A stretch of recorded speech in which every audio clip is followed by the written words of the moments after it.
Sup, my fellas. Don't forget to leave feedback and enjoy the story. The sun is shining outside. We see one of the school academies, where students come out with happy faces. They realize that everything they were doing took too long. They had fun, joked at each other, saying that they just randomly put answers to questions, and also just stared. But it was at this point that they didn't notice that military vehicles were coming past their school. They called those people not real adventurers. They were just students from one of the specialized schools. But as soon as they looked at the emblems, they noticed that these people were all from the Warrior Academy. To our attention was presented this very incident, after which a real nightmare began in the world. It began without a single warning, without a single hint. Because portals opened, dragons and other various creatures flew out. Even a dragon flew out so big that people could not close their mouths in surprise. By that time, science had already proved that in the entire universe there is a world that was similar to the Earth, and here on this planet there was a certain terrible incident, as a result of which the planet was torn into the smallest pieces, into parts, as a result of which these very remnants began to be attracted to the Earth. So it was on that day that parts of their planet began to merge with that planet. A huge tree grew in the center of the Earth. This phenomenon was called the adhesion phenomenon. That's how unusual laws of nature and a variety of monsters appeared on Earth, the same multi-headed hydra, as well as the tsunami that they caused, while only 17% of the entire Earth's area was affected and people lost control of it. Because dangerous zones appeared, in the end they called these places dungeons. Because it was in them monsters such as the Horned Dread appeared, and their strength increased with their numbers. But also strong, because today it wasn't bullets that could hurt, he sent all the soldiers to the ground in one deft movement. None of the humans were given enough time to prepare for the encounter with these monsters, because humans, as a species, did not have the methods and skills to do anything with the monsters. However, they were lucky because the disaster was not the only thing that the outside world had to deal with, a natural limitation that humans faced. As a species is born, and the limitations of their potential caused by the natural laws of the Earth were completely destroyed. People became so strong that they were able to resist the monsters. Their strength began to increase by the second. Many could counter something terribly with the monster. Although this phenomenon affected all people on Earth, but everyone's awakened abilities were different, the chosen ones decided to train. And those who used their newfound potential and abilities to regain control of the dungeons organized special agencies that worked only for this purpose. They were known as adventurers. It was after this moment that the era of dungeons began, where people fought against monsters, and it also began to be called the era of adventurers. The whole world praised their achievements because they were able to do everything themselves. Everyone inspired everyone with strength. So it was after these cases that organizations were created all over the world that train adventurers. And the best training center for teenagers in the Republic in Korea, which has produced the best adventurers for the past 25 years, was the world-famous Warrior High School. By this point, as soon as we learned about the whole story, we can see that the students continued to talk about this topic. They said that everyone also counts what happens in the dungeon, just like a test, because they have already received permission to do so. They weren't even afraid that they might die because they were so confident in themselves. There is a reason why they were accepted to this school. By this point, as soon as the students finished talking about it, it was noticed that all the classmates, all the girls who were in the area just started shouting that someone was very beautiful. Before our eyes were mixed, blood elves, it was they who called such a furor it infuriated, because I couldn't understand how he could even take so much attention. So another, who was smaller and in glasses, answered that this particular half-elf often appeared on television.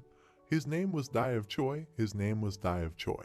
His father was a famous ranker, and his mother was an elf. Many people said that the half-elf would definitely rise to the heights. People even claimed, betting that he would go to the crowds of top adventurers after graduating from school for 5 years. He was 17 years old, white hair, light eyes. His rank was senior soldier, but he returned from the dungeon as many as 14 times. The boy, who was looking on with envy, didn't like the fact that the half-elf was getting so much attention, but he wished they weren't mad at him.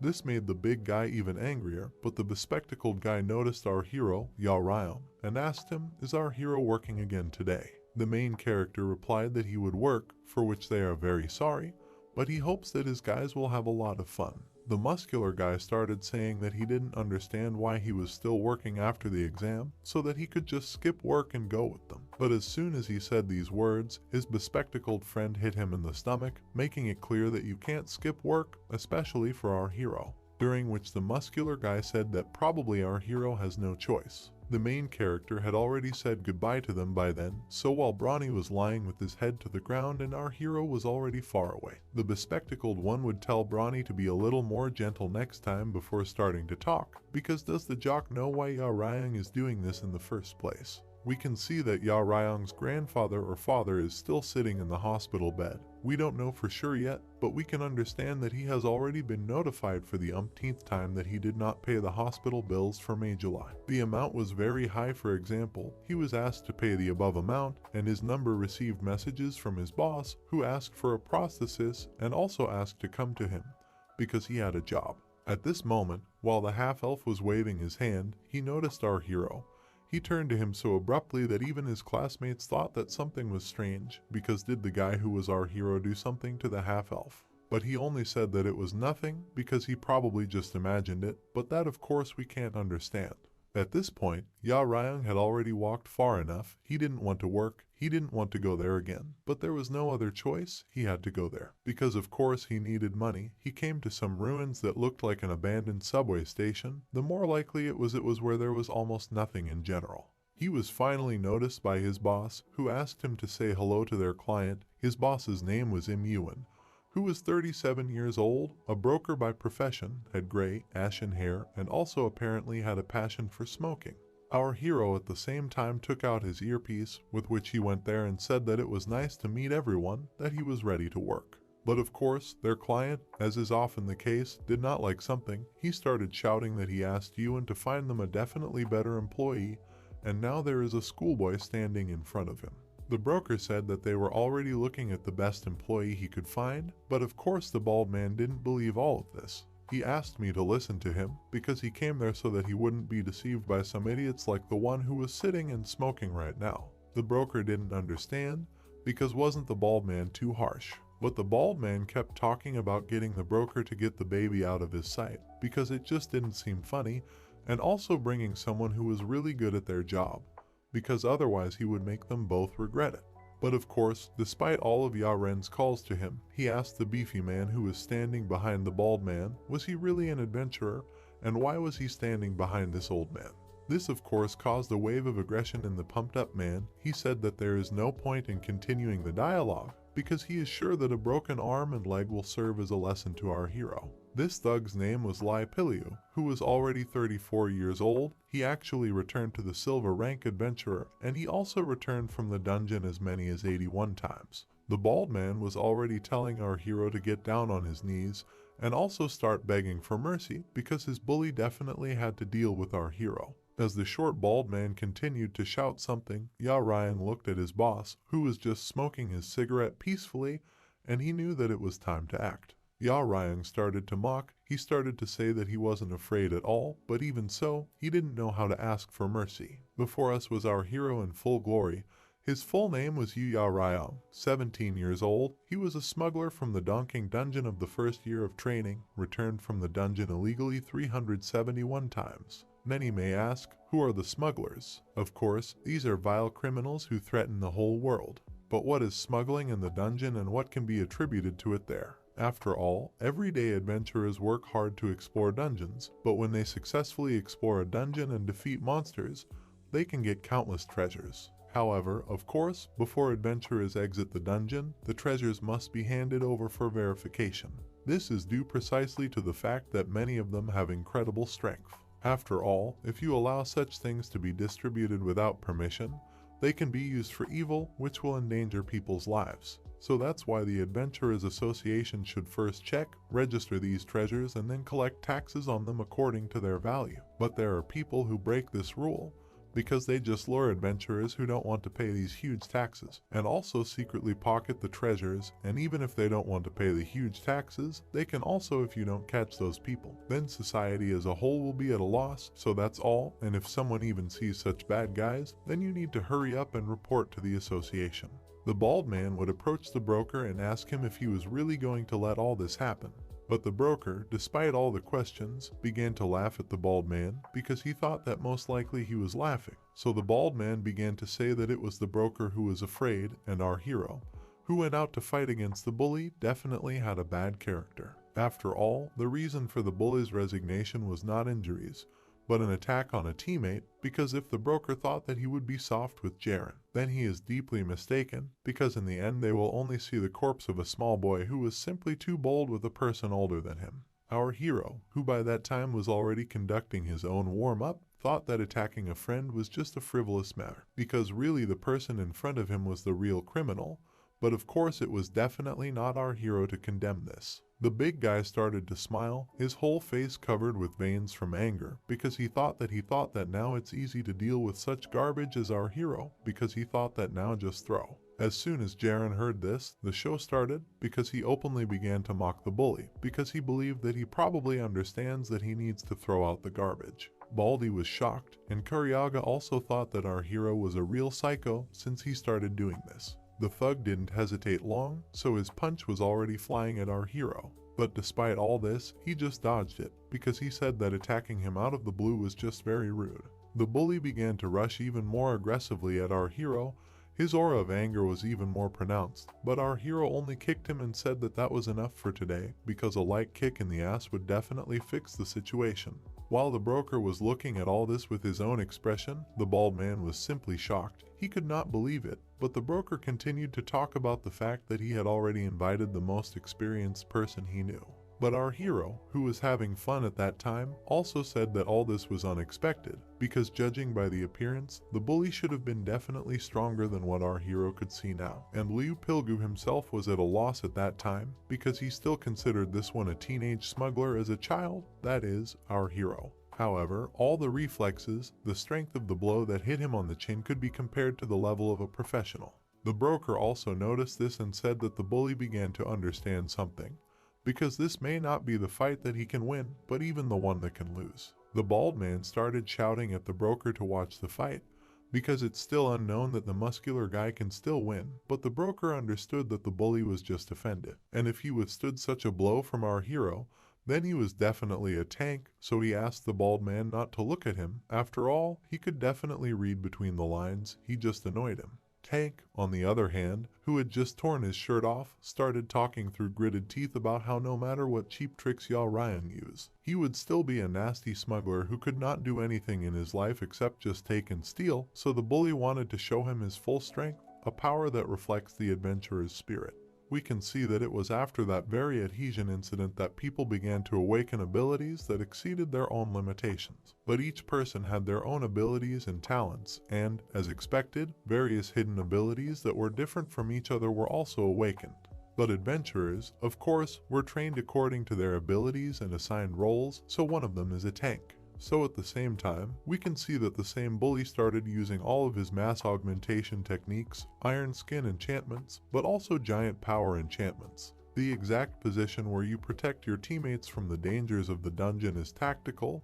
Their role is to meet monsters face to face on the front lines. The strength of their body, trained to the limit, allows them to repel bullets, shells, but the highest class tanks do not take even the overwhelming firepower of missiles that can fly from the sky, because they are the team's defense mechanism, so our hero realized that in front of him is a real adventurer who could even befriend it.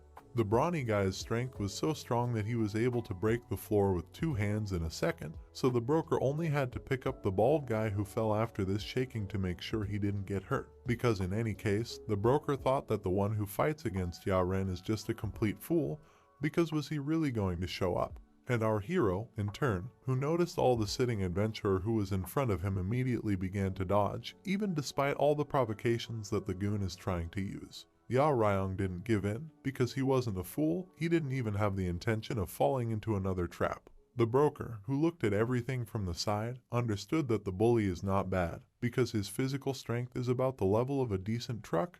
If he hits a person, then every bone in his body will definitely be crushed, so he shouted that our hero should finish with him as quickly as possible, because if there is even more destruction, then it decides the salary. Yao Ryang felt that if he didn't hurry up, he would definitely be in trouble, but Bully thought that the broker just didn't understand what was going on, because it was Bully who was telling our hero that our hero's old tricks would definitely not be able to break through the body of a professional. Ya Ren liked that Tut was thinking that way, so his only decision at this moment was to take the pipe that was next to him, which he thought would be enough for his next battle. The goon was so happy with this action that he began to rush at the hero with such fury, with such force that the wind around him began to form itself. And our hero understood that in the light of them, the overwhelming majority of people socially consider tanks invincible creatures. However, this is not the case. They have a clear weakness, a natural enemy, a creature that can concentrate a powerful, destructive force attack at one point. For example, a damager that is much tastier than them, so at one point, as soon as our hero swung a stick and then struck, the tank simply fell without strength. Paul, just such a person, has no problem destroying such a defense mechanism. The thug who was already lying on the floor couldn't believe it. After all, where did his opponent even learn such a thing?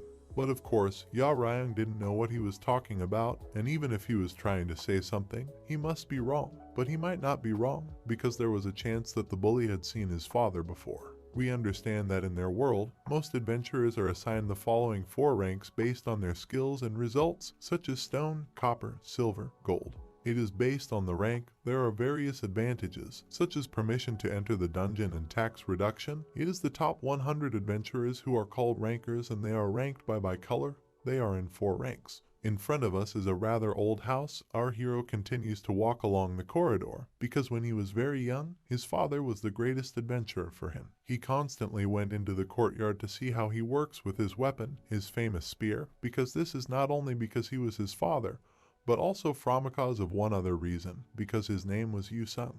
He was one of the first generation heroes who could be called adventurers, the first adventurers. After all, despite everything, for those who did not exist at that time, the history of the first generation is the greatest legend, but for that time of people it was hell. Many just died in dozens, hundreds, and even more. Then there was not enough information about the dungeon, as well as what monsters were in it. They were inhabited. They could at one time meet a monster like Kikamula. Even though it was a young individual, they simply did not understand what to oppose, because only during our hero's time monsters are considered easy prey, but then it definitely was not considered so, because for adventurers of that era they were an unknown disaster. Monsters could always prepare something unexpected that no adventurer could have imagined. It was a time when there were no skills to fight monsters. Even titanium alloy couldn't handle it. There were no items that are so common now. It was in such conditions that first-generation adventurers went through trial and error. I risked my life, just like Yao Ryong's father. So it was the survivors who passed on the experience and achievements to the next generation, and became heroes, an incredible torment. It was our hero's father who was nicknamed the Dragon Slayer, Yu Sung. This is the nickname of who is the first, and it was he who was the best adventurer in Asia. He was not just a father, but also a man whom our hero respected more than anyone else in the world. He read him invincible. But at one point his father started coughing up blood. The reason for this was poison, so at one point, during his research, his father was poisoned with a deadly poison. As well as at any other time, the father tried to overcome it. But years later his body was already at its limit. Colleagues whom the father assured in his life took advantage of his father's vulnerability and appropriated his achievements property. For many years he suffered both mentally and physically. Ya Ryung visited him constantly. But even so, a year later, when the world began to forget about the Dragon Slayer Yu Sung, he was no longer like that hero. Because he had lost everything and suffered from an incurable poison, all that was left of him was the forgotten memory of the White Adventurer. Our hero recalled it all with an incredibly more aching heart, and the brokers were already telling the bald man that everything went smoothly, just as someone was saying. After all, he could not believe that his bully would lose to some kid, but the broker said that it probably happened that he was not a good adventurer, because bragging about the fact that someone beat up a friend is definitely a sign that he is weak. Ya Ryung talked about how if there were only 2 reasons why a good adventurer would retire, it was either because his body was destroyed to the point where he couldn't continue, or because he died while exploring. Our hero does not know what the bully's salary was, but if more is minimal, then it is better to fire him, because everyone can build a strong character. The broker approached the bald man and then threw his arm over his shoulder. He said that despite all this smallness of the group, but he asked the bald man for some concepts, and also replied that the payment I will earn now I have been doubled. The bald guy started shouting. He didn't like it. He didn't like the bullshit they just told him, but the broker was sure that it was the bald guys who started provoking them, and they don't do anything for free. The bald man realized that he was definitely not in the right situation to argue, so he agreed to this price. While our hero was beating the water because he was a little thirsty, the broker asked him if he had heard anything about the Imperial Wasp. As soon as Yao Ryong heard the name, he immediately spat out the water that he had been drinking until recently. He asked her if he was going to have to fight her because that was too much. We can see that the Imperial Wasp, a monster whose danger level is considered to be the highest, is not only in Korea but also in the whole world. It was the same ill-fated place called Yoido where the Imperial Wasp merged its nest that became the Korean demon realm with the highest difficulty. The broker lit up his cigarette and said that even a top-ranked adventurer would find it difficult to deal with one of them, because these things are flying all over the place, so it's impossible for a smuggler's level. But what about a white-ranked adventurer? Because according to that bald man, there was a big raid yesterday that wasn't covered. The government army and a family of high-ranked adventurers formed a sweep squad. Apparently, our hero began to count his chances because he began to count people. But even though he was in the calculations, the broker started saying that it could be said that most of the stars in Korea were supposed to be there. But if the shifts found out about it, they would just go crazy if even two of them were in the same place. They definitely weren't able to achieve their original goal, eradication, but it looks like they still managed to track down the queen. After all, one of the seven stole the royal jelly imperial sun and hired a smuggler to bring it out. Our hero was unfamiliar with this name, so the broker explained that royal jelly is the same food supplement that wasps feed the newborn queen. The main character began to understand something, but at the same moment he clutched his head, because why would white-rank adventurers hire a smuggler just for the sake of some food supplement? But the broker said that there have already been several cases of Imperial Wasp royal jelly entering the world, and from what he knows, if a person eats it, they might even rise from the dead. Then all of us can understand that all the paths to the dungeons are strictly controlled. That's what the Adventurer Association of the government claim. But naturally all this is a lie. In front of the very person who just smoked a cigarette all this time, there was a gate that immediately began to open as soon as he touched it. He said that despite the fact that he says words of caution every time, he still wants to wish good luck to our hero, because this work will be especially tedious. Yao Ryong, so the brokers decided to think with their smoke and cigarettes right at him. The main character didn't understand why he was doing this, so the broker explained that he was just wondering why his employee didn't care what he said. Because is it because of his words that even the dead can be resurrected thanks to the royal jelly? The main Yao Ryong. But he replied that this was not so, because rumors always make a big deal out of a molehill, because even if it is considered a cure for everything, it will not be able to cure his father, where if something like this existed at all, his father would never let anyone go. It was at this moment that the gate opened in front of our hero. As soon as he pushed it a little forward, the sun shone strangely bright on him. And we understand that after adhesion, dungeons appeared here and there all over the earth. Among them there are two that are considered the greatest in Korea. The first one is located in Jeju, which is the same dungeon that merged with the volcanic mountain range, and the second Igar Janugli is a place that is located in the place where Yoido used to be, in the center of Seoul. In front of us is the former Boram district. Hazard rating D+. With Yoido at the center, Mappo, Yongsan, and Yongyungpo were all covered by this very dungeon, but most of it remains unexplored, and many adventurers die trying to explore this region. It seems that someone managed to force the goods instead of the destination from the danger rank S to the part of the danger rank D+. However, the connection was lost in an unambiguous place. Many doubted that such a person could have escaped. Most likely, an injury or accident killed him. The broker thought that most likely there was a lot of shit here to get out of there, so our hero's job at that time was just to inspect the designated place and bring items. But if there are any, because he continues what he said earlier, then the broker asked not to worry his head and focus on work. Yao Ryong, in turn, asked the broker with a smile on his face if he really thought that he would just run away with the goods. But of course the white-haired man replied that they thought that the main character was so stupid. He just asked him to be careful, and also remember that the royal jelly imperial cheese is very valuable, but it's not the only one who is willing to risk their lives to get it.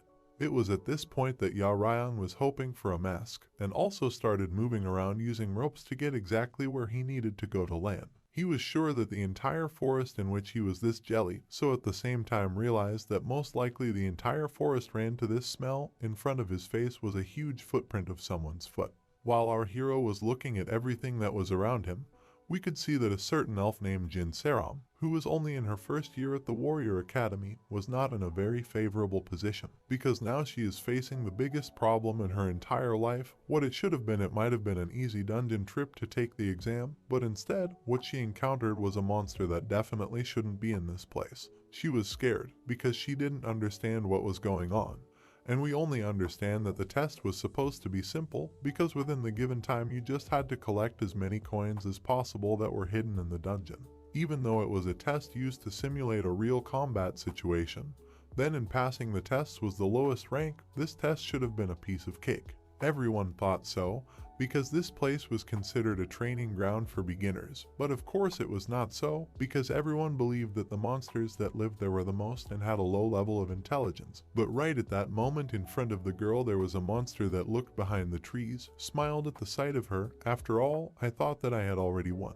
At that moment, the elf realized that it was simply impossible to escape. It was at that moment that she realized that she could only hope for a miracle, and even then she decided to fight. She took out her bow, in which 3 arrows were inserted, while the Titan primate, which was still young for its size, was already as large as 3 stars of danger. Of course, all the shots that she shot at him just got stuck in his hand, without causing any harm, and no matter how many shots she made, it was simply impossible to break through the skin of that very primate. She tried to use her skills, but the primate just smiled. He smiled with madness, because the attacks of the elves are just they couldn't hurt him. She decided that even though there was no time to give up, she wanted him to come a little closer to her, because she knew that he wouldn't even dodge or block. She thought that he could just let down his guard a little bit, so at that moment we could notice that it was Jin Saram who could use their magic, because she is a magic archer. And she herself had already used her skill, which was able to produce an incredible fire shot that burned everything in its path.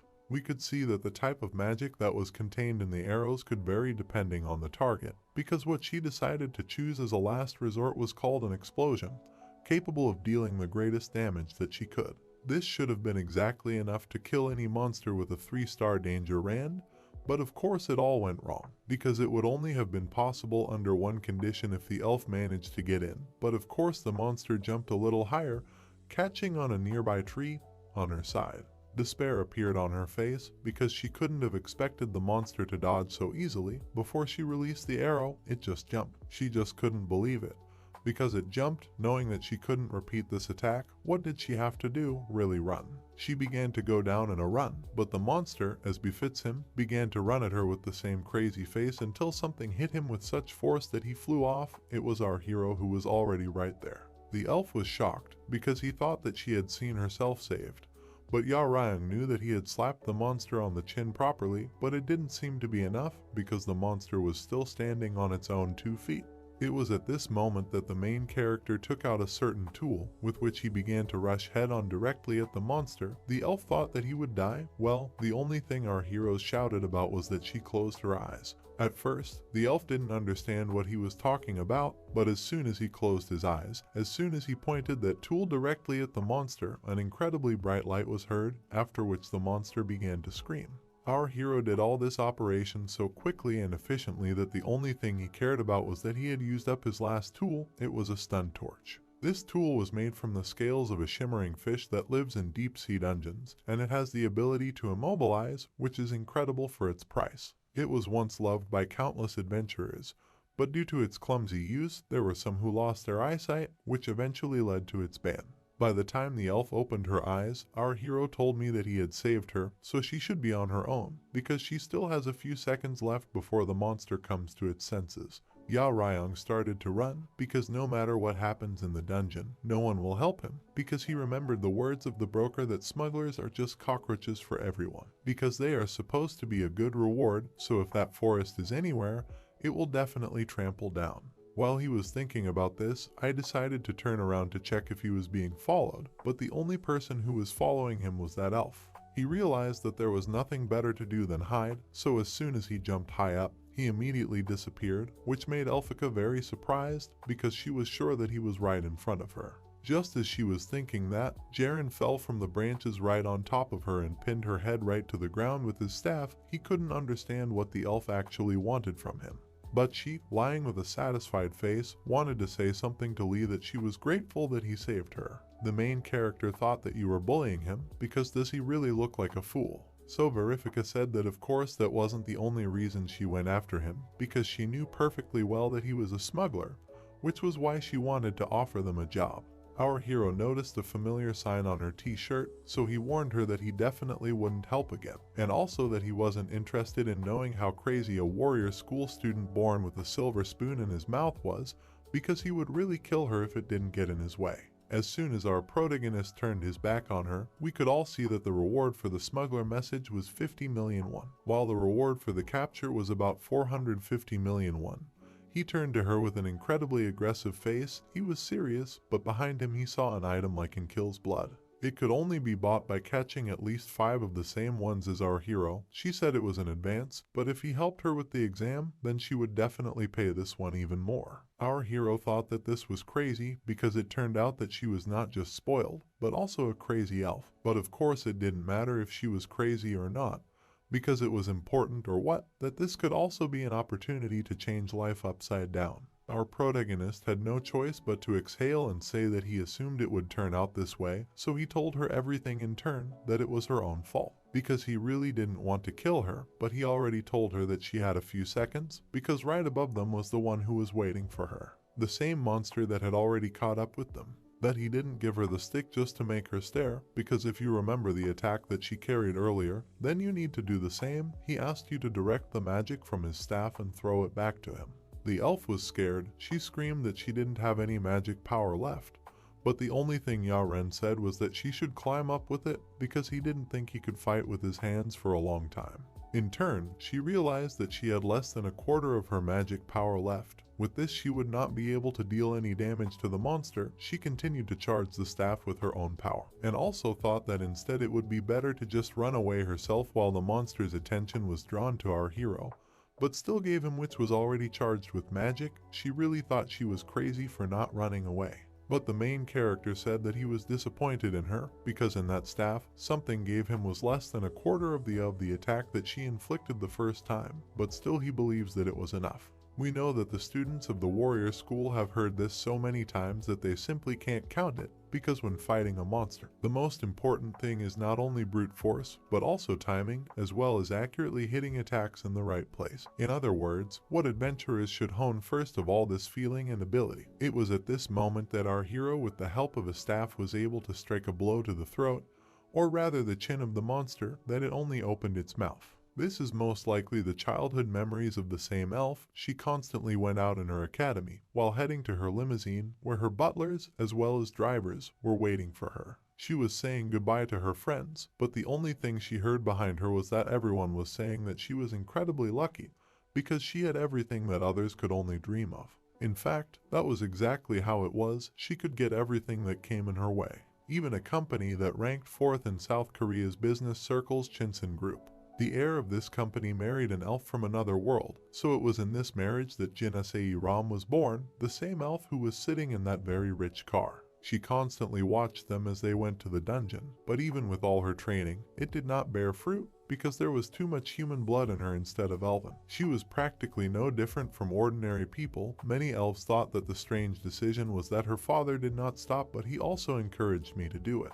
But even though her father did so, he felt that he made the right choices, because this is the path that his daughter chose. Before us was Jin Seung Jayu, Se Ram's father. At the moment, he was the head of the Special Development Department at Shinsen Group. He said that you don't have to have the abilities of an elf to become a hunter. The elf, in turn, agreed with this, because everything that he said was true, but for a person such abilities will not be superfluous. But she is not much superior to the average teenager. So he asked to clarify one detail. He said that the daughter of that very person is not an ordinary person, because for sure she will not give up just like that in her tenacity. She is like his sister, even though humans can't compare to them.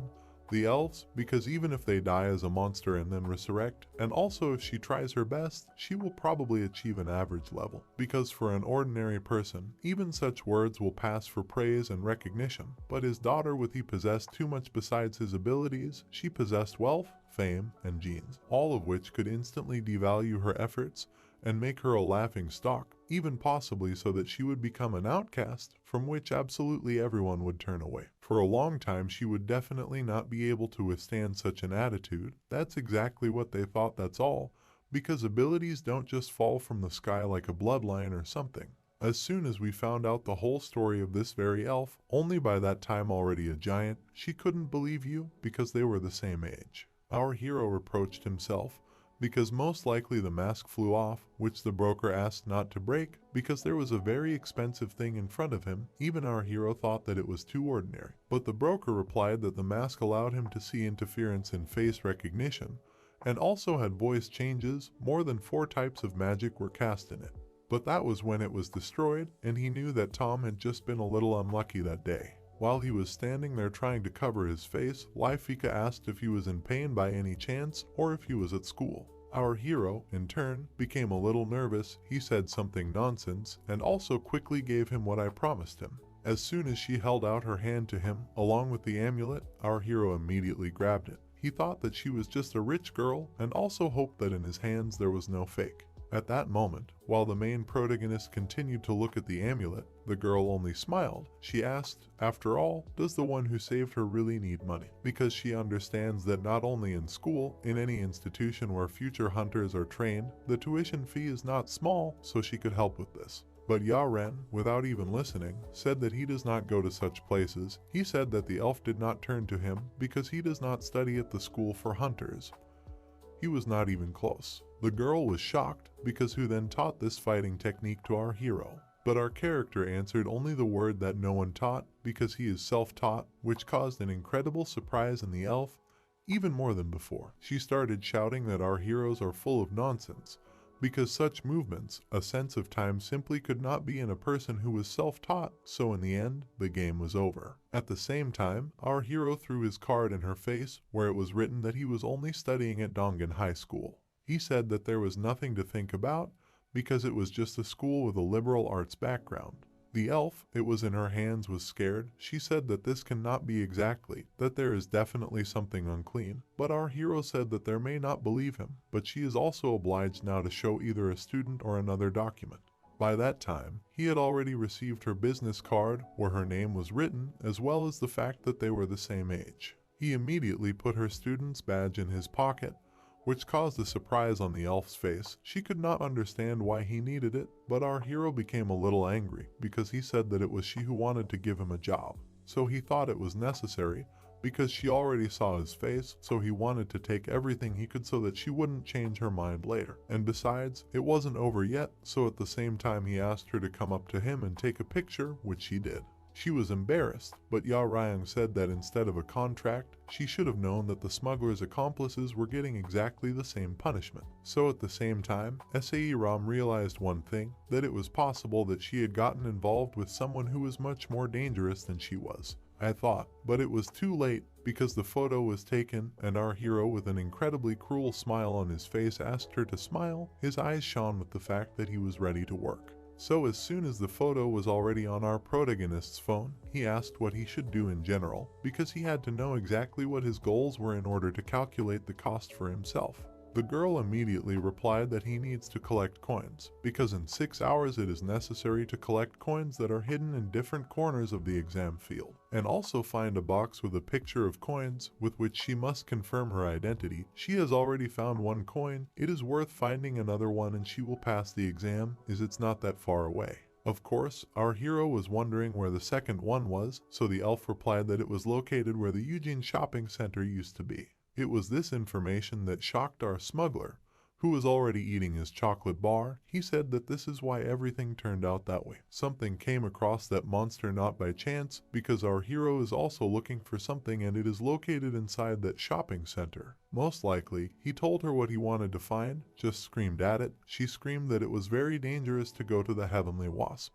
But despite all the elf's exclamations, Ya Ren just continued eating his chocolate bar and said that he wasn't looking for Rochelle, he was looking for something like honey, because it has a very strong smell that attracts monsters, so most likely this monster that they defeated just recently was also just walking back.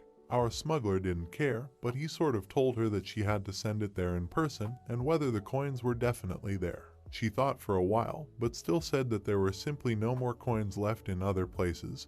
The rest of the coins were already collected by other teams. At that moment, he understood what was wrong, because since there are other teams, then it is clear why one went like this, so he said that it would be even better for him, because he suggested to do so, that he would get her a coin and she goes, that's what will be his job. He asked about the price, so at the same time, the elf girl replied that it was 950 million won, which just amazed our hero. Even though this girl said that this was all the cash she could use right now, she even said that if it wasn't enough, then you should give her some time. But he said that of course there would be enough to start with, because if there were additional expenses, also additional reasons, then they would pay. At that time it was simply not necessary, so he asked if they were left at all, then they should already go forward to their goal. The elf was once again convinced that Jaren is incredibly fast. Of course, she didn't see his face, which was simply shocked by the amount he had just heard, and he even thought that he should have asked for more. While they were running, the elf had one question that our hero was ready to answer. She asked him, did he really not study anywhere? But our protagonist said that he can't say that he didn't learn from anyone at all, because in his childhood he did a little something. But at the same time he noticed that there were monsters ahead, so he asked to get ready. There were cluster raptors ahead, who lived in the old Borame area. Level there are about 2 stars of danger. Our hero, of course, broke into battle, but the elf, like a real archer, just took and jumped back. We can understand that Jaren has never been trained in the hunter's technique anywhere, because most of his skills were obtained as a result of experience when he risked his own life and fought with his bare hands. But of course, as it happens, there was one exception. As a child, he watched his father's technique while he was training, and it was she who taught him how to use it in a simple way. The first of them was a needle that strengthened everything that is available, or rather speed, strength, body weight, and also directed the enemy's weak point.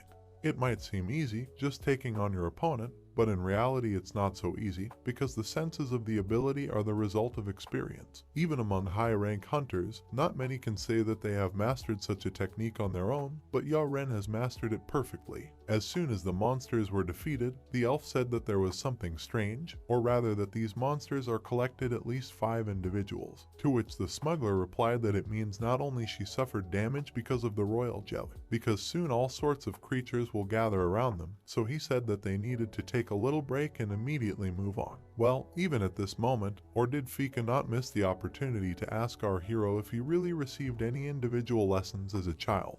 Of course, Ryan replied that there were no lessons because he just watched the training a few times and then started repeating everything. All this information shocked the elf even more. These words of our hero just stuck in her head. He saw that she looked strange, that Side was looking at him, so he replied that he was infuriating her. Ryan couldn't understand it, but at the same time, she threw him a strange ampoule, an ampoule of stamina that was worth about 1,100,000 won.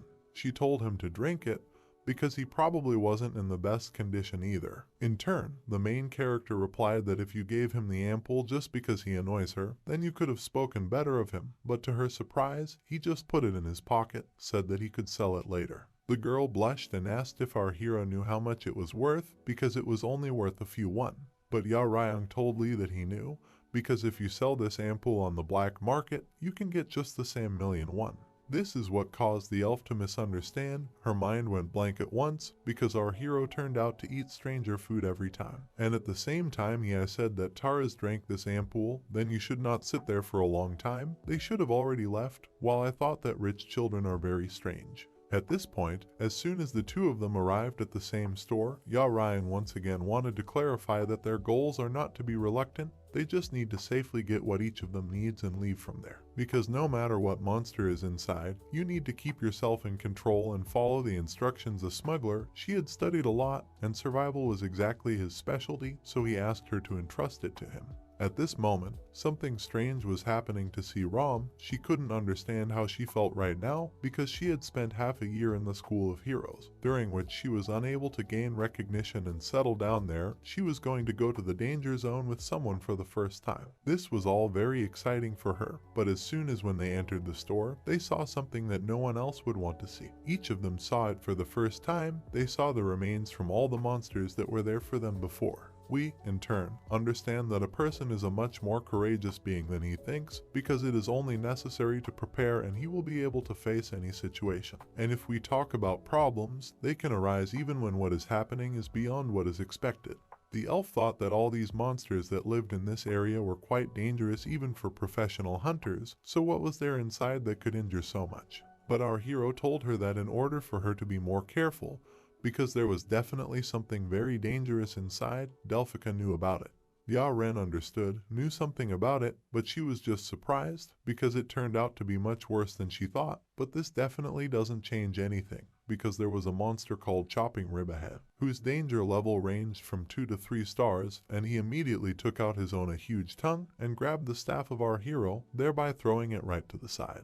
Despite all this, that the weapon was already lost from his hands, our protagonist took and jumped right on his head, knocking him out. I said that she was very scared because I thought that he died here, and he turned out to be tenacious. But it was to this that our staff replied that it was not a matter of survivability, because he was specially left alive so that there would be a warning for those who would go there. We understand that the chopping rib has one strange property, that when life is threatened because of this, a terrible cry notifies other monsters. The elf couldn't understand, because who could possibly do such a thing?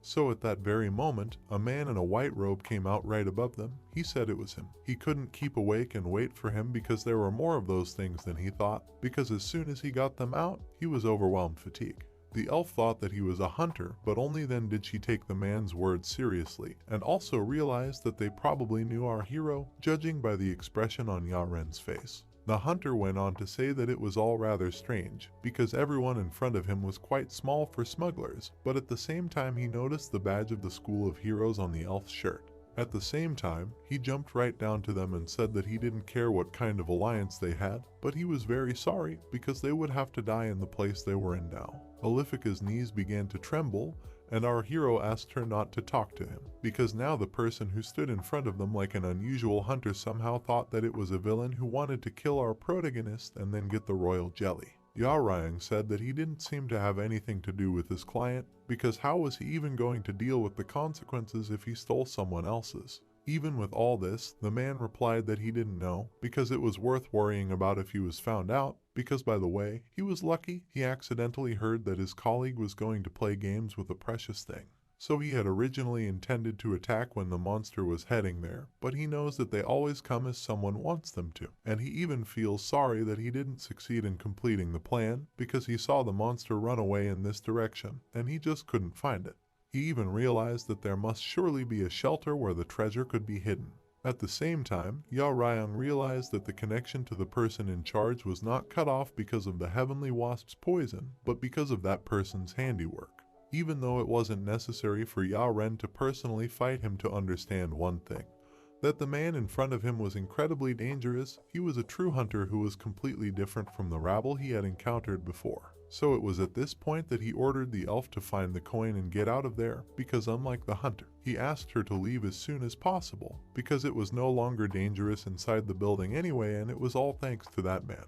The elf started to say that our hero would be in danger then, but Ren was sure that nothing would change if she stayed there. As soon as he said this, the hunter already started his attack. He said that he had heard everything, that he was already close to them. So our hero blocked his attack with his staff and said that it was the elf who was getting out as soon as possible, because he could only get her money when he was ready. Only she will survive. The hunter who fought with our hero was sure of his victory. He only laughed, because just letting the elves escape was not the best choice, because the chance of being alive was higher as long as they stayed together. There was an incredible battle between them. But our hero still did not understand what nonsense he was talking.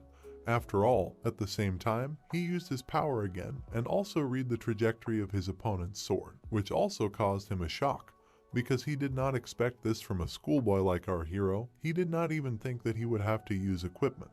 But despite all this, it turned out that the opponent, or rather Ryang, was higher than a professional, so you will definitely have to work hard to remove that elf from the hero school. He asked not to go to the toilet under you, because it will all take a little time. In front of us was Yangdu Kyan, a gold-ranked hunter who looked completely different now, wearing a strange mask.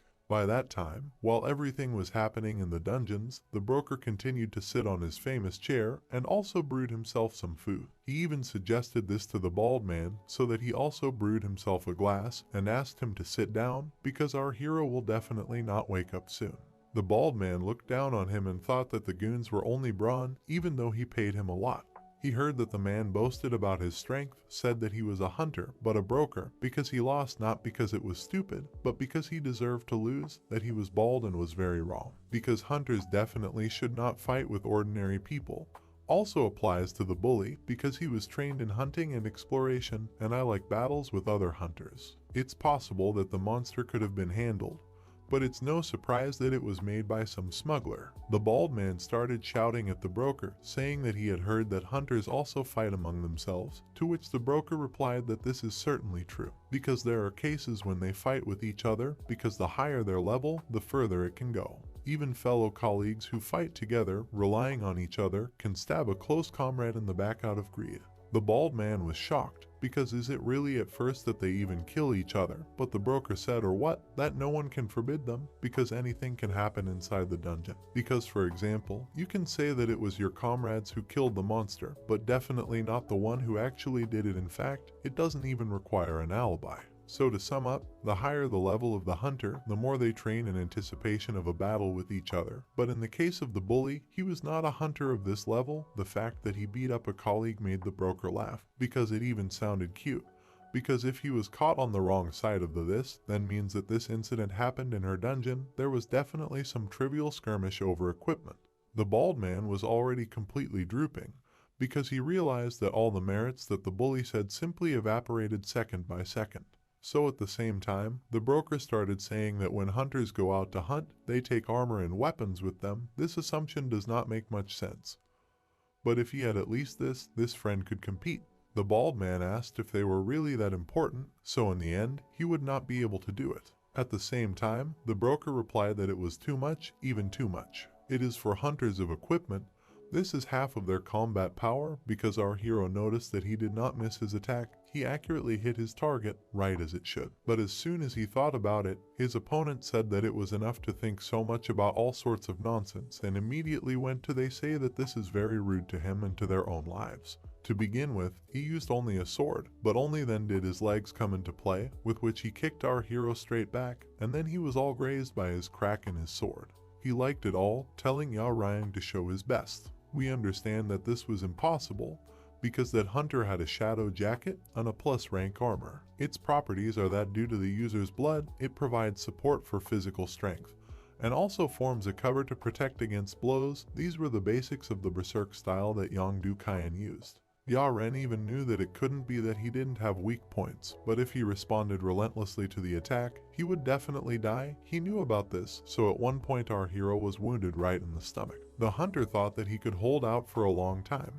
but so our protagonist started saying that today seems to be a special day because it was his favorite clothes, because despite the blow, he was almost not injured. All this shocked the hunter, so our hero went on to mention that his opponent doesn't mean, though Jia ran and admitted that little out because of his aura. But when you consider the fact that he is an ordinary student who came from nothing, against him was the one who relies entirely on your gear. Because if our protagonist was armor, the outcome to the point would be exactly the other point is the all took the hunter, so at the same time he's like Rash broke. He began to cry. He was so angry that his aura was felt throughout the county, and Jia Ren knew that his enemy in a hurry because he had to destroy it, and to catch up with Si Rum, to shut her up, so the only thing our protagonist did. So this is the theme, you were just buying time, but his opponent was more and more hurried, which allowed him to catch his mistakes. Time after time he used his new equipment. He used his second technique, which started in childhood when spying on the father. It was impossible to perform with the forces of Yao Rayang,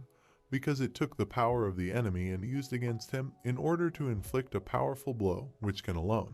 It was the same technique that he himself had not fully mastered, called swell. With it, he nailed his opponent directly to the ground, even though it was a technique that required an incredible level of concentration as well as strength. Until that day, he definitely hadn't thought that this technique would ever be used against a human, and he couldn't even imagine that there would be a professional hunter who would attack so recklessly.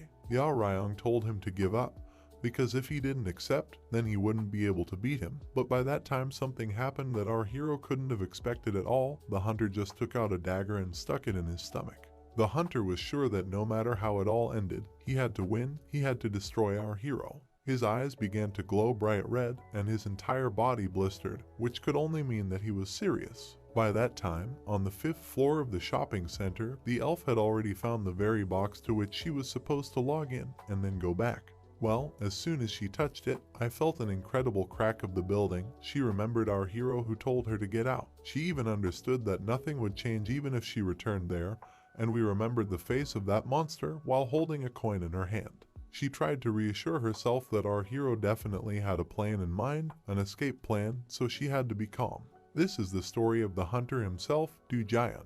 Since childhood, he had been bothering absolutely everyone. He had beaten up just anyone, forced them to apologize to him. He was just a genius, because it was from childhood that everything was easy for him, and he knew it. He was incredibly capable. His abilities were recognized by absolutely all adults. His peers worshipped him, but there was one thing which he couldn't possibly do.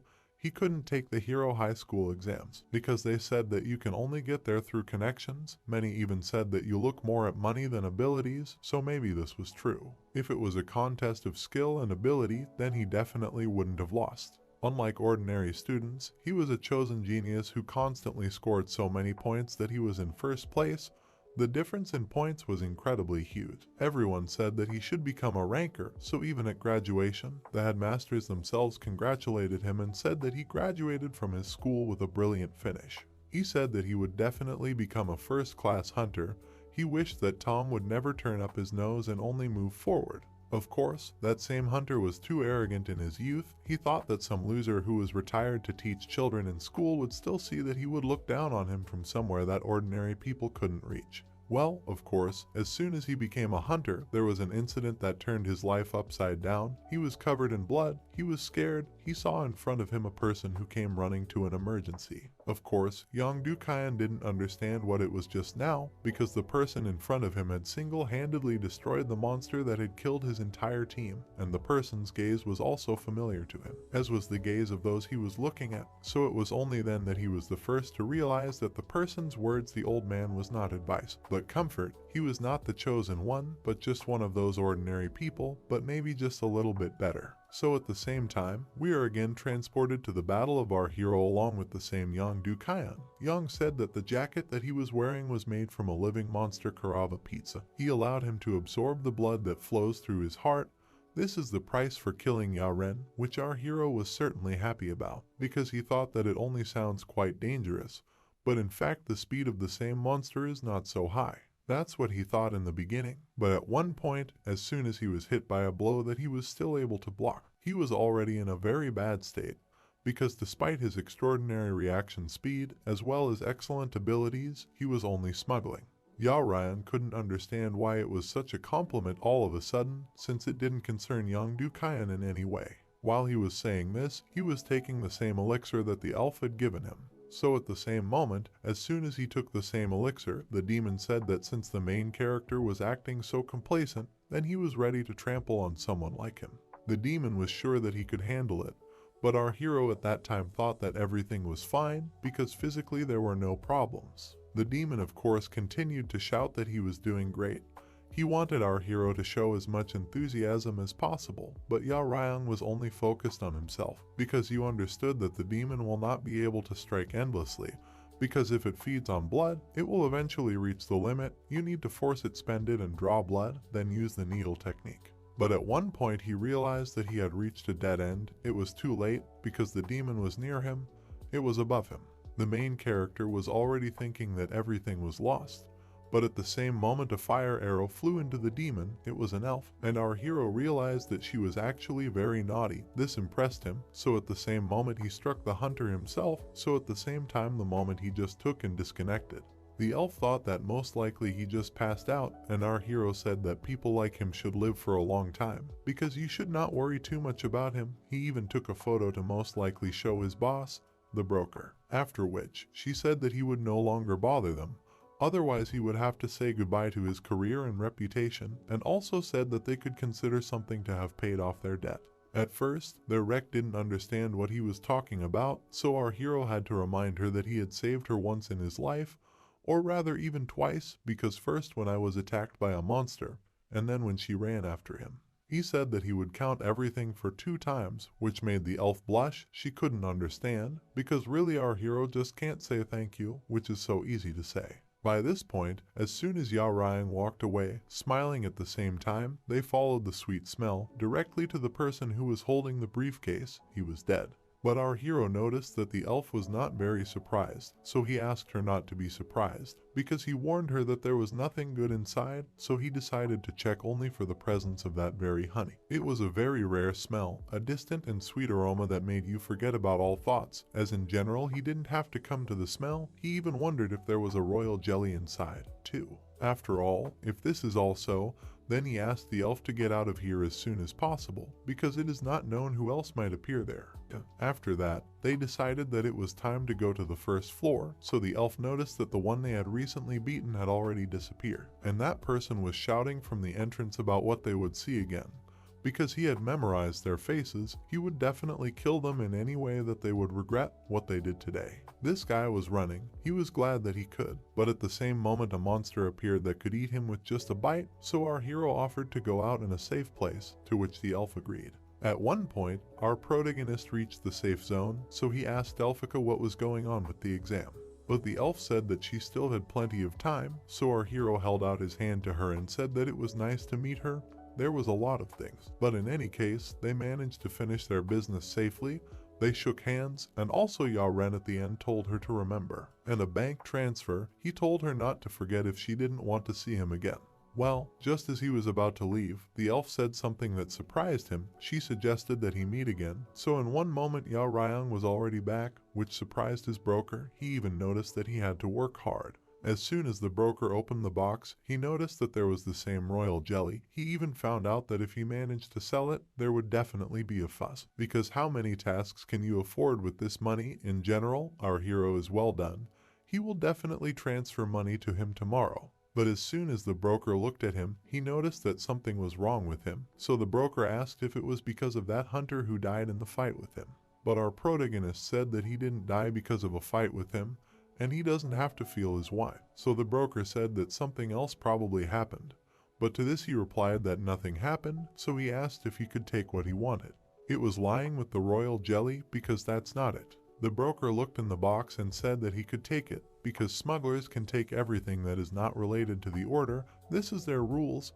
But the broker was also interested, because what kind of baby will eat this jelly? Our hero did not understand anything at first, so the broker started saying that although it can bring even a dying person back to life, however, it has a more attractive property than this. They say it can expand the ability of the one who eats it, although not many people know about it.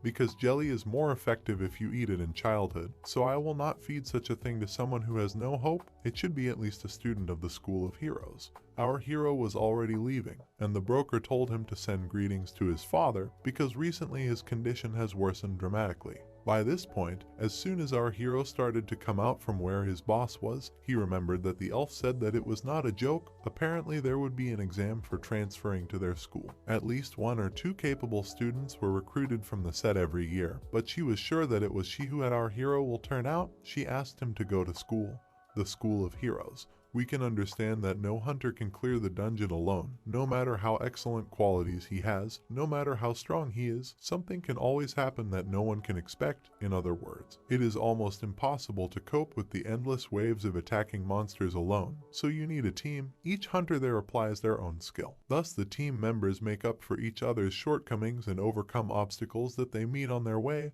while hitting monsters. This is the dungeon cleanup that should take place. And in the School of Heroes, as the elf said, some separate special groups are created every year. Our hero asked what this means, because is it really when you choose one side and fight with the other? But the elf replied that she would definitely not talk about such childish jokes, because in her course there are 2 groups. They are headed by 2 students who are in the top 3. It was then that our hero asked, after all, is the team recruited from those who are part of one of the groups? So why then could the elf not get into one? Why do the teachers not say anything? Isn't it all strange? But the elf only said that the search for a team depends on the student's ability, and she understood what our protagonist wants to say in his own words. He said that he understands that he lacks abilities, and she herself knows that she cannot become an excellent student. But she is not so bad at school that she does not sign into any team if you don't belong to any groups. But they created their own team because it already said earlier that there are two groups. The leader of one of them is just disliked or fake, although outwardly it does not show, just weaves its intrigues behind its back so that it is not accepted anywhere. So the hero asked if there could be such a thing, something just stole her boyfriend. But the elf was sure that this was not the case at all. In general, she led to the fact that she keeps without a team, alone. But in the second and third years she can no longer do this.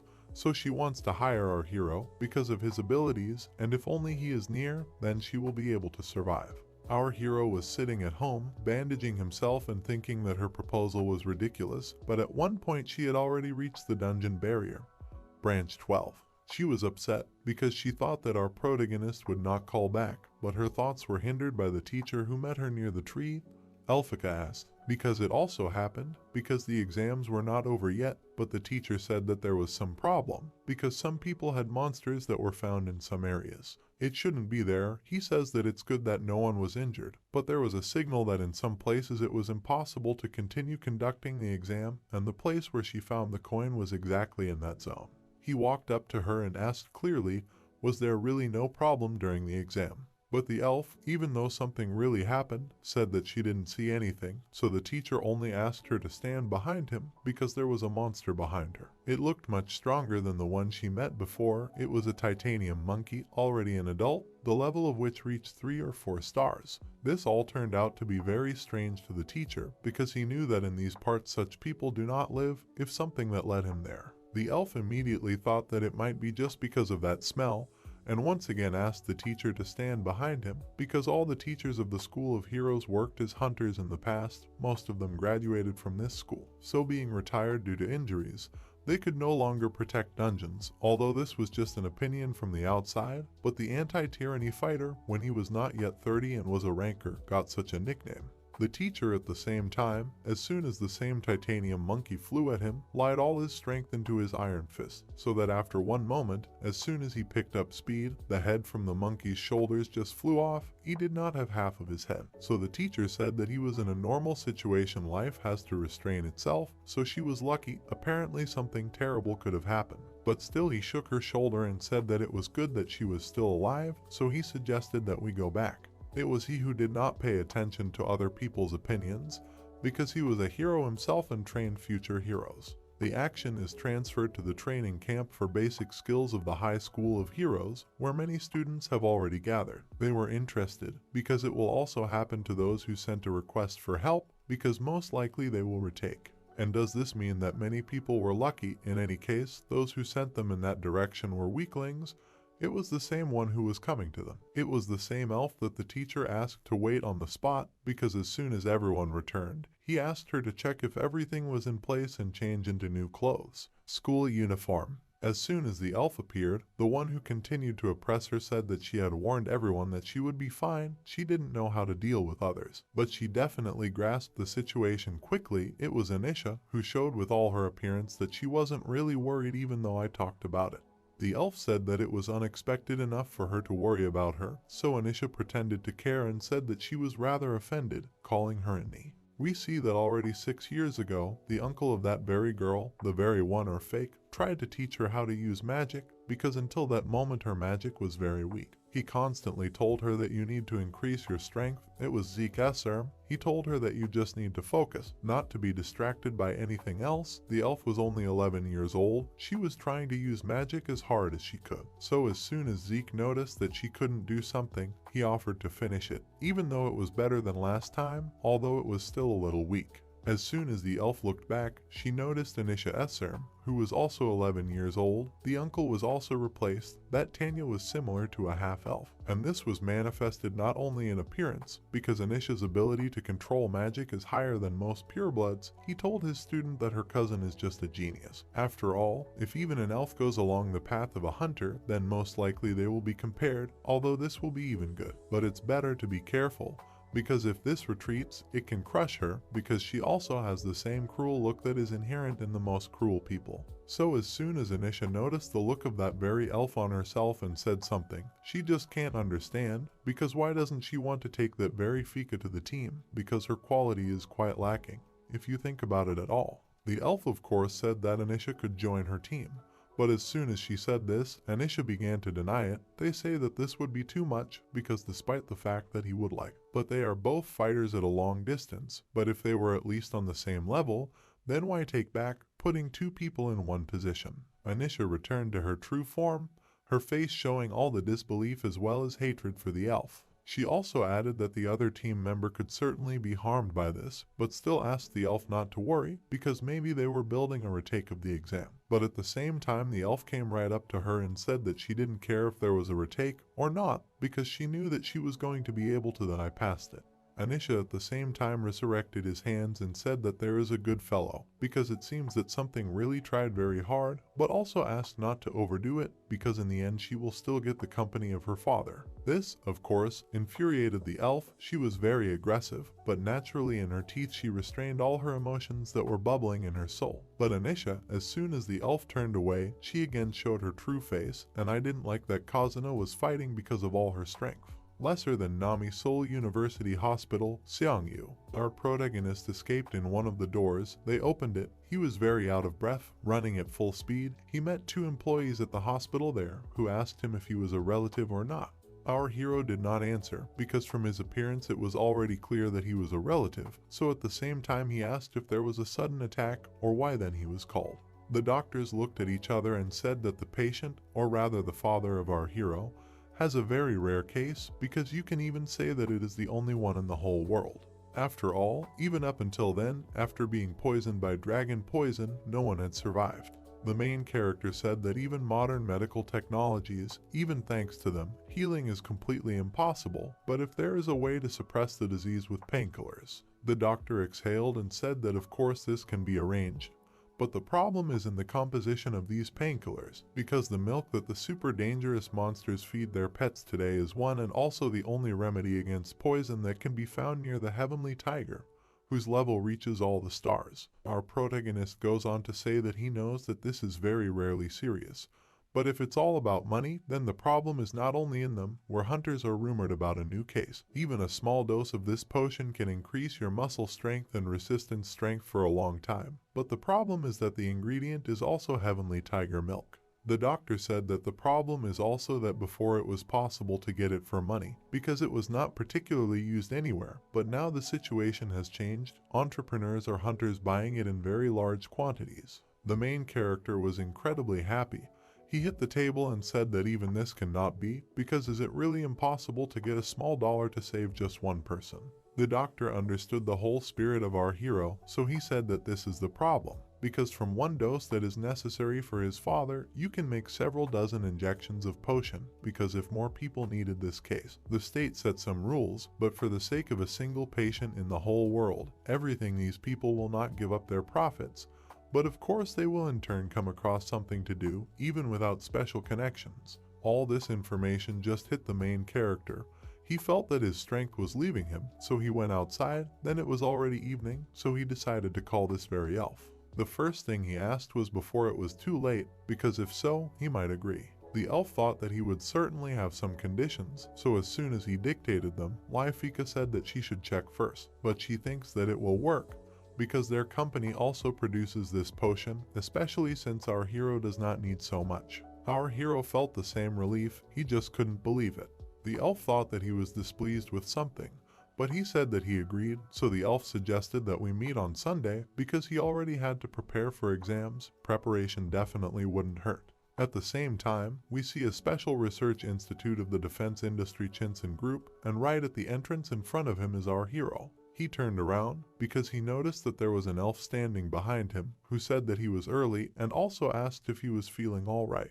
Well, the only thing he cares about is what are they doing in front of this building. However, the elf, who had already dressed up a lot and also came to her rich car, said that they would only measure his abilities. we can understand that after the world began to change, people developed abilities that went beyond the laws of nature. So before the merger, ordinary people had D-rank abilities with the exception of mages. When the stats increased by 1 degree and reached the C rank, up to people were already called geniuses.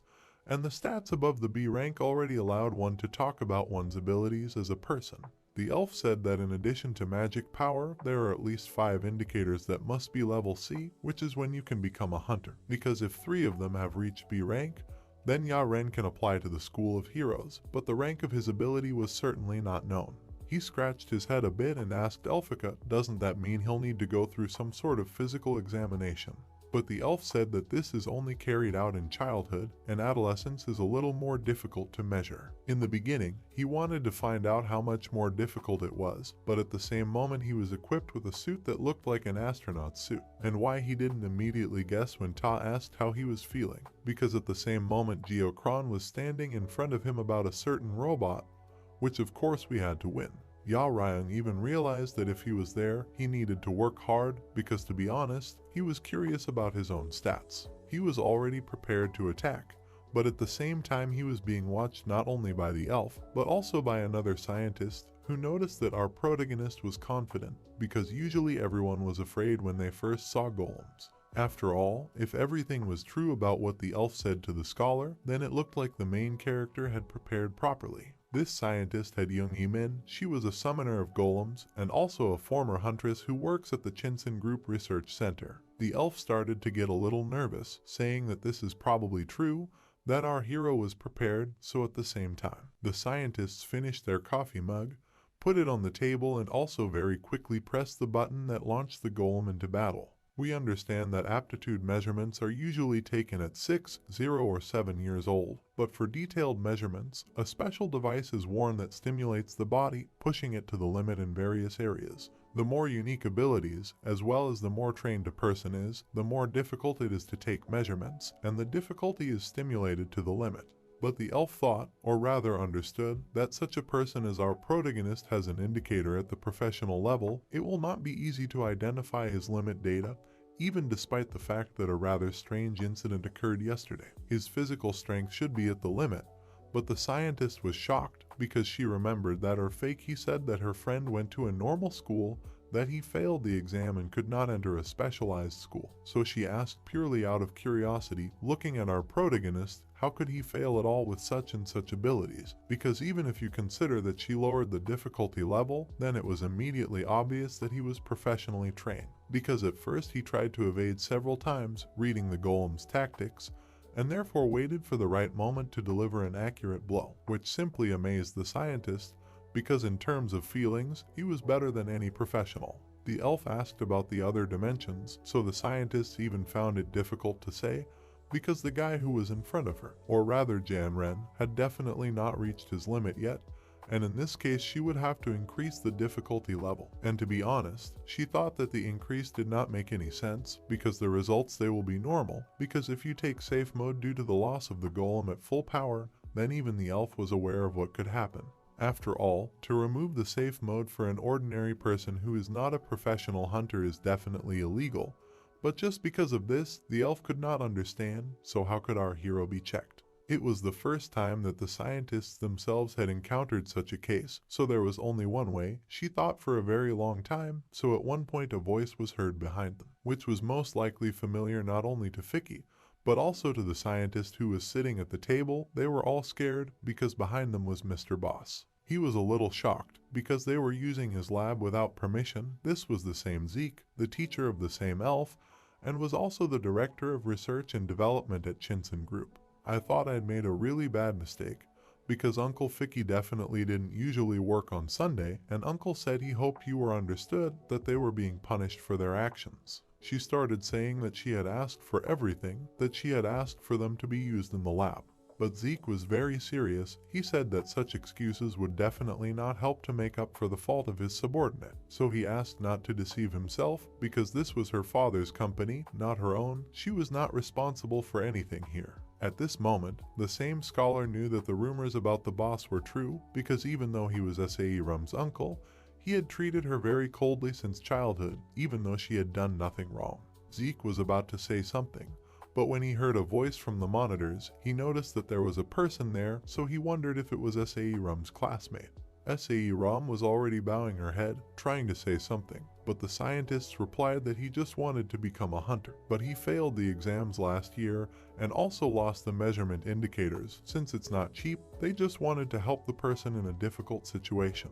My uncle noticed that the golem that was supposed to test strength was broken, so he said that he would do it himself. The scientist was shocked because did the head really mean the very thing? But Zeke only said that the measurement couldn't be made while the golem was in safe mode, so he would go down and personally fight Yaren. And he, in turn, stood holding the pole in his hands. He thought that in fact there was some mistake, because this happens extremely rarely. But when it becomes difficult to measure the limit values, then a battle can be arranged between the hunters. Naturally, in this case, the opponent had to have skills that exceeded the abilities of someone who measures indicators by several levels. So at the same moment the doors opened, the same elf came out. He said that this was unexpected, but they wouldn't miss the performance because he didn't have so much time. Ya Ryong immediately ducked, because he didn't know who his opponent was, but he sensed danger. Zeke, on the other hand, said that it looks like our protagonist has sensed what's going on, so the elf will do everything possible to replace the golem. The only thing that the main character felt at that time was that the opponent this time was much stronger than the guy he had never seen before, or whatever it was, but Ya Ryong felt that he couldn't beat him.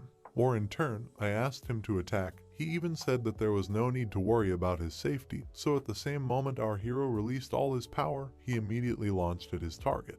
We understand that Zeke Esserm is not just the director of the research and development department of the company that belongs to the father of that very elf, he is also a white hunter, ranked 7th in the ranking of South Korea. Well, of course, our protagonist didn't know about this. He understood that if you can't see the right moment for a blow, then you need to make it appear, because Ya Ryong's strategy was simple.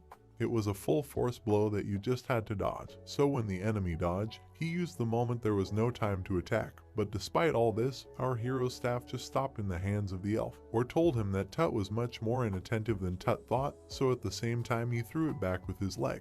He watched our hero suffocate from this blow, and also said that he could not understand because this is not a real fight. Does our protagonist really think that you can get as much as you want, or did he really think that this technique would work, but that it was not? The elf said that someone will find pathetic. He even said that moreover, he did not just lose consciousness, but simply dropped his weapon, so at the same time he threw this staff back in the direction of our hero, saying that you are such deep times will be quite enough. This is if someone once again allows himself such a stupid thing, then it will send you home there. He assured Ya Ryong that it would be better for him to give up his dream of becoming a hunter. While the elf was saying this, his aura that surrounded him was filled with anger and hatred, so our heroes turned around and said that he didn't know why, but there was some dislike for him, but even so, he would go into battle again. Zeke noticed that Ya Ryong was running at him again, using the same move, but as soon as he noticed it better, he realized that our protagonists were just keeping their distance, while continuing to shoot energy spears at him. Everyone understood that this was enough, so our hero smiled and pointed his spear, or rather rod, at the elf once more, said that this was a warm-up, so at the same time even more charges were launched at the elf. Zeke noticed that it was already quite good, not just some pathetic trick, but the two people who watched it understood that something was not just a fight between two people, but two pros, whether in fact that boy, or rather the main character, could not get anywhere. She laughed, but the scientist said that if we talk about flaws, then of course they are, because she is talking about a crushing disadvantage in which she is much superior to him. I couldn't believe it, because if there was anything in which our protagonist was weaker than her, who fights on equal terms with his uncle, what is his disadvantage? As soon as she said this, we could see how Alev continued to throw his punches at him. He said that the lead role was already captured, even though this time the main character did not let go of her weapon, which surprised the elf, but at the same time he received even more blows. He noticed that he really wasn't joking, even though he was controlling his power. By this point, Ya Ryong was already lying next to the wall. He and his body broke through it, and Zeke said that he was not going to comment on his defeat because it was originally predetermined. But the process leading to this defeat looked incredibly pathetic, so at the same time, the scientist, as well as that he has no basic knowledge, which is very surprising. See Ram, what does this even mean? That the sense of combat and skills are simply excellent, But here is a basic point, such as his step, method of attack or defense. It was obvious that there was no initial training, so to be honest, the scientist was disappointed because his abilities, the abilities of our hero. He could have become much stronger if he had passed the dream training, so at the same time, Ram remembered his words when he talked about how he was able to do this. That no one taught him, she understood what he was talking about at that moment. But the elf was already walking away from the main character, who was still looking down. He said that he had seen a lot of people like him, pathetic guys who had unique abilities, but did not make any effort to find them develop it.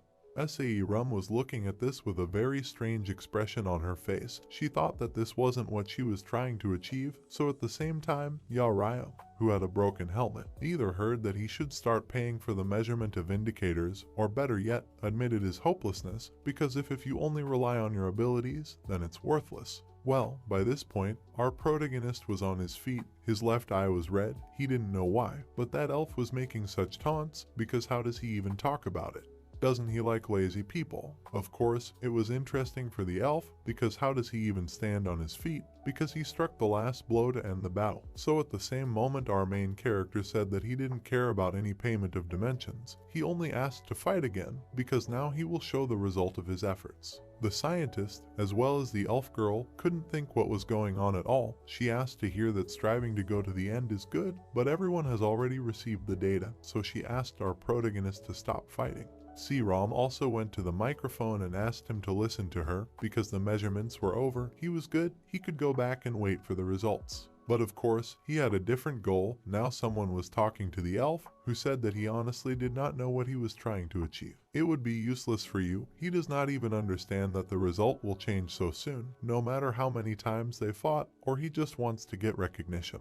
Does our hero just want to hear the elf tell him that he has amazing willpower? But Ryan was told that this wasn't true, because he was very angry that everything was already ending, and he didn't really strike, but in fact there was a reason inside him. Because no one taught him, he did everything from scratch, but thanks to his outstanding abilities, he was able to fill the gap in education.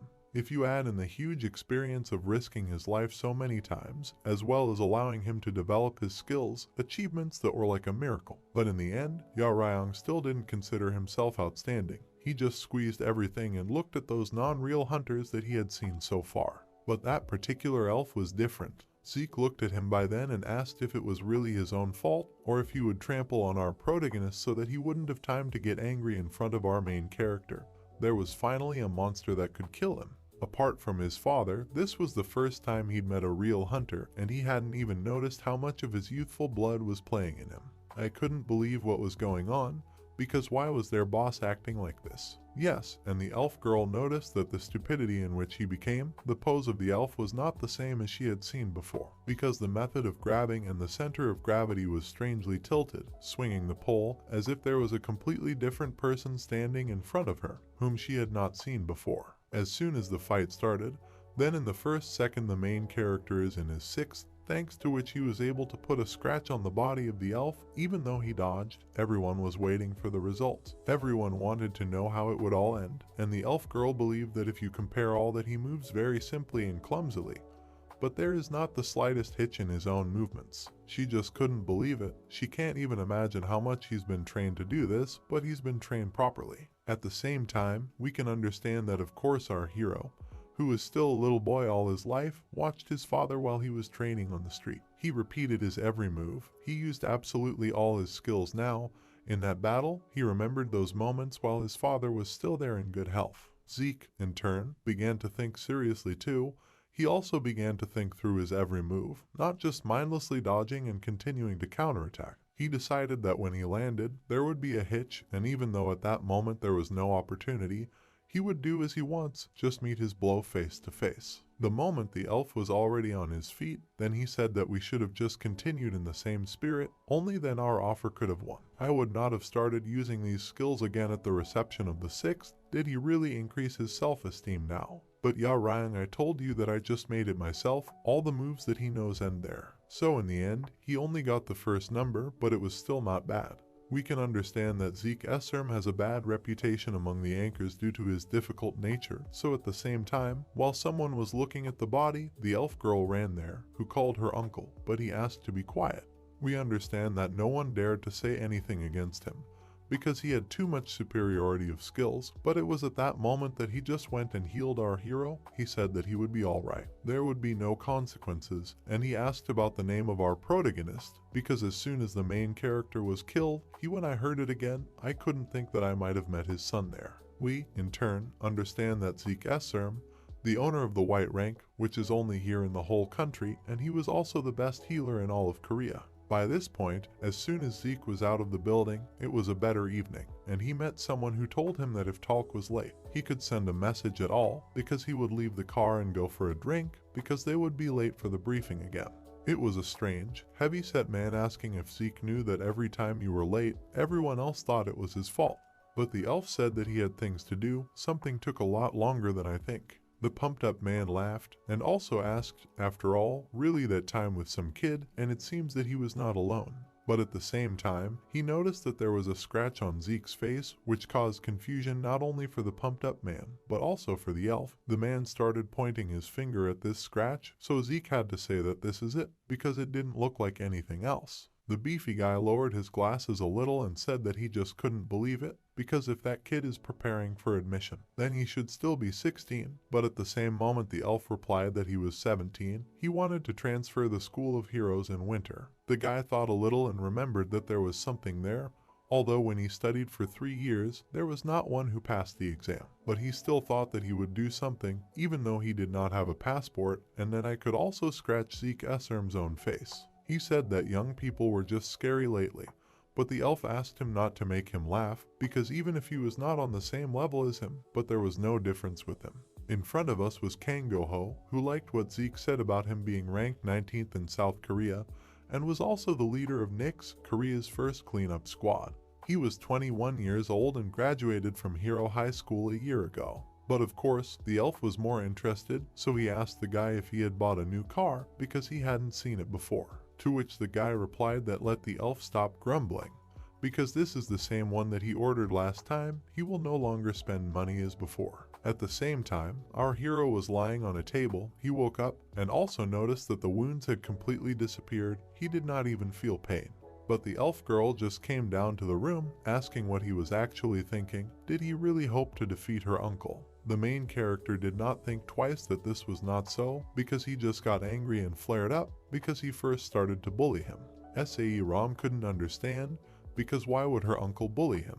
Our hero heard what he was interested in. He asked, after all, was he really her uncle? She thought there was nothing wrong with that, since he was an uncle on her mother's side, so at the same time she handed him a mug. She asked what was the matter. Well, our character only said that there was nothing wrong, because it looks like she just has a good relationship with her uncle. Judging by how much he cares about her, she blushed a little and asked, what is she even talking about? But all he knew was that it was just as he said, because if you think about it like that, it looked like some weirdo had appeared and was trying to cheat his niece. You could understand his concern.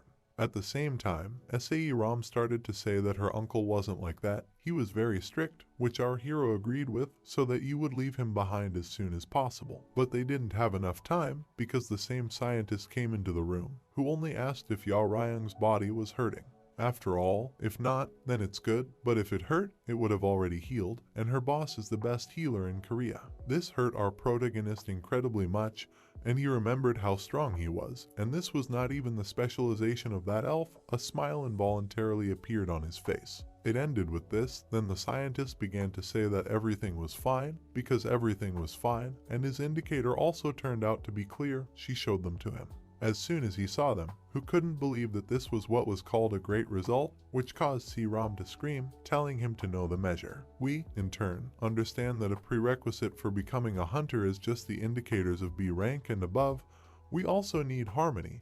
Even if dexterity is at a high level, but it does not correspond to health, then it will all be simply useless. If you are only a muscle, then in singles they will not be able to pull the rest of the abilities. Sae Ram said that among ordinary people, there are those who have one of the indicators can reach the C level, but everything changes when such indicators become 2 or more. The muscle strength, health, agility of people who have 3 C rank indicators is 1 in 10,000. Such are able to fight alone. Such who have 3 B rank indicators, only 1 in 500,000, they can become top-class hunters. So as soon as the elf girl started looking at our hero, she realized that our protagonist has a B rank muscle strength, and the other two indicators are a no matter what was with the balance, but it still remained a crazy level, and among the first year students of the stripping department, he was already on the same level as that monster. What did he expect anyway? While our hero continued to look at his stats, Tony wanted to say something funny. She said that their boss who fought with him didn't have any rank stats because of these three,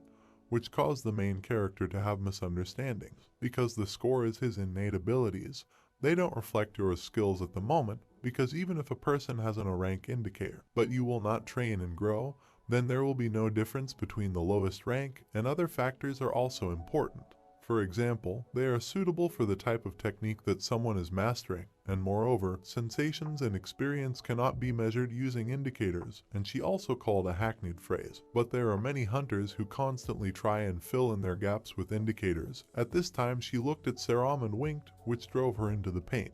But despite everything, Yao Ryung put down the tablet, expressed his thanks, but he said that he wasn't too disappointed. He didn't know much about it, he just had a friend who was missing a lot compared to him.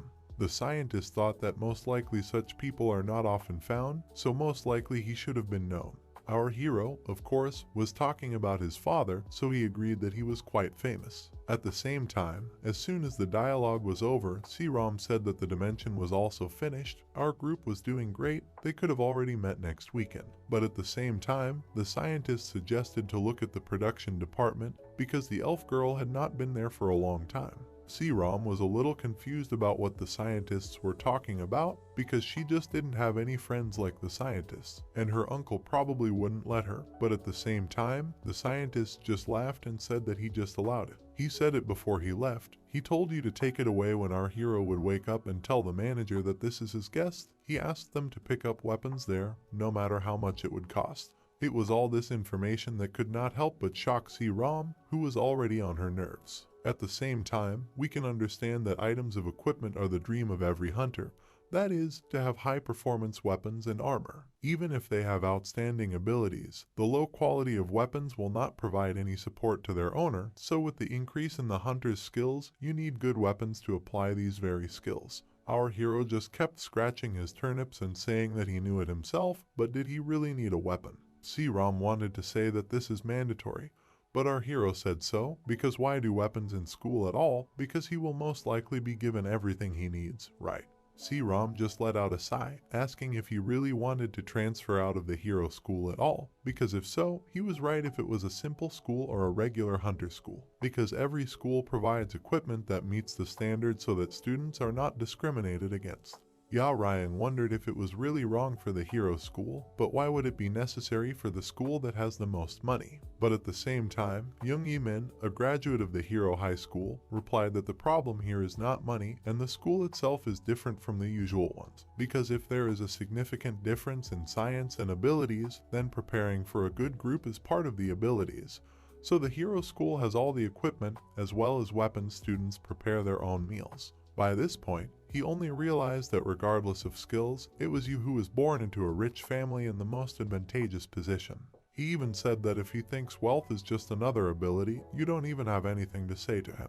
Young Yi-min cleared her throat and said that this is a point that should also be considered. But even without money, there is a way to acquire good weapons. These hero schools are those who are highly likely to become better hunters or rankers in the future, and there are also those who want to invest in these abilities. After all, if a student manages to get into school, then he begins to receive various offers from businesses and just rich people, and after graduation, such hunters pay part of their fees or sign a contract and become an advertising face. In other words, this is called sponsorship.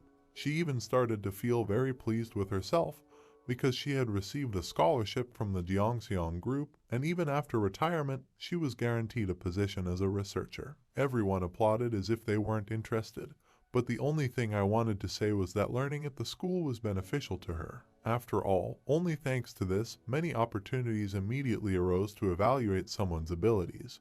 But first it was necessary to enroll. The degree of difficulty in transferring from another school is much higher than the usual entrance exam. Each case is everything possible, including preparation, and the boss said that he would help him in this preparation because he also agreed on everything. You just need to go down to their underground workshop. As soon as Young Yimin then smiled broadly and told her that she would cheer for our hero to enter. By the time they were approaching the warehouse, our protagonist had decided that something terrible was about to happen. See Rom. So the main character replied that Tam sort of said that she didn't know about helping her uncle, but as far as Ya Ryung herself understood, everyone who wants to transfer to the school will come super prepared. Sae Rum said that it was exactly as he said, because she wants to help pay for the weapons. After she said that, Ya Ryung just put his hands up to his face as if he was very touched by the action. So as soon as they started to go down in the elevator, the elf girl explained that it doesn't matter how much money he would spend here, because the most important thing is who he trusts with his production. And since the production department in Chinsen Group is quite high quality, which has received recognition all over the world, then there will be no problems. By this time, they went down to the floor with the name Furnace. Our hero said that for such money everywhere will be about the same. But as soon as the gate opened, he noticed that it was actually an underground forge, and also the name of the dungeon was Stripping Boiling Abyss. The elf girl asked how this picture looks to our hero. After all, to use this place only from them money will not be enough. Well, at the same time, our protagonist sensed something strange. Behind him he started to stand some one-eyed monster. He jumped back, but we can see that he only said that he can't believe that Zeke woke him up on the weekend, and also does not want to go down. In front of us was standing Arj's Thunderhammer, a senior titan who said that he is actually a monster and also the head of the department, so the elf girls should no longer just shield our hero from him.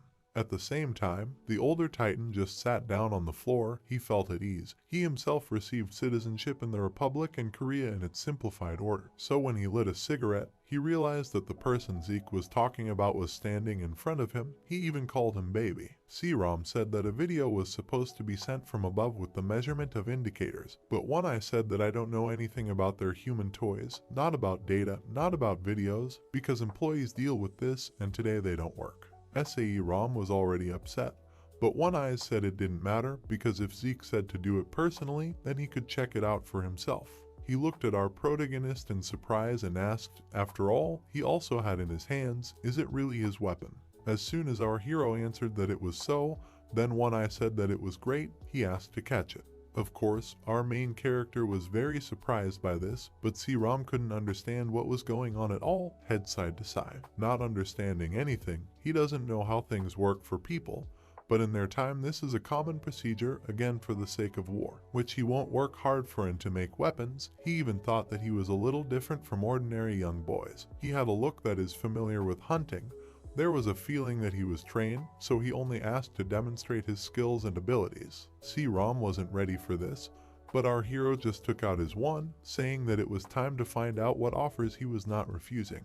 At the same time, he immediately flew straight at the eye, but Tom was wondering something else entirely, because where did he even get the weapon that he uses? Ya Ryung certainly didn't expect that he wouldn't be able to injure One Eye. After all, he had definitely struck out. It was a pure needle strike. Of course, there were a lot of monsters that he couldn't take down with a single blow, but just now he felt that literally, if he didn't know about the takeout, we had the feeling that this creature that was in front of him just wasn't alive. What kind of monster was standing in front of him? C-Rom, on the other hand, thought that he was a fool for speaking so bluntly, but she was at a loss for another reason, because he understood that the danger level of the monsters was marked with stars. The first level of danger, just like a flying praying mantis, meant that it could kill a person, something that an average adult man with a gun could handle. The monster is already with 2 stars, just like Clastraptor can handle a trained military with firearms in their hands, but the danger level is 3, just like a titanium monkey. Motorized infantry and the introduction of armored weapons are already required.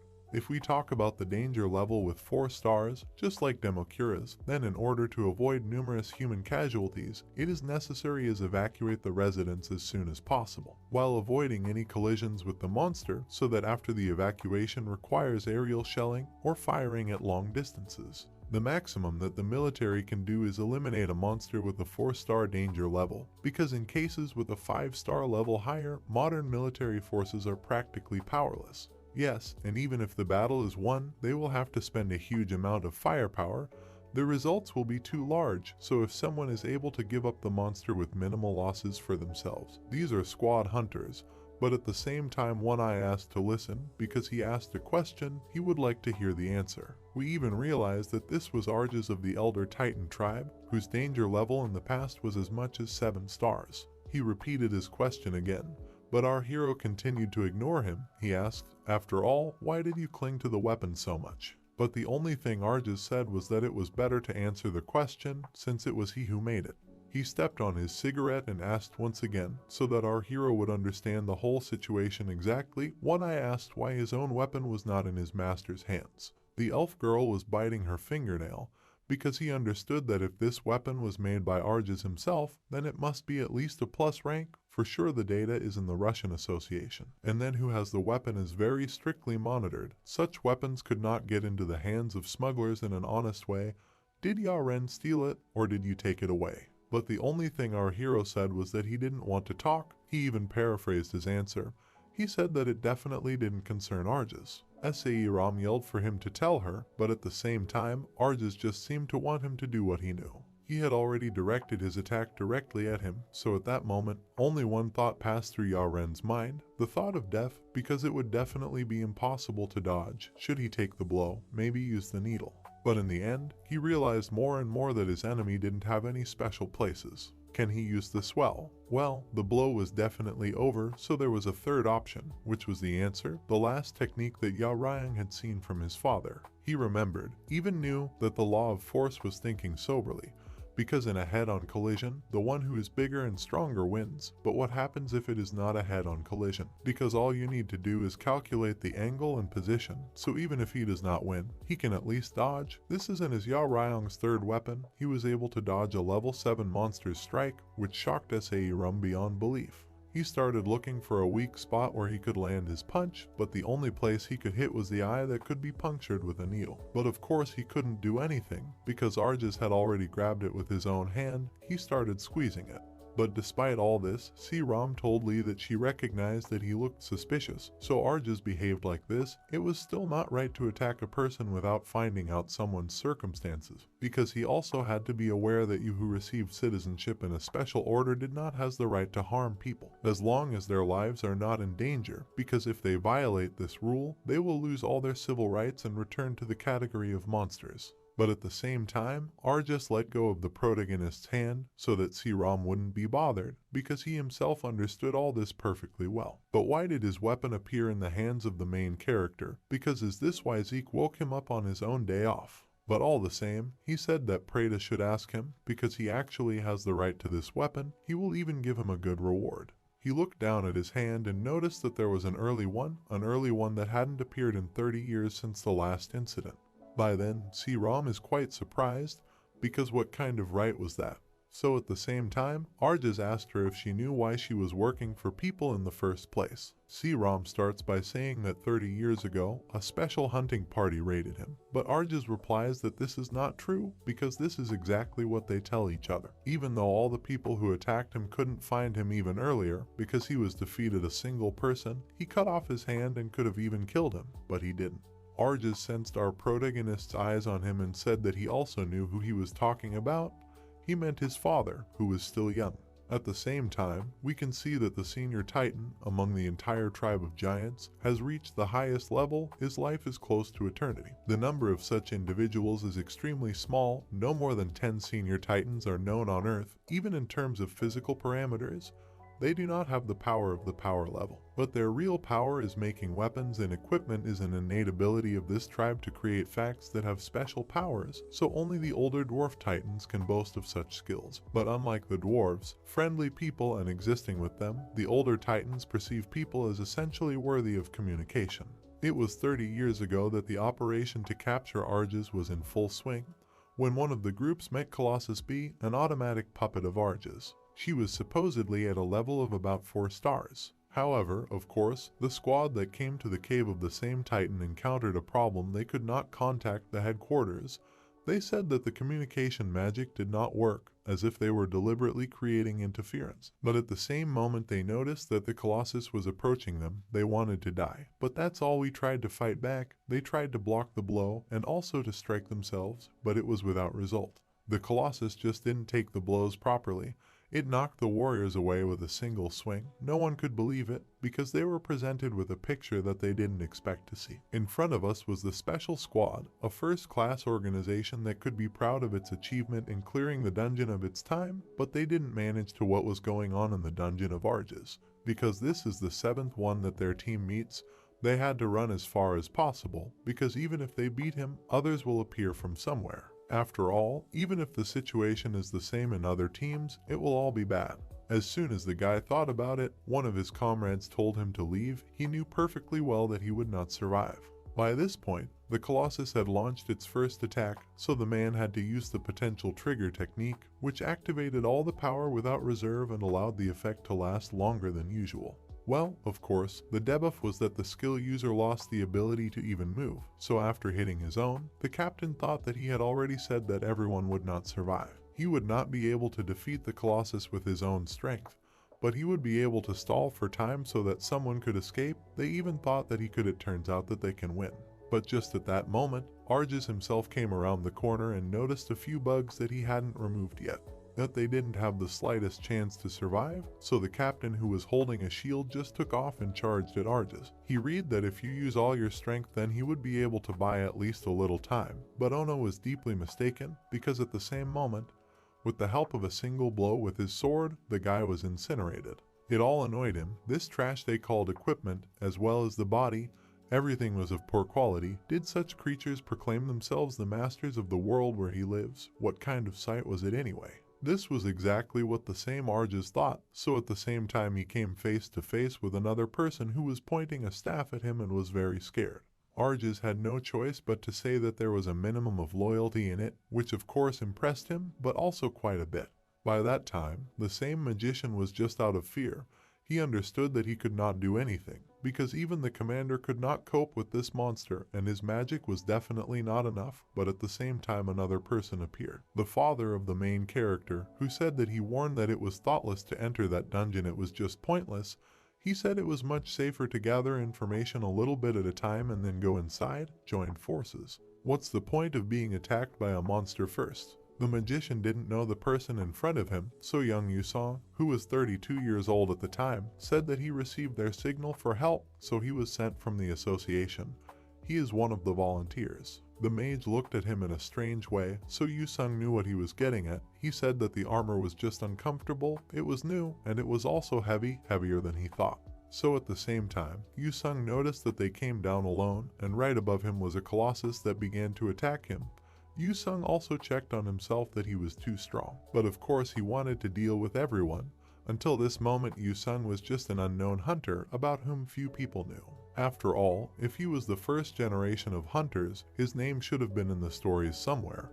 But instead of weak achievements, he paid more attention to saving others, so he achieved fame. But after that incident, it all started. It was on that day that he dealt with the ear. It was on that day that the whole world found out who such a good dream, because Arges was shocked by such a picture, because he did not expect that his colossus would just go from just one blow. Mog himself couldn't believe it. After all, this monster that was standing in front of them could only be caught by combining all the forces of their team. How was it even possible to defeat it with one blow? But even with all this surprise, the only thing Yusong knew at that moment was whether the mage still had any mana left, because if so, then he didn't just need buffs, he only needed things to fly around him. He asked to take these two corpses and get out of there, because they're both still alive. Arges was the only one who didn't like the idea, because you couldn't just walk away, because Arges was talking like they had a choice. But of course Yusong was sure that it was. Without his permission, Arges wouldn't even touch the hair on anyone's head. Of course, this all caused an incredible aggression on the part of Arges. His only eye was covered with a bunch of muscles because he was so bad. But at the same time, as soon as he started his attack on Yusong, the latter in turn just took and collided with him with a sword to the ball. 10 years have passed since the merger. At that time, the hunters were faced with one problem. The released forces, the increase in their physical abilities allowed them to approach the level of super people, as well as their technique of making copies using materials obtained in the dungeons, which helped to develop their skills very quickly. But unlike high performance and copying weapons by them, I didn't use it that well.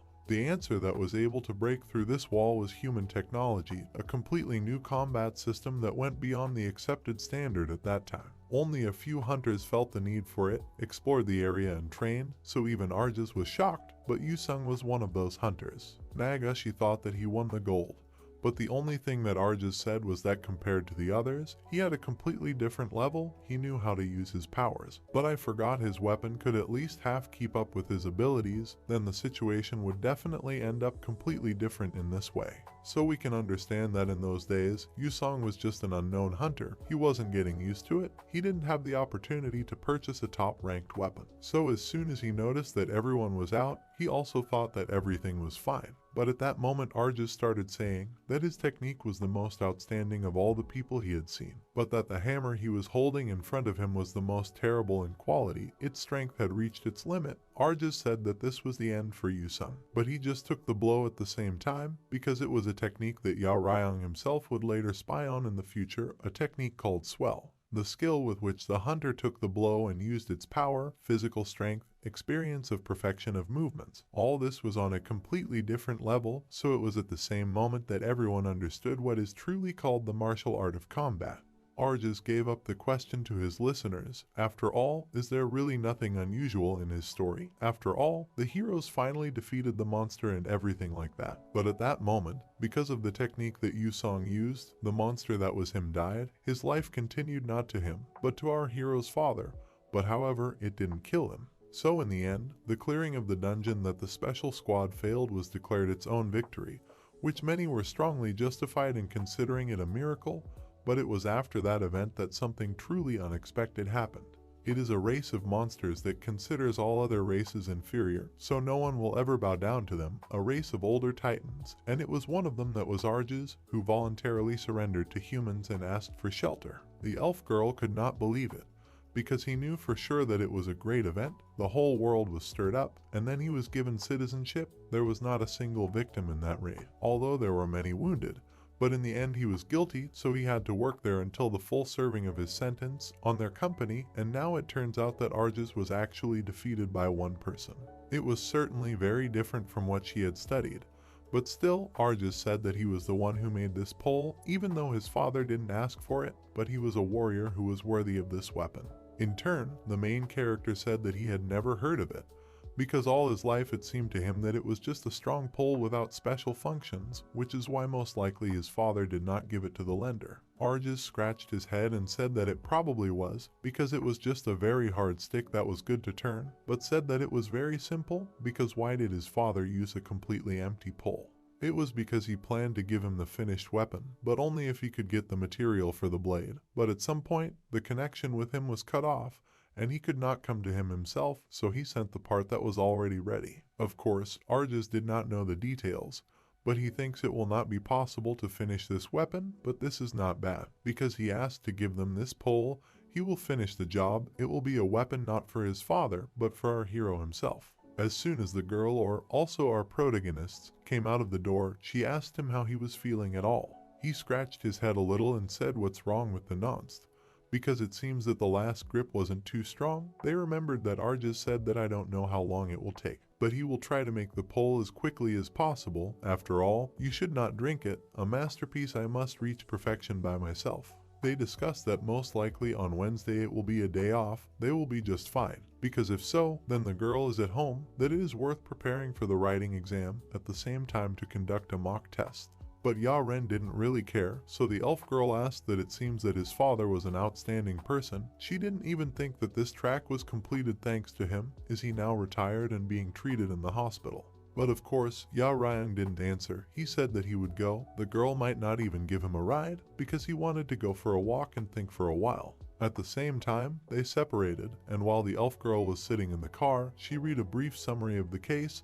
Everything was written there. But even if what Arjus was saying was true, then it turns out that those 5 legendary hunters of the special squad took the credit for another hunter. It was hard to believe, but there was no reason for Arjus to lie, and even if you looked at the abilities that Yao Ryang had shown, it was quite obvious that his father was a unique master, because there were many such cases before, because it was impossible to verify what happened in the dungeon. She pondered and realized that there was a famous event, the false dragon slayer Yusung, the best hunters of South Korea with excellent skills. Most of the achievements that are recorded in history were forged and spelled out using threats. She thought that for sure after Yusung was injured, then everything became known. She was able to find new information on the next website and realized that the false dragon slayer was most likely Yao Ryong's father. Well, while she was reading all this, she received a message, the midterm exam of the second semester. She was asked to check the grades for the practical exam. So at the same time, in high school, we learned in the department of dungeon clearing. Everyone said that everyone was doing great because on weekends even no one can have a normal rest because of her. A girl named Jo Sia at the age of 27, the homeroom teacher of class 1-2, a mentor in magic, asked for forgiveness. Well, of course, a person we already knew said that there was nothing wrong with this because it was the first time she had become a class leader, and he also needed to check the first-year students' assessment sheets. So as soon as Jo Sia closed her laptop, she realized that everything turned out even better than she expected. She meant about the work as well as the level of the students. It couldn't be compared to when she was studying there herself, so she asked the teacher if she knew that the first place in the practical exam would be taken by that particular student. Na teacher said that thinking about such a result was difficult to predict at all, so at the same time, Siram, as soon as she checked the results, was shocked. She realized that currently in the first year there are 3 students who are called geniuses. But unexpectedly, all 3 of them have mixed blood. The first one was Choi Dia, has swordsmanship skills inherited from her father, a white-ranked hunter, as well as magical powers inherited from her elf mother. The second student was Anisha Esserm, who has magical skills that even a full-blooded elf can envy. In the future, she will surely achieve great results and reach a high level. And the third student, who was born from the union of a human and a dwarf, then from the latter he got the strength of long-lasting and human agility. He absorbed the greatest strengths of both teams. His name was Tir Belkacen. He was called a rising star, who has the best physical characteristics not only in the School of Heroes, but also in the whole world. This is the same student who won first place in the stomach exams. So at the same time, the teachers continued to say that they did not doubt Cheolgun's skill. He is not inferior in any way to the rest of you. But usually the first places in the exams are taken by leaders, even if it is difficult to take into account that the difficulty level was low, yet he alone took first place. But another teacher who had an iron hand with him said that singles usually have their advantages, and physical strength isn't all of his strengths. The young teacher said that she was worried, because even though he has all the data to become a leader, but he is not at all interested in communicating with other children, not only the guys from her faculty, but also others are a little afraid of him, because even everyone understands that in the future, even in the second year alone, you can do not so much, and it would be nice to have at least one friend to share his thoughts with, but he doesn't seem to be interested. But at the same time, the same fighter of tyranny said that perhaps you should not worry too much about this, because it often happens that the guys are not what they seem outwardly. He picked up his bag and said that it helps sometimes. 3 days after that moment, on Wednesday, many students were outside, so at one point they ran into him, Chonggol. They were very scared because they spilled their drink on such a bully. But the only one who began to apologize was Young Guol himself. He was the first to apologize because he didn't see. He just walked and thought about his own, but of course the students were very scared. Young Guol didn't even know why he was so unlucky, because the only thing he missed here was his mom. He remembered talking to his mom earlier about how tteokbokki is a very bone-deep dish. So that's why his mom, who was called Seok Yubin, a Korean hunter working mainly in Europe and having a great reputation, I told him that the guys were for him. She often told her son about her homeland, which she missed so much, so Cholgang himself felt a lot of sympathy for the year's efforts. This is the atmosphere that he grew up in. Plus, his personal outstanding qualities allowed him to enter the School of Heroes in special competitions. So if we talk about problems, he was very sociable. He would have been happy to speak, but he wasn't entirely fluent in Korean, and what if others said that his pronunciation was bad? This was a feature of an introvert. Even if he knew a foreign language, but it was still difficult for him to talk to foreigners. He really did not like his character. So his first semester passed, everyone was constantly trying to apologize to him because they were interrupting him, so that Cholgang unwittingly acquired the image of a majestic wolf. His hobby was walking, so at one point he wanted to go somewhere. He wanted a computer club that his mother went there too. I went there. He remembered that this is when you just play games and also order something delicious, so as soon as he got there, he realized that he didn't know anything about what to do there, he didn't even know how to register, he understood what was bothering everyone. So he decided that he will go home. He was still alone, but at the same moment he was approached by some person who turned out to be our protagonist. He said that he was doing his registration incorrectly because there you can only charge and registration should be done in another place. He asked me to follow him and he will show me how to register. At the same time, as soon as Chongal and our character went through the computer showed him what to fill out and what not to fill out. So as soon as the registration was over, you can go back to that machine and charge it, choose a place again and make a move. This will be the end of it. Ya Rayam, as soon as he finished explaining, remarked, after all, was it really a foreigner? Although he spoke Korean quite well, it was even his first time in the computer club, but our hero still had nothing to do. Because C-Rom was just late, he didn't even know that it would be like this. He definitely wouldn't have been able to. I started getting up at 9:00 in the morning, or I'd rather go to the black market. We understand that of course in the very case where the royal jelly was placed there was a strange thing. A certain hexagon, it didn't look like something edible, so he decided that when he had time, he would check it all out, and now they are selling an item related to using the sky bees was tantamount to killing, so the exchange that C-Rom gave him was in kill blood. This is one of the 3 disasters of the Igarian jungle, because in kill is a reptilian tyrant. Because in recent decades a myriad of special units have been assembled to destroy it. But so far more than one raid has not ended in success on this creature, because all that can and has been obtained from there is a few silver scales and quite a bit of blood. Currently, hunting for this creature is generally prohibited, and the prices for such items are literally celestial. Of course, our protagonist decided that he wanted to meet C-Rom at lunch and go to the black market in the evening, but now everything has shifted. At the same time, Young Guol approached our protagonist and said that there were no other seats, so he would have to sit down with him. This was another characteristic of introverts. He was constantly looking around and being cautious, even when it wasn't necessary. Well, of course, our hero was not against it. He said that there was a lunch, as well as a day off. He could sit there with him, especially since no one would come to him. Young Gal, on the other hand, as soon as he opened the games, noticed that there are no games that can only be played here.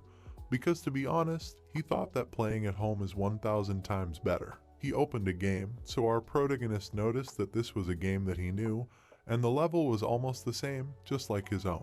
He apologized for asking this at the first meeting, but he also doesn't have any friends who play it, because if the other person is playing alone, then why not try to play together? At the same time, we see that in the center of Seoul, here and there are ruins that are called scars. So during the merger, a huge part of the city was destroyed, almost the whole of Seoul, so most areas were rebuilt over time, excluding places that were close to the dungeons. The space between the wall that held the dungeon served as a means to soften the impact in case a monster got over that wall and an emergency was declared. But in the past 20 years, there had never been a single instance of monsters going outside of that wall by themselves. They were transported by special vehicles, so at one point, one person said that in such moments, as they saw, you actually realize the reality, because his so-called colleagues hunt monsters and earn money, and he gets a penny for driving a car. The girl who was sitting next to him told him not to start again.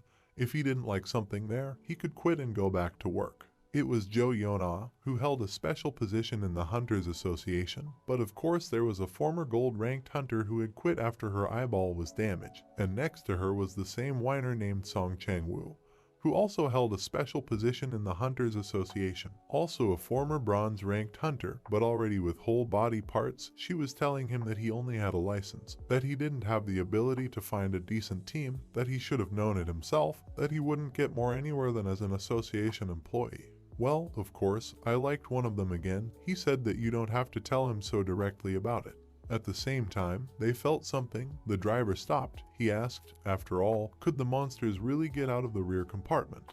But all Jo Yeon did was tell him to call the center and tell them that they had stopped for a short checkup, so as soon as it came out, he said the same thing, because whatever happens, there is a boss nearby, so everything will be fine, because if it wasn't for her injury. Then she reached Rancor, but as soon as he looked at the seat next to her, he saw a completely different woman who probably killed the boss, but he said that the boss's reaction was quite fast, but knowing and dodging are two different things. She also looked through all the lists in the trunk, but noticed that the driver wasn't doing anything, so she ordered them to get on the pedal if he didn't want to die. By this point, our heroes had already finished their game. Our hero was very tired. They continued to have lunch because they made delicious food there. So our protagonist said that he did not know that they were the same age. He was just tall and large enough, and his muscles were pumped up. What school does he go to anyway? Of course, Young Guol was a little confused. He wanted to name his school, but at the same time, they felt something strange. All the buildings started shaking. Everyone thought it was an earthquake, and the sound was like an explosion. So it was incredibly surprising, and they didn't notice that the truck was near their building. I hit a wall. They thought the driver was just drunk, but how did the truck do that? Because should I tell them about it first? But at the same moment, the girl who was standing on the roof understood that most likely in a few minutes the alarm would be triggered and the hunters would come here. She was sure that she would be caught. But at the same moment he said that there was no need to worry, because she had already woken up the guys, who immediately began to get out of the truck.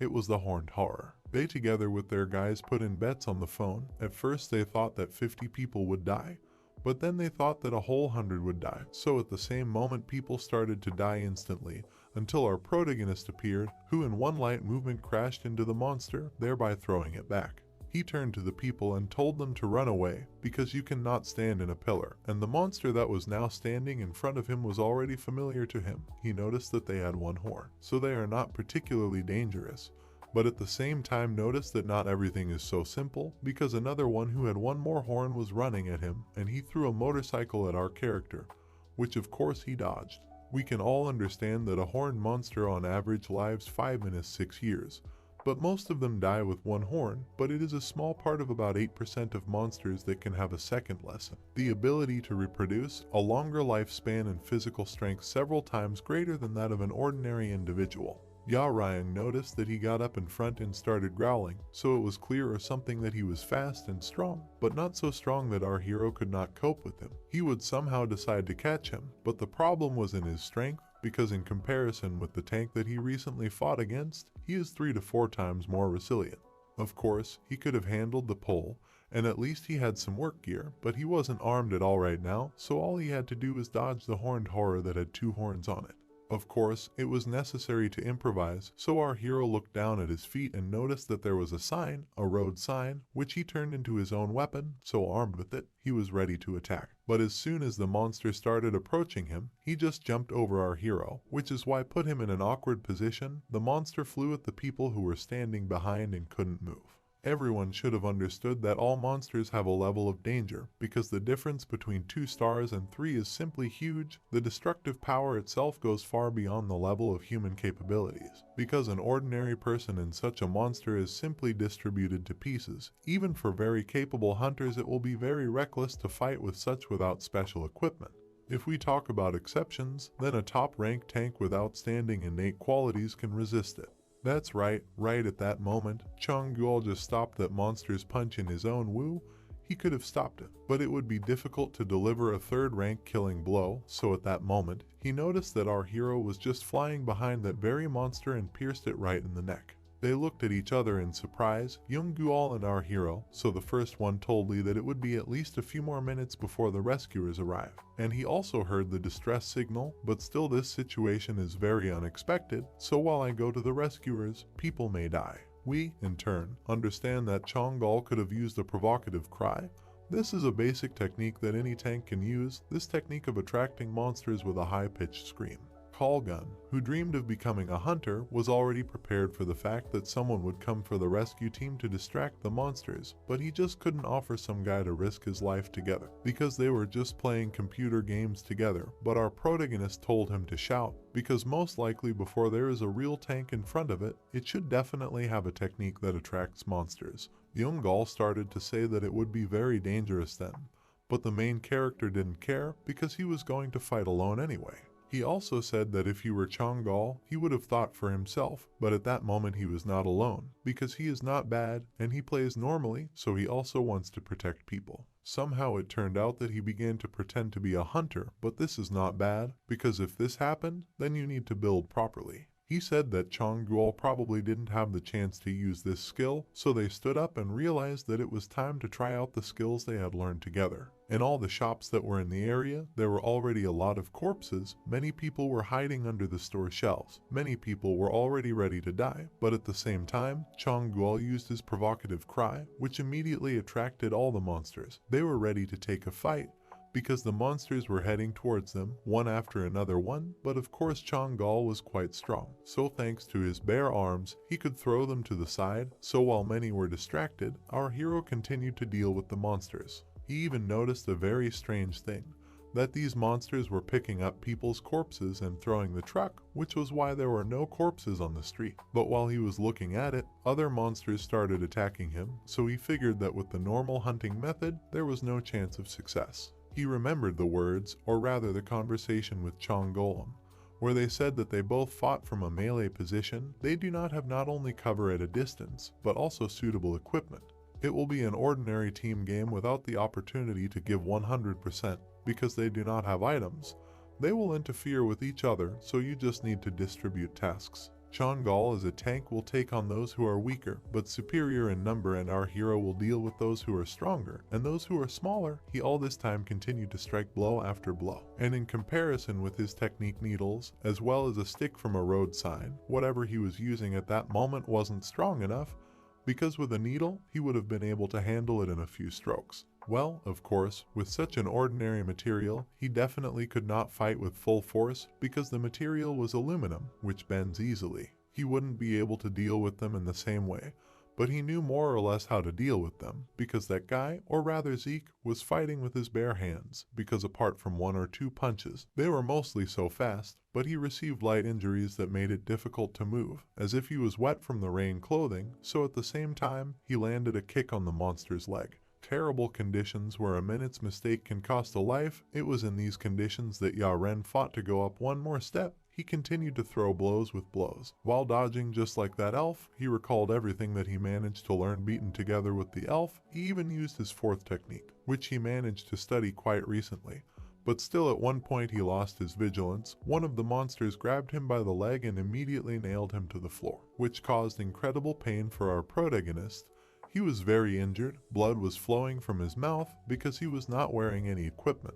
That the damage was certainly significant. He talked about how he might look a little pathetic, but there was no other way. It wasn't like a fair fight with a human, so that was the reason why he wasn't so scared. Because he knew that one moment Chong Guol would come and throw the monster back, he remembered that the team's luck, this is also an ability. At that moment, many people who were sitting in offices and were still intact seemed surprised that our heroes together were able to defeat dozens of horned horrors without any equipment. They thought it was incredible that they managed to film it. It was a college student, a president, a dungeon researcher, but another guy told him that they didn't run away just because the first one was too scared to run, but they still felt that the 2 who were down there were too strong, even though they looked younger than them.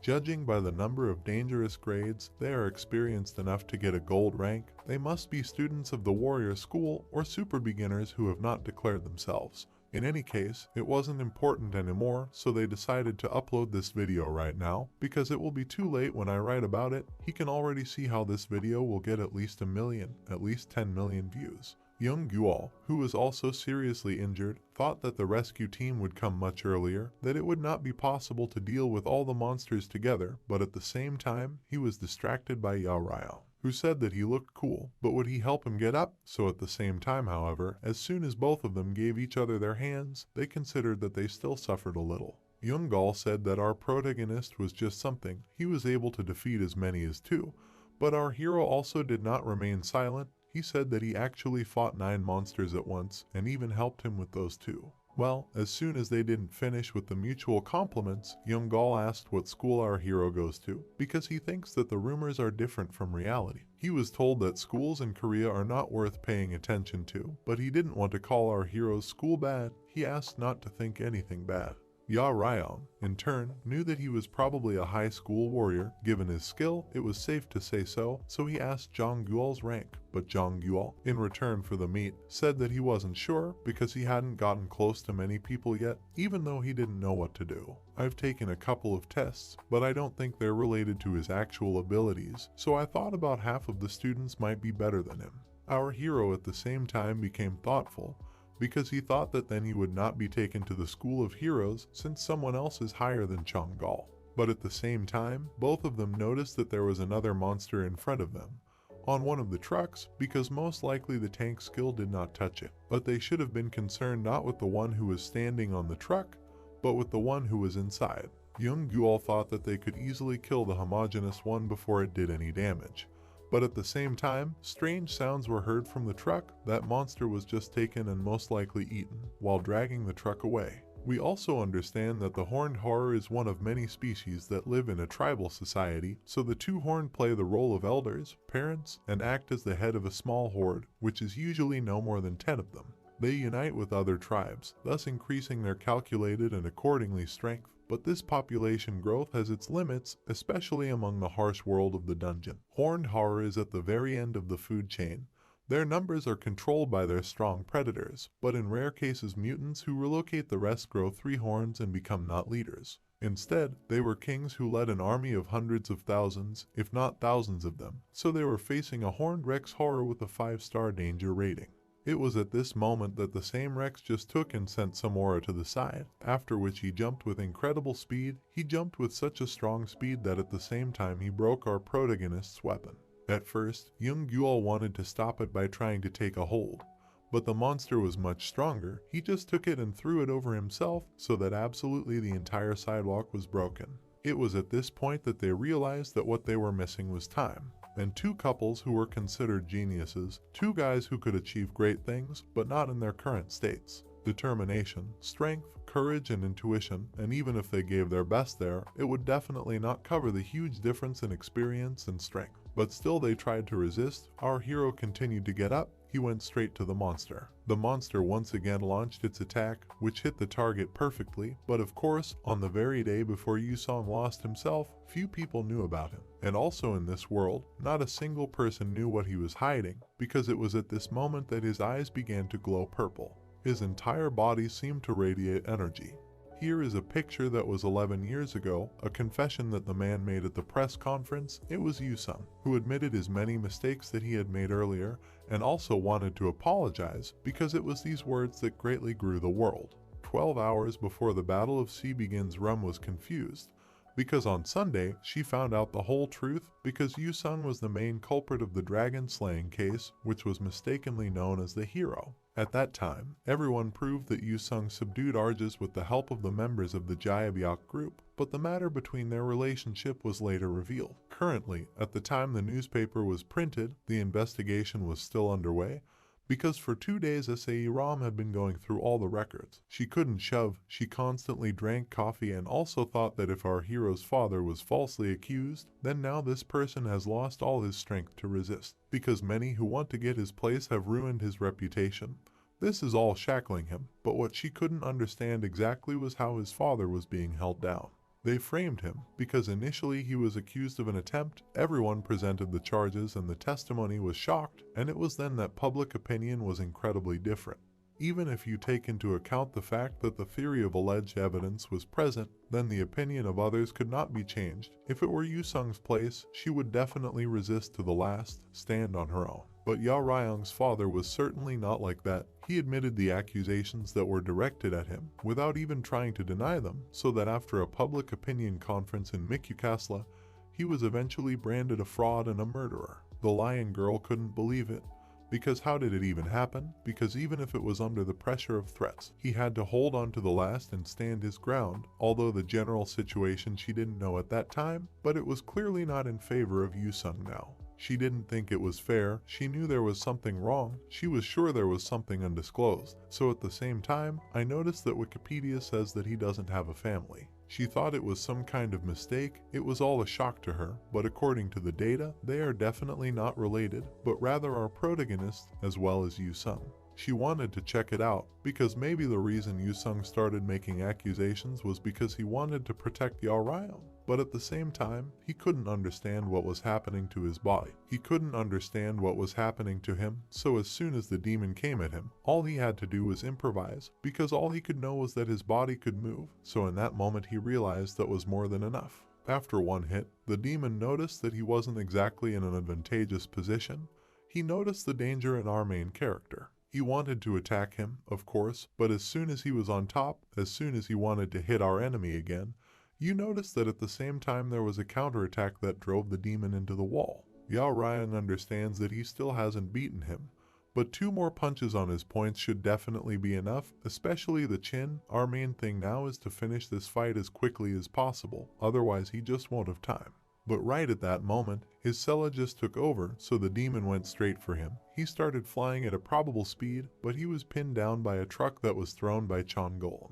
This was the reason why they separated, all because each of them had a different role that matched their abilities. So Chongol's ability was that he had to hold off the opponent even if the body broke. One had to hold on to the end. Such was his role and duty, and also because that he will fight to the last, he will now deal the strongest blow that he is now capable of. The thoughts of our hero, as well as Chongol Dam, they were ready to risk everything, so these risks were justified. The demon's skull just went and broke into splinters from the inside, and the vehicle carrying the monsters was caught. Now the loss of citizens will be minimal, so while Yungal helped our hero up, Yarang even managed to laugh it off a little because he said that they did a great job. That less than an hour later, this shocking news spread all over the world, and with this 2 guys, it is better to say the main problem, and it had a huge impact on the whole world. It was even noticed by the broker of our protagonist. The coma in which Yao Ryan spent his childhood, at one point he was injured, so they tried to disinfect him, or rather his wound. He wanted his father to stop. He believed that it could heal itself early.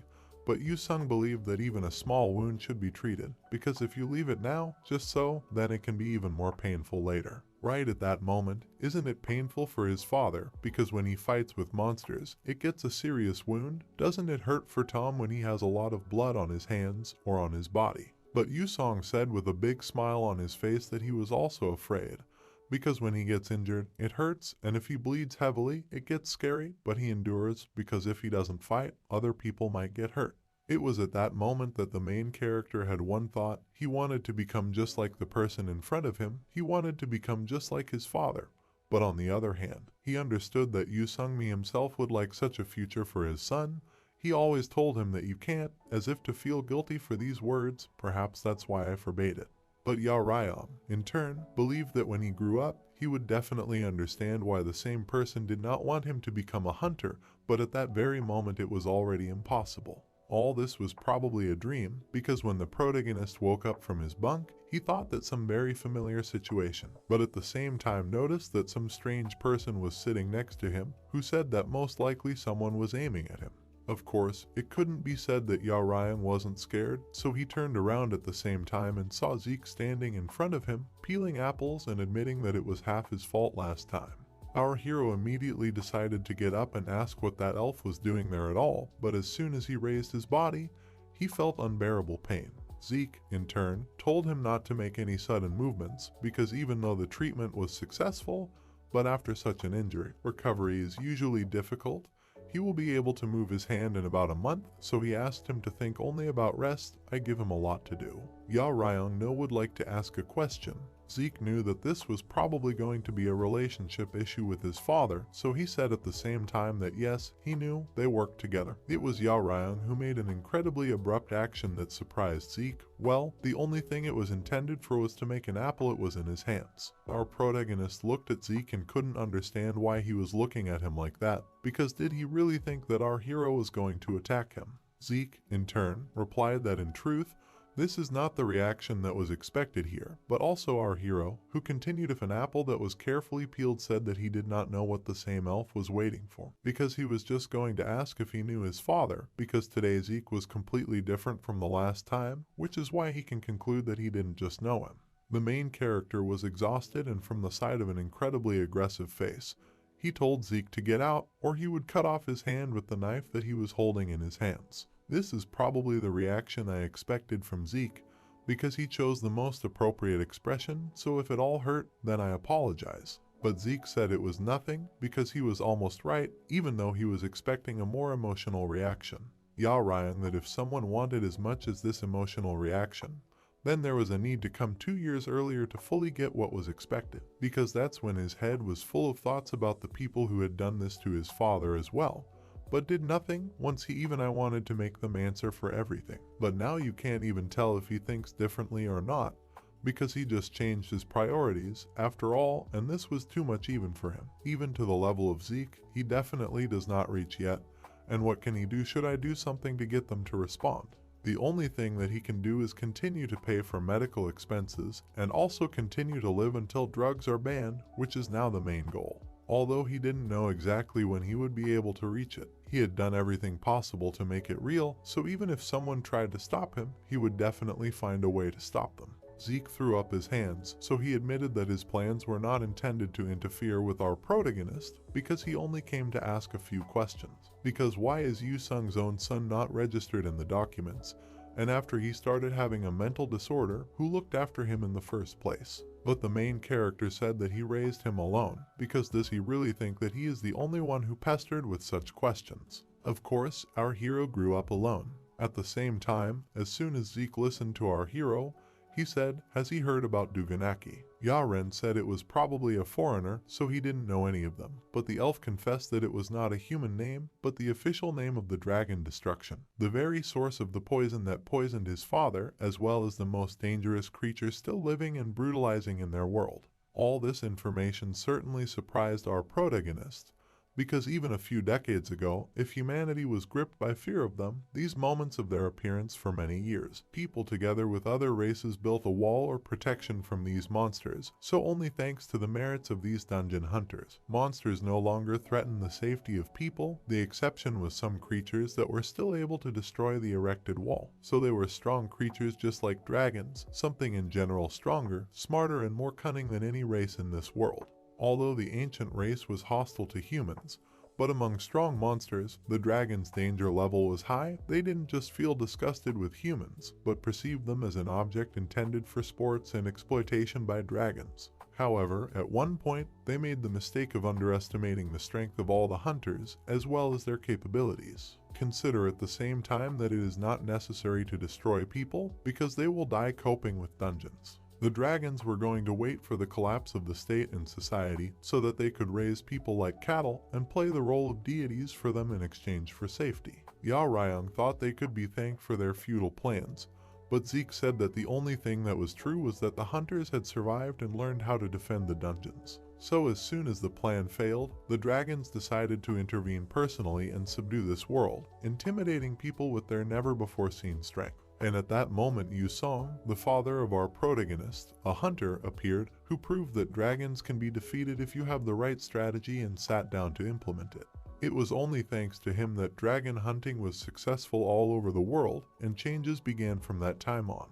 Yaren said that he knows what happened next because they just hid in the dungeons afterwards, but Zeke replied that you just change tactics because they are very cunning. They can also take the form of any race. The dragons realized that they could only defeat humans by force and strength, so they began to change their appearance and disappear into society. It was a secret, of course, but Zeke wanted to tell our hero because he was Yu Sung's son, and also because he was going to be a hunter. Zeke walked right up to our protagonist and told him that Duganahi was the dragon leader that his father had been chasing until he was taken down by an illness. He said that it is necessary to catch him and then it will be possible to make a medicine that will be able to study his father, because if someone is willing to do this, they must become much stronger to rise to the very top as a hunter. The elf will definitely provide a chance to punish Duganahi. By this point, as soon as their conversation came to an end, we can see that the only thing left in our protagonist's room from Zeke is the same fruit basket, as well as a business card.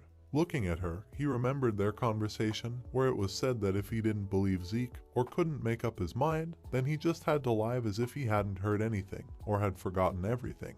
Ya Ryongbi, in turn, exhaled and asked himself, after all, really he cannot decide, because if this is true, then even participation will prevent him with death. But there is nothing he will not back down. Zeke, who turns out to still be standing next to our hero, said that it's not up to him to decide everything, because he said that Tom needed to level up to get that right. Dragons are extremely treacherous and hide quite deep. They have a lot of faces that they carefully hide, waiting in the wings, so even if they get the proof and make it public, it won't make any sense until they personally destroy them. After all, the future is revealed.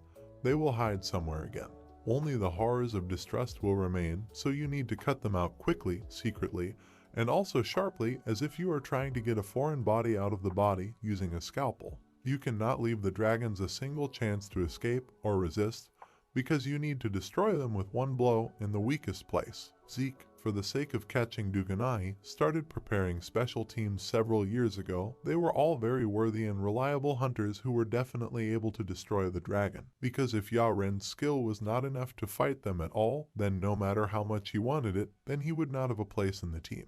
At least one team member. This means not only stealing such a plan, but also putting the entire team in danger. At the same time, our protagonist realized that they probably wouldn't be able to wait for him, because how much time did he have?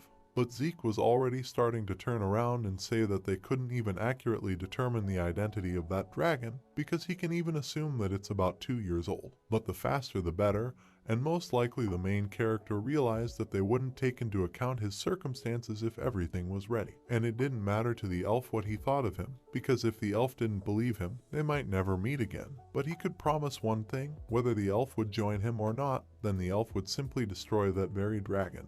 Our hero constantly replayed these thoughts in his head, so as soon as he started washing, he realized what it means to have a way to cure his father. Of course, Yao Ryan was beginning to doubt it, as he was shocked by such a sudden and surprising news. But maybe it was worry, or maybe it was fear that he just wouldn't be able to participate together, even though that wasn't the final answer yet. Well, after looking at his reflection in the mirror, he realized that he would definitely be on the team. Whatever happened, he felt an incredible joy. He finally had a chance to grab an opportunity that just hadn't been seen before, so it's possible that for the first time in his life, he felt such a strong desire that filled him heart to the brim. At this point, he turned around and noticed that a woman had entered his room. She noticed that Yao Ryan had woken up and also asked if there was any pain in his arm or other places. But she decided that she would tell him the details of his treatment more often hiding, because at first there would be a slight discomfort in the muscles. After all, they reassembled his arm. Yao Ryan was surprised by this, so the woman explained that when the ambulance arrived, the arm was in a serious condition. Just a little more and it had to be pulsed, but during the operation, a high-ranking leader joined them and reassembled his arm. Our hero at the same time decided to ask about another patient who was most likely with him, so he said that as far as she knows, he was discharged on the same day because he has a fairly high recovery rate.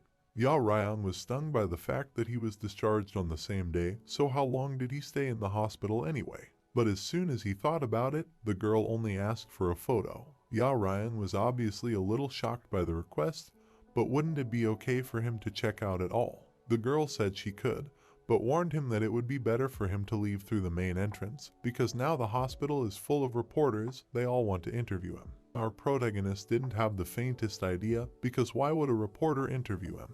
But at this very moment, the girl showed him a video, where he said that most likely it was the one who was in the video. The most terrible accident that should not have happened again was prevented by that person, because there would have been several hundred victims if not for them. Everyone just went crazy, curious about who he was, also where he came from, and also handed him the bag, saying that it was a package from his friend, who said that it was all necessary in order if he did not want to light up. Our hero smiled, because most likely there will be equipment that will grant invisibility, but as soon as he opened the bag, he saw just a climbing rope. So as soon as he got out of the window, the girl who took the photo with him said that she would post this photo on Instagram when he became a hero, a famous hunter. At the same time, our hero was already sitting in the same car where C-Rom was sitting, so our protagonist asked, after all, was there really nothing but a rope? Natalia said that it was necessary to do so that his identity was revealed. So at the same time, she reported that she went shopping,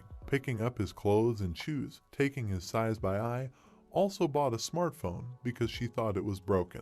She looked at Yao Ryan, who was very happy with the gifts, He held the bag to him, so he asked him not to cry, but at the same time told him that she just couldn't believe everything that she read. She didn't even know where to start and what to ask first, and you were surprised that such a thing happened right where he was. She didn't even think that the monster would be there. But Yao Ryang said that life is just a chain of events, but where did the two of them go?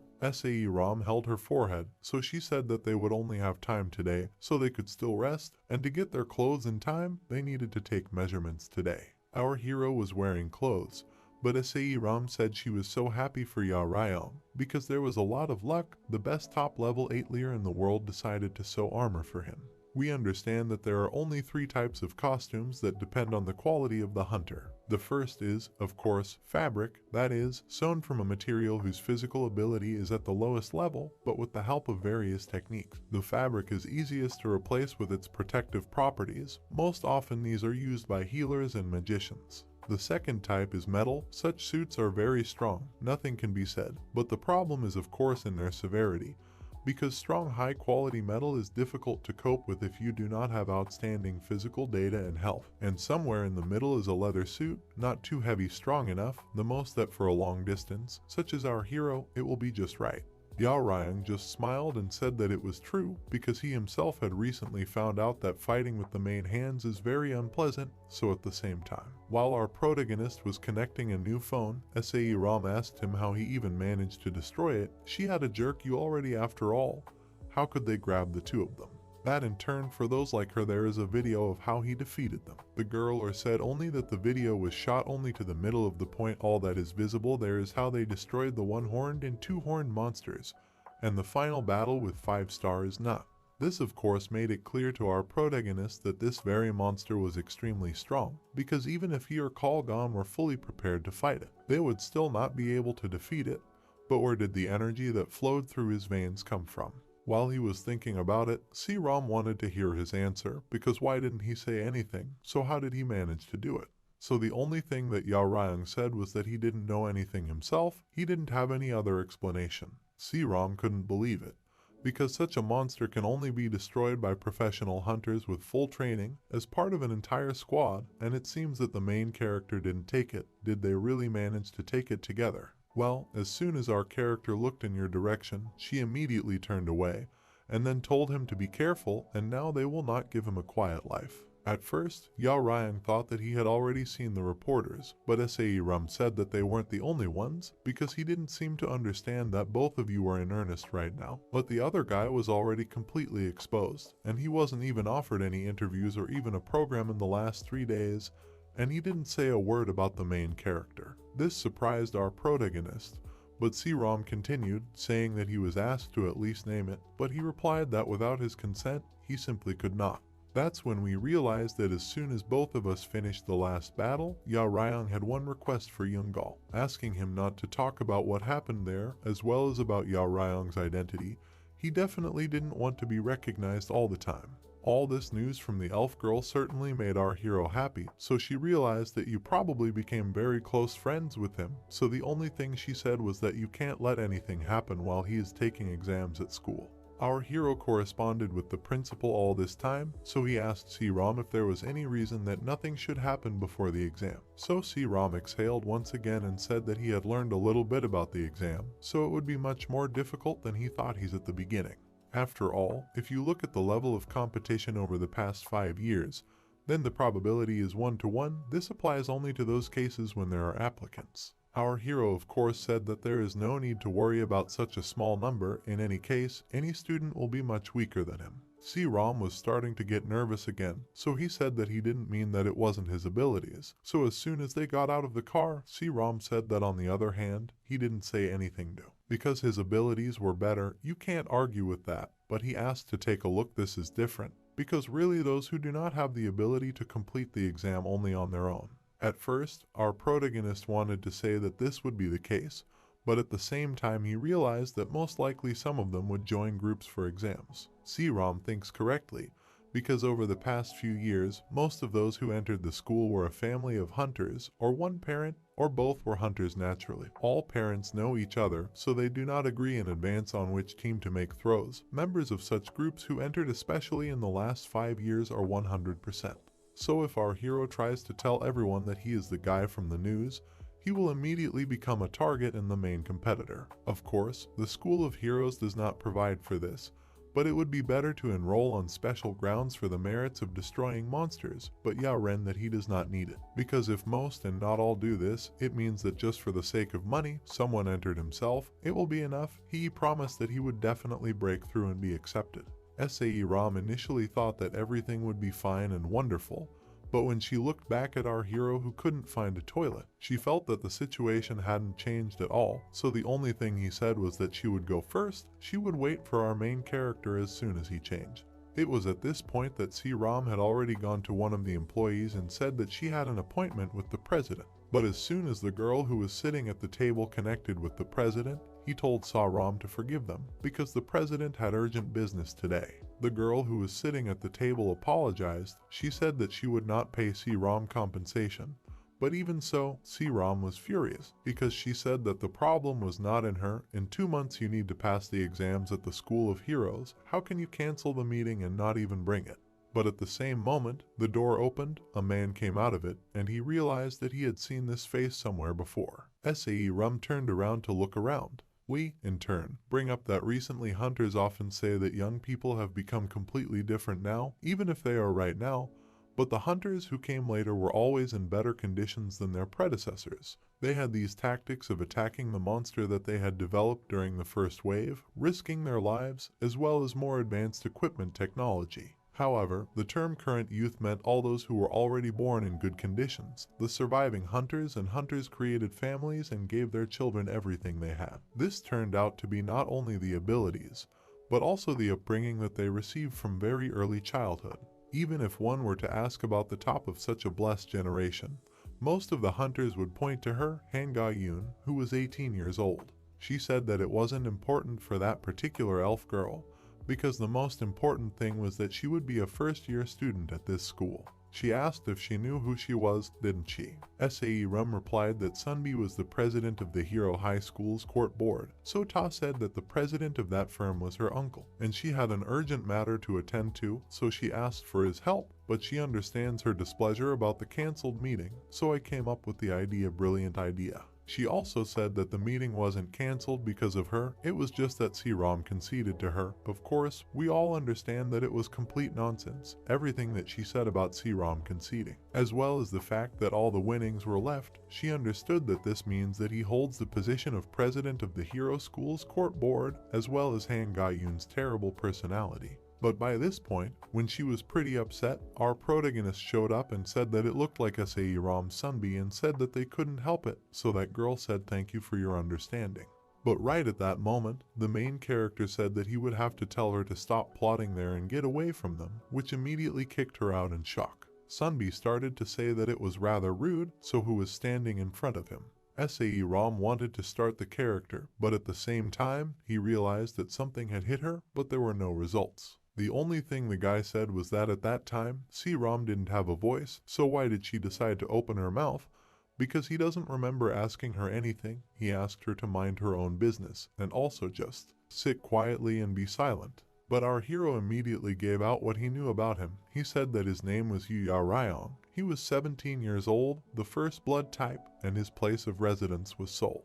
He even mentioned his favorite food, as well as his weight, so I thought that would be enough. But most importantly, he said that he was currently preparing to transfer to the Hero School. And to be honest, he was a little disappointed, because I didn't think that there would be some high school trash in this school. Bullying, just like in the army. Our hero also felt like his body was being taken away at the same time. But Sunbi said that she was sorry, because she doesn't really dislike people who throw harsh words, even though it only applies to the topic of who has the right to do so. That if he is preparing for transfer, then some defective product that does not meet the standards at all simply does not have the right to do so. In turn, the main character just took and carried out an attack directly in the left eye, after which the entire left part of the face was destroyed. He said that I understood what was going on, because he just tried to use what he learned. I don't know if she liked it or not, but he understood everything. Sunbi felt that the same skill that he had used on them had been applied to him, so just as he started looking at Yao Raya, a strange person came out from the other door. It was Han Sung-woo, a former hunter who is currently just an armor designer. He said that this girl is just a little bit of a nuisance because he works and that friend to arrange and we are here concerts, so still namesakes to answer. It hadn't been a week since Dell had worked there, and to see her father turn himself over there. The designer at the same time asked for forgiveness for his niece because she is used to creating what she wants. SAE Rom, in turn, said that there was no need to apologize because she was very happy. If this whole situation was due to the stubbornness of the student council president, then she thinks that they can easily solve the whole problem. And everything was right, everything that Ono just saw was even much worse than her I expected it. Therefore, it was clear that that girl held a strict superiority of skills, so if someone like me was standing in front of her, they wouldn't even remember him. It was at this point that Yao Ryang said that he needed to step away for a moment, and what exactly does Sunbi do at school? After all, it doesn't seem like an ordinary student council member, so SAE Ram replied that it was the student council president, in other words, the strongest of all the hero school students. All this could not but surprise our protagonist, because he should have understood that every student of a specialized school receives a temporary license, and thanks to this license, students have the opportunity to get experience in preparing for professional activities in low-level raids without school classes and accompanying a professional hunter. But there are exceptions, such as high school heroes. Inside the school, groups of students with exceptional grades are formed, which are recognized by the unofficial cleaning team. They are the ones who get the right to independently control and express their opinion on the board of directors, and can also team up with professional teams to participate in raids on monsters above 5 stars. For this reason, there is no official team of professionals among hunters, who are called future rankers. SAE Rum also said that according to the rules, it should be like this, but the girl in front of him was only a sophomore. Our hero thought that there was nothing wrong with this, but SAE Ram replied that this girl just took away the position of president from the one who held this position before her. Yao Ryan couldn't believe it, so SAE Ram said that she was advocating for prioritizing skills that can be accessed from the first semester of second year. So as soon as Ga-Yun Sunbi entered the second year, she stepped in and immediately pulled out her blade, which was the most high-profile incident in the entire school. History in schools, she began to challenge all the high school students who held the council, and as a result, at the end of the first semester, she defeated everyone, including the president. Thanks to this, he became the youngest president in history. By this point, as soon as the conversation came to an end, Sunbi just turned her back on her uncle, telling him that he needed to stop grumbling so much, because it was time for her to go. SAE Ram thought it was great that everything had passed them by, that they were doing well, but right at that moment, the main character said that he wanted to make a bet with Sunbi as well, because he had heard that a student from school was quite strong. She wouldn't just act like that. Those who are younger than her, Yao Ryan only wanted to solve the problem, because if he lost, he would step in. SAE Ram asked the main character to calm down, but it was too late because Sunbi wanted to know the conditions in case she lost. A smile appeared on the protagonist's face, and he said that it was very quick to grasp because he had heard that there was such a technique as taking steps away. Between hunters, based on the ancient techniques of the former arts, the opponent or evade is prohibited. The winner will be the one who retreats first, because if he loses, he will concede in due time today. It was clear to everyone that this method does not threaten to get damaged. It trains sensitivity, dexterity, and technique. This is one of the training methods that are often used. So our hero said that if she loses, then next year, when he staged the School of Heroes, he will take the place of the student council president. SAE Rum thought that the main character was crazy, because how did he know about this method? And the president would never agree if he was in his right mind, but you of course found it all funny, so she accepted the bet. By this point, both of them were already in the workshop, in the test room, where they were ready to start the battle. The aura was coming from the two of them, and we see the not-so-distant past, where SAE Ram continued to tell our character that he was crazy, because he still had a chance to refuse, because the chairman is a rational person. Everything could be solved by simple breeding on their part, because it was raised, but he was completely healthy. What did he think he should do with such a hand as his? After all, even if he won, there was no way she would hand over the position of student council president to him.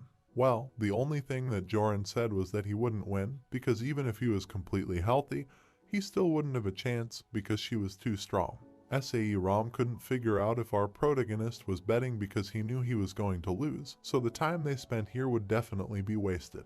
The main character said that he understands that this is worrying, but asked him to understand because you just need to trust, because in the end it will definitely be a good deal. C-Rom was very downcast at the time, not even what he had said, so what could they gain from a duel that was already known to have an outcome, since he wasn't going to lose on purpose to win her favor. But as soon as the image was asleep in her mind, she realized that he wasn't stupid enough to try something like that.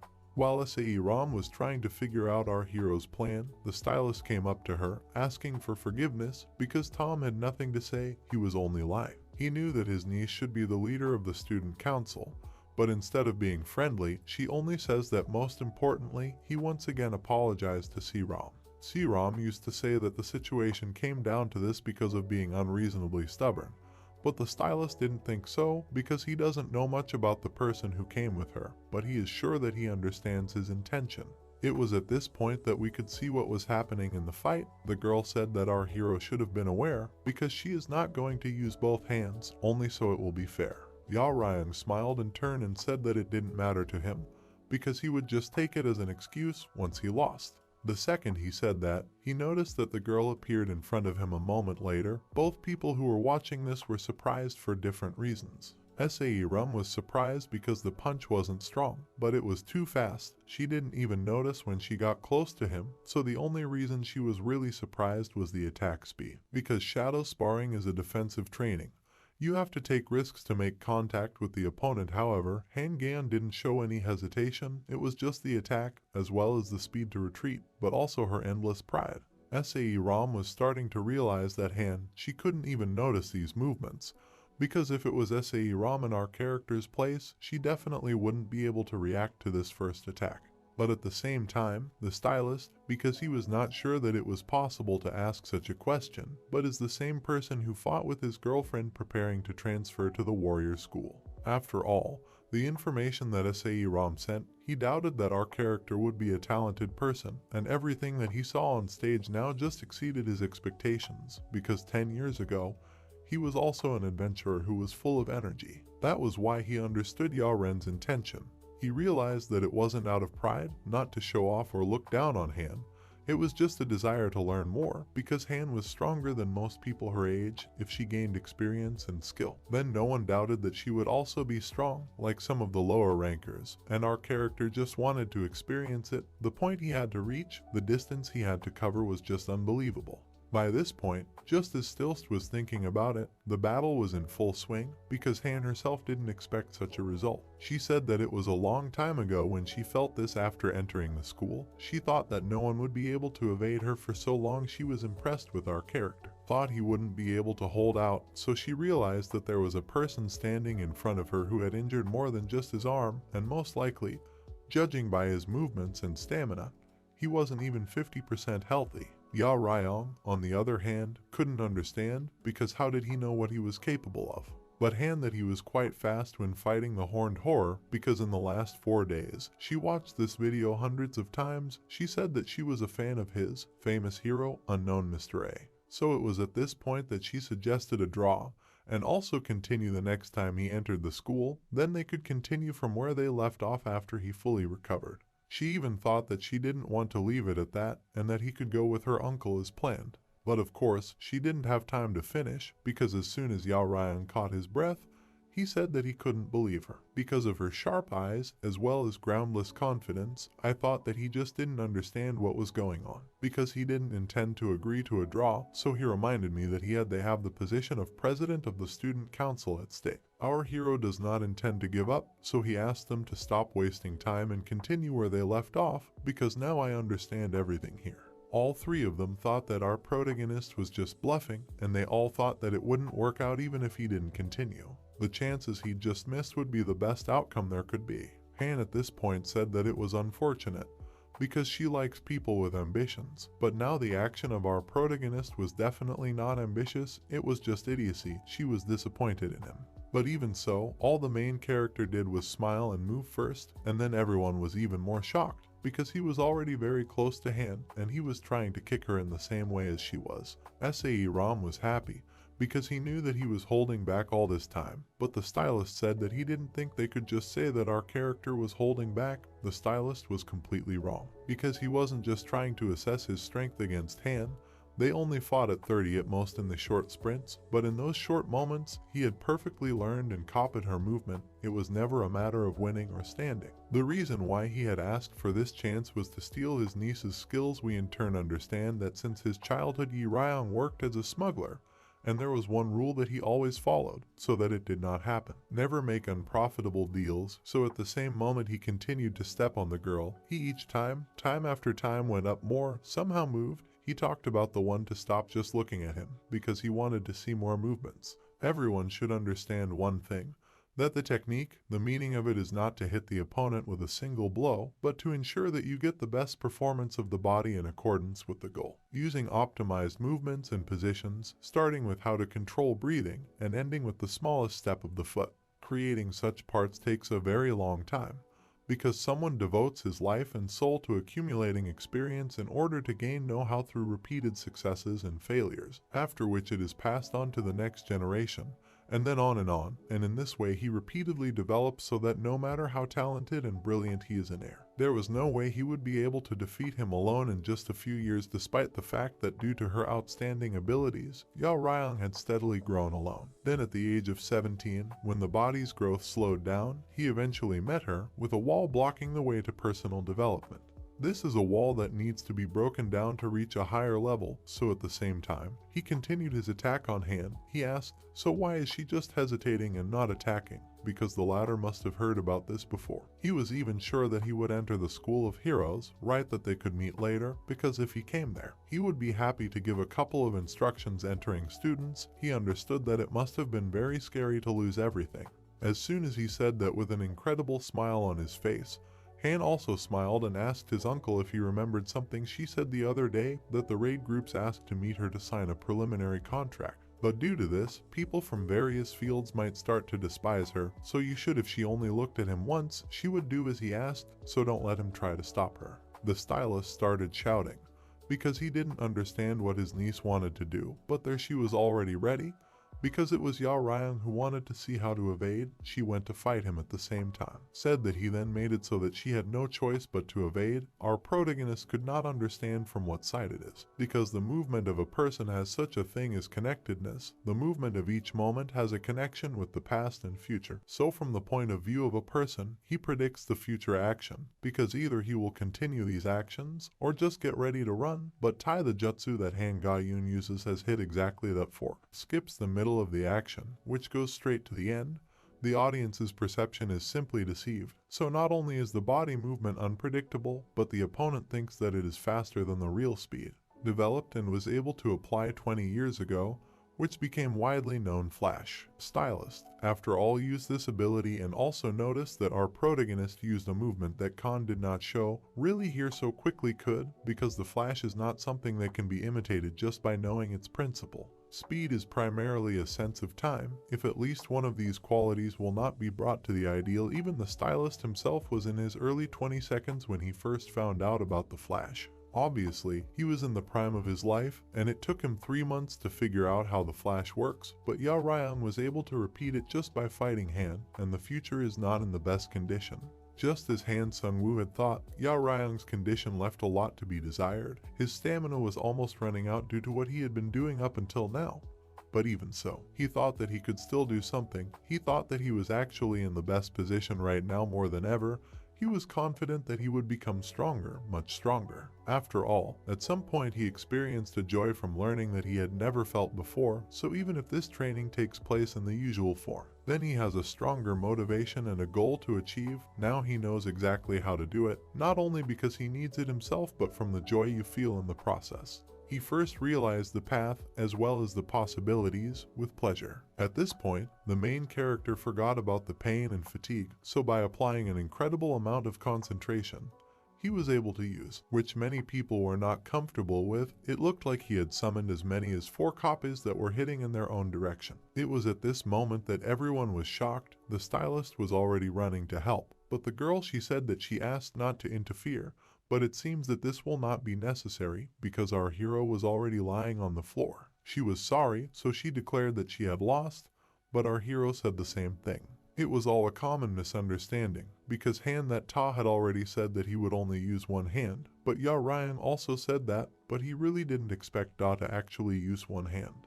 Well, on the other hand, or not point once you got hit, then you got hit point he perfectly understood. Somehow awkward and uncomfortable, that's what he said to her, but she didn't have to force you and it wasn't so painful. At the same time, they were approached by a stylist who said that Bidab was not for winning or losing, because he, as an adult, should take responsibility, because he could not reconcile them at the very beginning. He said that just looking at the physical condition of the main character, it was difficult to determine how, so I thought I could just treat today's match as a draw or a scouting match, because I can arrange another match the next time Ya Ryang comes around, so you can have an official sparring session anytime, anywhere without any regrets. Our hero wanted to say something, but noticed that Han was towering over him. She asked him to listen carefully because the next time they meet is at school, and if he suddenly fails the test for transporting heroes to school, or someone beats him before they meet, then she just won't let it go. At the same time, she just went through it, and we can understand that for Ya Ryang,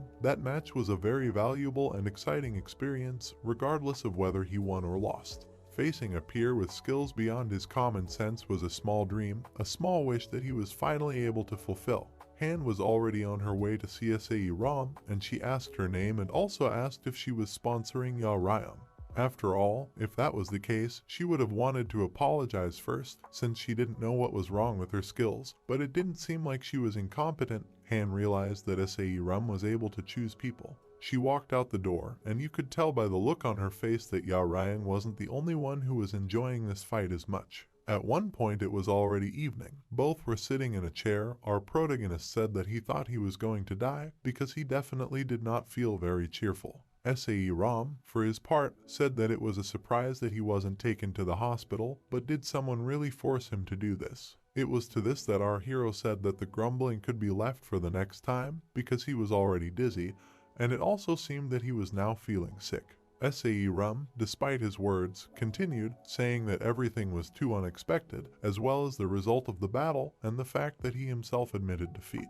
She even thought that she could win something, because even if you take into account the rules that he set, the student council president used his hands, but the main character said that he didn't know anything, because if we talk about the rules, then he won. But if you take into account that he took off the bandage and started fighting again, it was clear that the two of them weren't just going to touch each other lightly. But he had crossed the line anyway. Rom realized that she was right, that he changed in one moment, so our hero said that he put all his strength into the last blow, because if he had hit her, then one field sensation would have been enough. Even he would have used his hands in such a situation. It was inevitable and fair enough. SAE ROM was even afraid to imagine what it would be like if they were fighting in perfect condition. But our protagonist just smiled and said that at first he asked why he got into the fight, so he said that he was just completely immersed in the battle. He even liked it, but as soon as he said that, he immediately got up from the chair incredibly abruptly. He said that they came.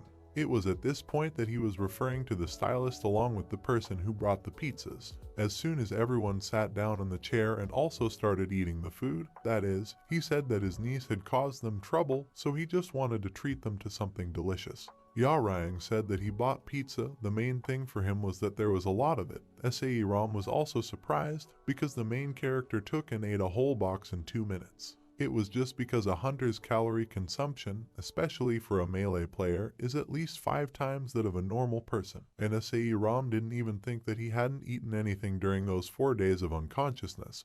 But at that moment the stylist said that it was okay to move on to what he should have given him a long time ago. He said that Rom already knew that their workshop was not dealing with leather, but with fabrics that were far superior to leather. Because they weren't using plant fibers, they were using high-level monsters, the bandit spider, whose danger level reached up to 4 stars. Their clothing is made using special technologies, which they have a permit for, and also mixed in different proportions depending on the user's characteristics. It is after the coating stage is completed that a fabric that is much stronger and lighter than leather is obtained, so he said that in Ya Ryang's case, they have already made a plan for what clothes should be made and with what proportions, and his data is available in the Chinsen Group laboratory. But the most important thing was that the stylist personally checked his data today. But there is a detail that does not give him rest, because as he said, the last stage of fabric manufacturing is the coating.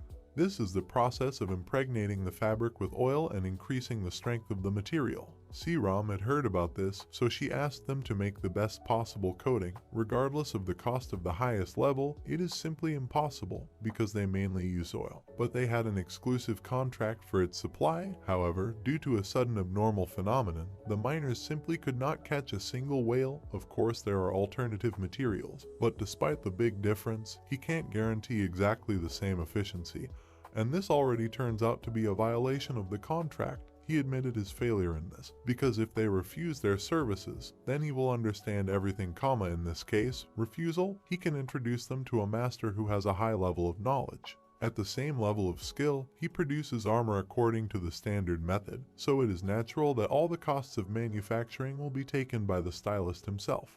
Rom was about to say something, but our hero said that it didn't matter. If he said that there was almost no difference, then there wouldn't be any special problems, and besides, he never used any expensive equipment, because the most important thing was what he wanted to wear the clothes that will make exactly the right stylist, because it is he who is the same teacher who taught his niece the technique of wrestling. These words stung him, so our protagonist continued to say that he doesn't know about the equipment, but he wants to use what is made by the hands of a strong person. Rom thought that if our hero said that, it didn't really matter because it was a very strange day after all. After the words of the main character of the stylist picked up and got up from the chair, he was amused by the words of a strong man, because he has not been a hunter for more than 10 years, even somehow it's awkward to hear such words again, although it's nice. So while C-Rom was surprised that our protagonist had already eaten everything, the stylist replied that he promised to make a product of even better quality for them and would justify this trust, because after this, he begins to regret more and more what happened last week. The accumulated hunt took place, which he was very much looking forward to. He really hoped that it would be possible to get materials there that he had long wanted to try out, so at the same time, he asked if they had heard of sky wasps. Rum said it was a royal jelly. She heard it was a precious trophy. So Stilst, who understood that you understand what this is about, said that jelly is the most famous. But there is another material that the armor manufacturer calls fantastic among themselves. This is black wax, black beeswax, which will come to the heavenly wasp, because if the royal jelly inhabits the uterus, then black wax protects already an adult queen. Even among there are a small number of those who are able to produce this material, which they lubricate the body of the uterus. He said that if this flat material could be covered, it would turn out to be one cool product, even though he never saw it in person.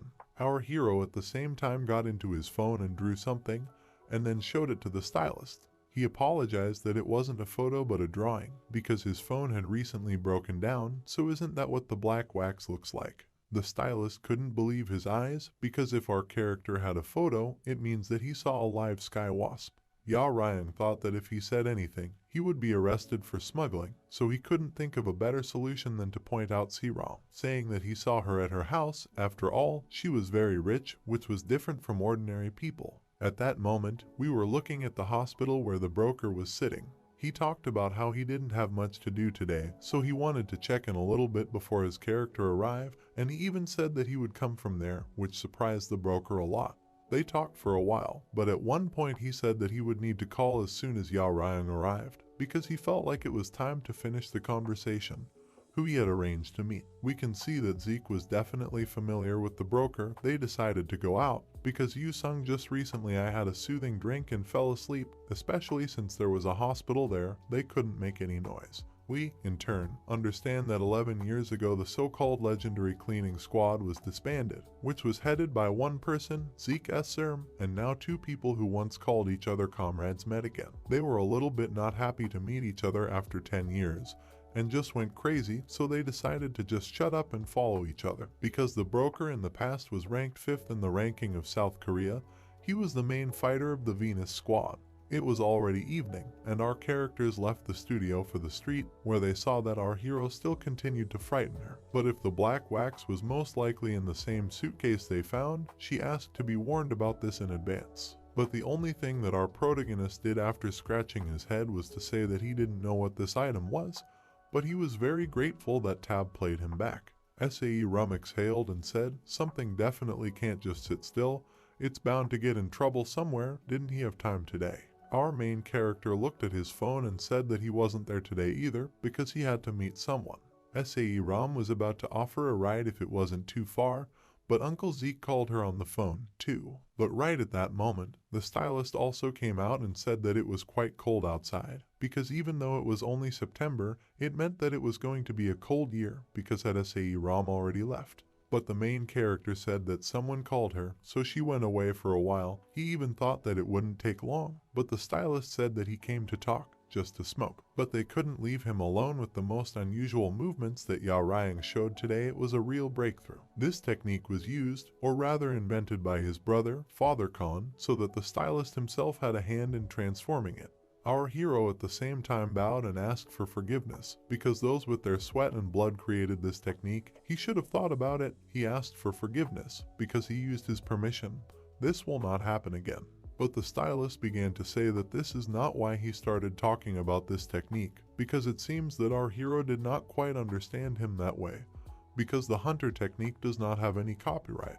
Of course, there is almost no case when this technique is passed on to everyone, but when I myself have mastered it, it is not considered a crime if the person could just easily look at and accept the technique. It means that from the very beginning he had a fairly high level. The stylist, as soon as he lit up a little, then asked, "After all, is it really that the main protagonist has no experience in learning any techniques properly from the beginning of the house tour? That he only knows the basics, but during the battle, he looked at his face and came to the conclusion that such a hot guy he couldn't just learn some basic techniques. He doesn't even dare to ask how or why he learned it, but he would like to give some advice that he hopes will be useful. He said that Yao Ryang has a true talent, so it's worth making an effort and spending time on this talent, and then the hero will certainly shine brighter than all the others." The stylist even said that it would not be difficult to enter the school of heroes and become the best hunter. This is if we talk about his personal skills, because in their world, especially in the world of hunters, no one will be happy about something's success. Naturally, many will recognize his abilities and will look up to him. It is necessary that I also took pictures of those who will be jealous. He warned that many people will want to get it, and if it doesn't work out, then destroy it. Our main character asked, "After all, is that advice really enough just not to attract the attention of dangerous guys?" But the stylist said that it makes no sense to hide his talents. Besides, such skills are not easy to reveal. Naturally, modesty on the contrary can be considered a weakling, so it's better to test your talents in all their glory. Rather than crumple, he asked Yao Ryang just to be what he is, that is, a genius. With it wasn't easy to make friends, and he asked them to do their best as long as their strength allowed, to take any other techniques that they could see. Yes, if someone makes claims, then he should not apologize, as they did just now. On the contrary, you need to be confident, because it's not exactly he who is to blame, but the people who showed the technique. Our hero wanted to say that this is too much, but the stylist, with a light in his eyes, continued that only he can decide whether to do the right thing or not, because to put it more precisely, the right choice belongs to the one who is stronger. Even if Yao Ryang spied on the technique, but if he uses it correctly, then he will be able to rise to a higher level. From that moment they will become his personal techniques. The stylist lit a cigarette again and said that he understood how our hero feels if this is not the advice that an adult should give, but they live in the world of hunters, where the strongest survives. Because our protagonist himself saw what a sharp character the stylist's niece had, because as adults he should have made a remark to her, but he does not want to break it by force, because she was called a cruel genius. While others are afraid of her, they will not be able to look at her from a high place or somehow harm her, just like our hero. But at the same moment, Ram ran up and asked to pick up the phone. Our hero couldn't figure out why he was supposed to answer her calls, but as Ram said it was her uncle, he found out that she had brought him there, so he asked if he was nearby or not, so he just asked to pass the phone. As soon as Yao Ryang answered the phone, Zeke said that he didn't want to call him, but something unexpected happened and he asked to come back as soon as possible. The only thing that the stylist and Sam heard was our hero's exclamation, as well as the agreement that they would come. At the same time, we realized that most likely Ram, as well as our hero, went to the secret passage of the dungeon. He even said that not only there, in the abandoned subway, there were also secret passages, and each such passage has its own owner. For example, this one belonged to the person he wanted to name, but did not. I made it, because I met Zeke's face, as well as his assistant, who said that the broker was further inside. Zeke also said that he didn't plan on summoning our protagonist there, so rather than heal and drag that bastard to him. Yaoryang, in turn, said that he didn't know what kind of relationship they had, so at the same time, the same pumped up guy said that if I knew that our character would arrive so quickly, he would ask for a t-shirt to bring, and also came up and looked directly into the eyes. The guy said that Yaoryang has a very lively look, so he's probably the one who punched Zika Sunbi in the face, because he's quite famous in their squad. He's called a teenager who is scarier than high-level monsters, and also said that their leader wants to meet him once. For sure he was looking out for them in advance, but Zeke was telling them that it was time for them to go because business was over and there was simply no point in staying there. All of Zeke's company, as well as C-Rom, just left, so it was at that moment that our protagonist just went to the door that was so full of aggression. And when he entered it, he noticed the president, but he was in good condition, even though Zeke was talking about something support. But the director said that it was quite a serious condition, and it was because his body, as well as his self-confidence, was simply broken. He thought that Zeke was pathetic, so obediently followed him, but still he was not alone, so just in case, he asked me if I needed a lighter, because if not, he asked me to bring it from down there. The director was just tired, which made our hero do it. But as soon as he looked down, he noticed that everything was just burning, so what did they do? What did they do? This. At the same time, the director started talking about how if Zeke had told Tom that they had a fight, it wasn't really true because the director was also offended, because he was actually going to set fire to him. But that kid who had muscles fights well. He's not even a tank, but he held the defense well. In 10 years he will become a great warrior. Our hero wanted to start a conversation, but Zeke already knew that he wanted to quit smuggling. But if it was in order to become a hunter, then he had one condition. Within 1 month Yaoryang should be able to master what he would teach him, because if he couldn't cope, then it would be better give up and act as a hunter, because it will definitely not be easy as it differs from his skills. Our protagonist was shocked, because really his director wants to teach magic, and the only thing the director can do is get up in the air and immediately break it.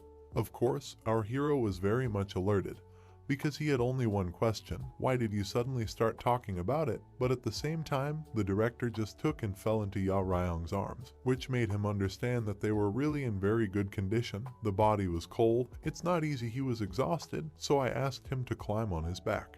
At this point, we can see the past where Yu-sung is sitting, who talked about how at first it was so difficult for him to grind the grains and make the coffee himself, but when he tried it, it was much easier, even though he made a couple of mistakes. If he knew about it like this, he would have done it a long time ago, but while he was working, he could have enjoyed it, but the other person asked him not to say it, because it didn't sound like it was with them anymore. It was Lim Ewan, who was 26 years old, or just the director. Yu-sung said that this was true, but if he wanted to fix something, then he needed to start acting. While the father of our hero continued to pour himself coffee, the director said that they need to catch the same Duganahi, because there is nothing else to do, you just need to announce the goals and destroy them, while collecting a raid. But Yu-sung said that he wouldn't go any further anyway, because they also know what kind of condition he is in, and they also know that it won't take long to win while hiding. Yu-sung handed a cup of coffee to his companion, but he seemed to have lost his temper. Some bastards were taking over his companion. He began to cry and say that there was definitely more than one Duganaki with them. Maybe he would suffer some nonsense again. But the creature that was supposed to die would receive services only if that dream was with them. The director would definitely take care of this. He would collect a raid, find that very monster by any means, they will make the bastard lie at his feet. But at that moment our little hero came out of one of the rooms, which the director definitely did not expect. He did not even know that his friend had a son. So at the same time, as soon as our young protagonist greeted Uncle Ewan, Yu-sung asked the kid to play alone while they talked. So as soon as Yaoryang left the room, Yu sort of continued saying that Zeke had created a prescription for painkillers, but they would gradually become addictive, and over time, the pain would blunt his cognitive abilities, judgment, and memory, so even if he held on, in 3 or 4 years, he wouldn't be able to find out the person who stands in front of him. Ewan talked about trying as much as possible, but Yu-sung wholeheartedly asked him to stop. The headmaster even felt like this was his first request, asking him that if something happened to him, he wouldn't be able to raise this child, so he asked him to look after him instead. The same person who was called the Dragon Slayer, who didn't show his weaknesses more than once in his life, asked someone for a servant. He asked for this favor so that our hero would live a normal life in the future, so that he would be truly happy, live in a place where there are no adventurers, and he wholeheartedly asked Yuan to help, so he just couldn't refuse this request. He agreed to it.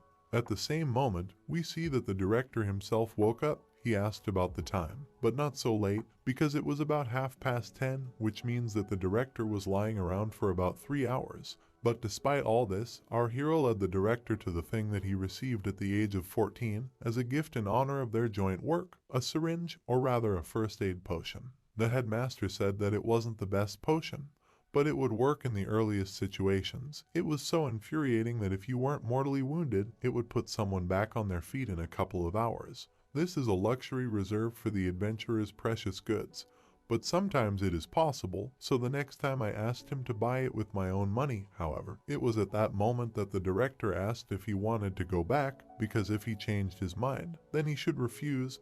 This issue was not so difficult to solve, but as soon as if he starts, there will be no going back, and paying his father's hospital bills isn't as problematic as you might think, but as he thought. Letting a child who said she would take all the responsibility was just disgusting.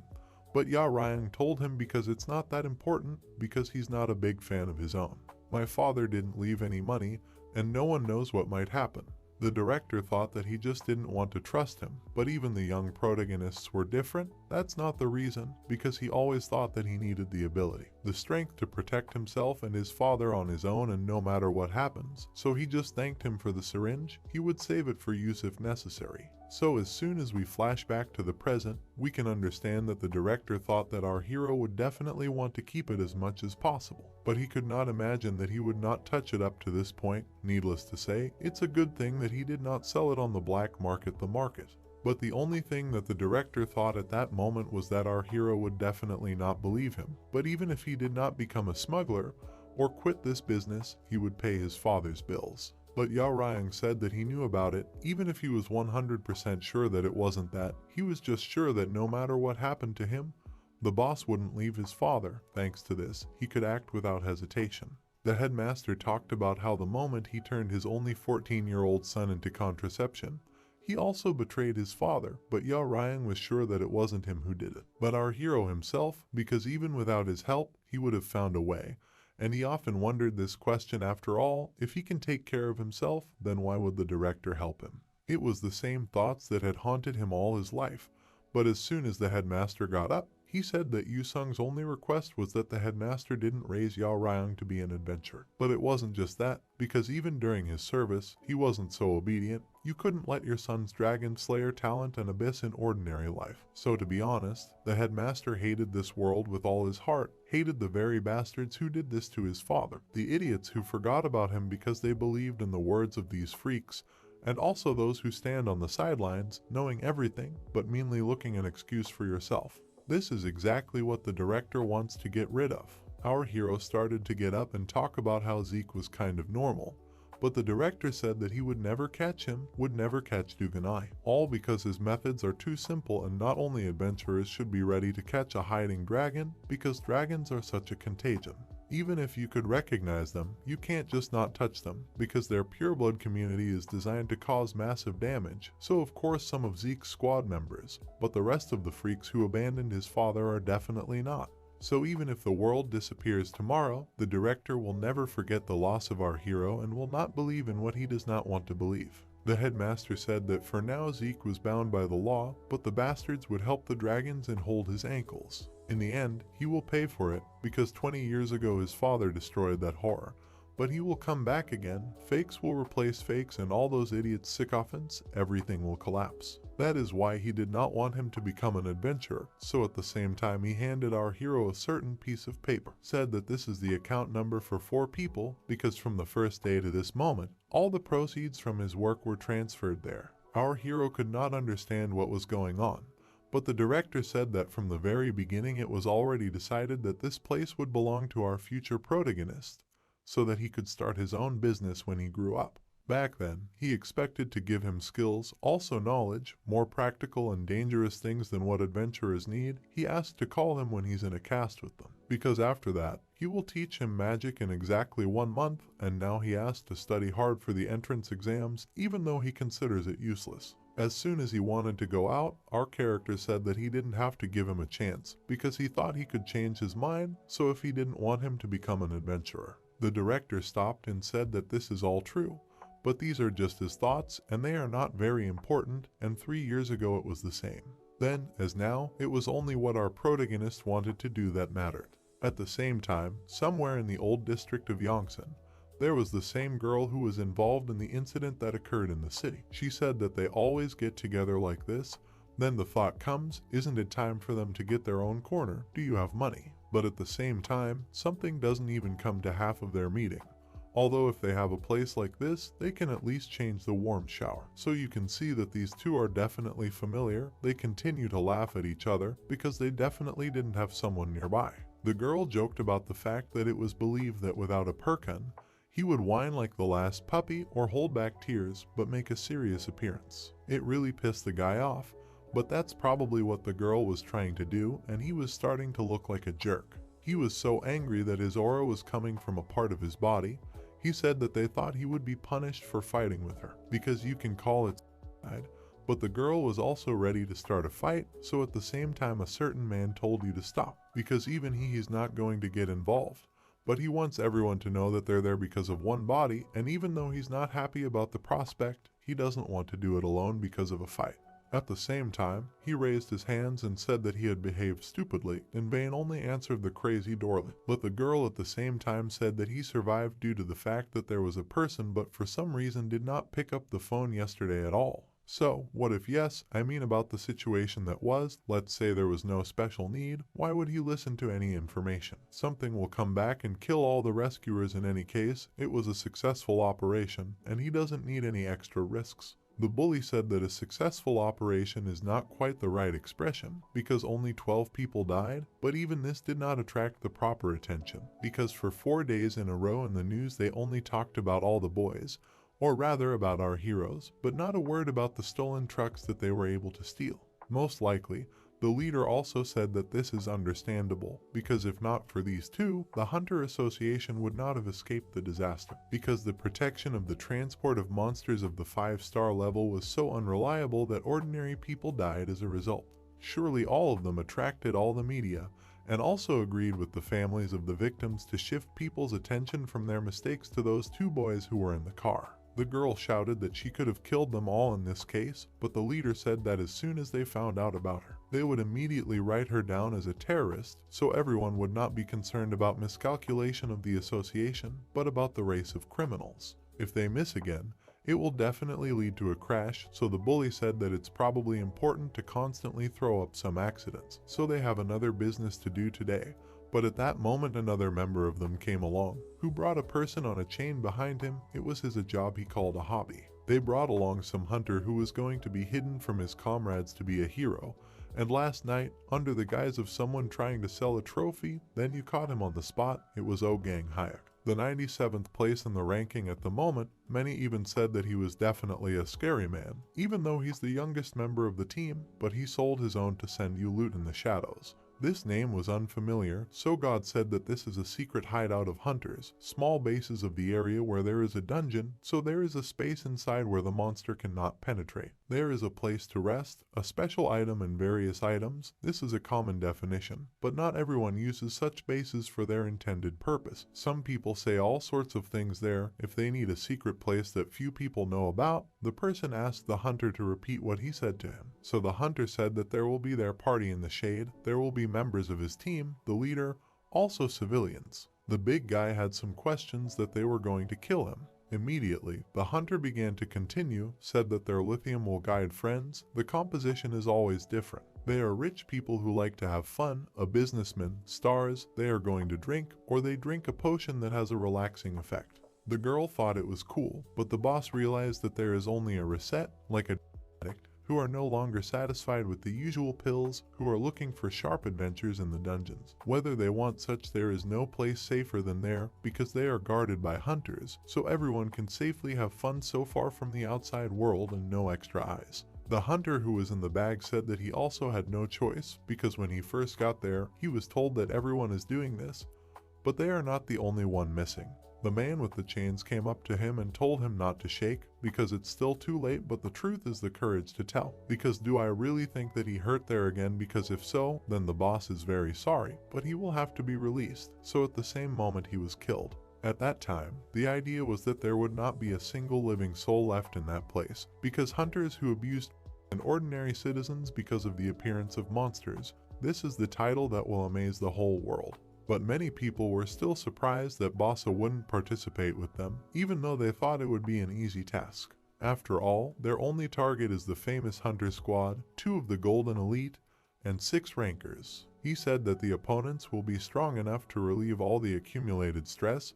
He asked them to also kill them as much as you want, so that as soon as their bodies are found, everyone will understand that everything is not so smooth in their world, because very soon it will be time for them Scar. After 1 month, Ya Ryan was driving in the car and said that he was almost there, that he would arrive in 2 minutes. We were already all over him today, but she was still weak on her hands. It was at this moment that he had already arrived at the place where the elf girl was waiting for him, and she said that he only had this weekend left for you to ride like an exam, even though someone said that he would train here with his headmaster. She wanted to say that she would also prepare for this, but at that moment, another passenger, Young Guol, who he met at the hospital in the morning, came out from behind the car. They were talking together, so he said that he also wanted to help. It would be nice to share their knowledge with each other. Most importantly, he said they would be in the same class. Young Guol was very excited, but it was very creepy. At the same time, we all need to understand that the main training room, which also includes a swimming pool, as well as recreation, but food and drinks can be taken freely. There is also a gym, because all the special weight machines are designed for hunters. Saram said that the music in the dorm is on the 5th floor, and in each room there is a shower, because if he wants to wash up, then on the 4th floor there is even a spa. Our hero was incredibly surprised, because he could not believe that it all belonged to her uncle, but she asked not to be surprised. There are high-level rankers who completely bought out several mountains and made a training field in their place, and her uncle often comes here with his colleagues just to train. On other days they can just use this place safely, but at the same time, Sae Ram asked them to tell them what the goon was doing here. Ya Rang said that it was inappropriate to call a classmate it, but still Sae Ram said that I don't know what he said to Tom since he agreed to come, but she doesn't think that he considers him a classmate. Our protagonist looked at her and asked if she even talked to him normally, but the girl also said that not only she is even willing to bet that no one from the class or even from their faculty has ever talked to them. Everyone knows that he thinks too highly of himself, because if he ignores even excellent students from the faculty, then even more so hers. But as soon as Tak said that, the main character just asked Cholgon why he was still standing alone, because they didn't come there to have fun, so at the same time, the bully started running towards them. Very happy, our hero even said that he would consider all the devices that were there a little later, but Cholgon only said that he just wanted to try something from a new brand. Our character was still driving in the car and talked to Cholgon, who was surprised that it helped him as Sae Ram, but our character didn't see anything wrong with it, because if they have a bad relationship with each other, then he just had to say it. But Cholgon answered that there aren't any other kids in school that he has any sort of relationship with. It's just that Si Ram is a little intimidating, but at the same time very cool. At the same time, he asked if he really meant the same Si Ram, because is it really true that she is cool? Cholgon said that it was true, because they were just quick-witted, but from the first year, it was obvious that many people didn't like her. But she still didn't have the spirit. She always kept her head straight, even though he didn't even know about the grades, but he thought that she is very strong and unwavering.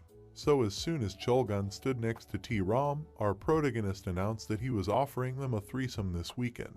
C-Ram said that Tom needed to prepare for a practical test, but the latter said that it seemed to him that there was nothing complicated because it was just memorizing and analyzing, not applying skills in practice, because C-Ram herself said that you just need to analyze, and all the examples that were given were not difficult. Before that, everything was already known where the exam was held, on what topic, and so on. He said that of course you can't say that it doesn't matter, but since the 3 of them were already gathered in such a place, they could spend a lot more time training together than just the 2 of them, because over the past month, he had been able to personally encounter strong people more times than ever before. He also learned things that he would never have learned on his own, and he would like to train with them properly, because then they would share their special knowledge and give each other a rating, which would definitely be useful not only for him, but for all of them. Of course, as our hero can do, he ended the conversation by saying that they are outcasts, although it was not necessary to talk about it. But the main character said that if he enters the school of heroes, and also finds new friends now, then be sure to share his knowledge with them. He does not know how things are now, but it seems to him that the rest of the students do so. See Rom, I couldn't say I'd never thought about it. At this point, all three of them thought that the hero school was not an easy place where they could get not only experience, but also good friends. So our hero said that he would most likely enter their school, but they could leave C-Rom for the second year, or even benefit if she won't want to learn, or just train. SAE-Rom said that she understood what he was driving at, but she couldn't teach the two of them anything. But at the same time, Yao Ryang said that there is one thing that both of you don't know how to do. They don't know how to use magic, but she personally uses it, although the ability to combine it with other actions on Kudishno. SAE-Rom started saying that she was just a good archer, but that didn't mean that she was good at using magic. At the same time, Young Guol made his forbidding face.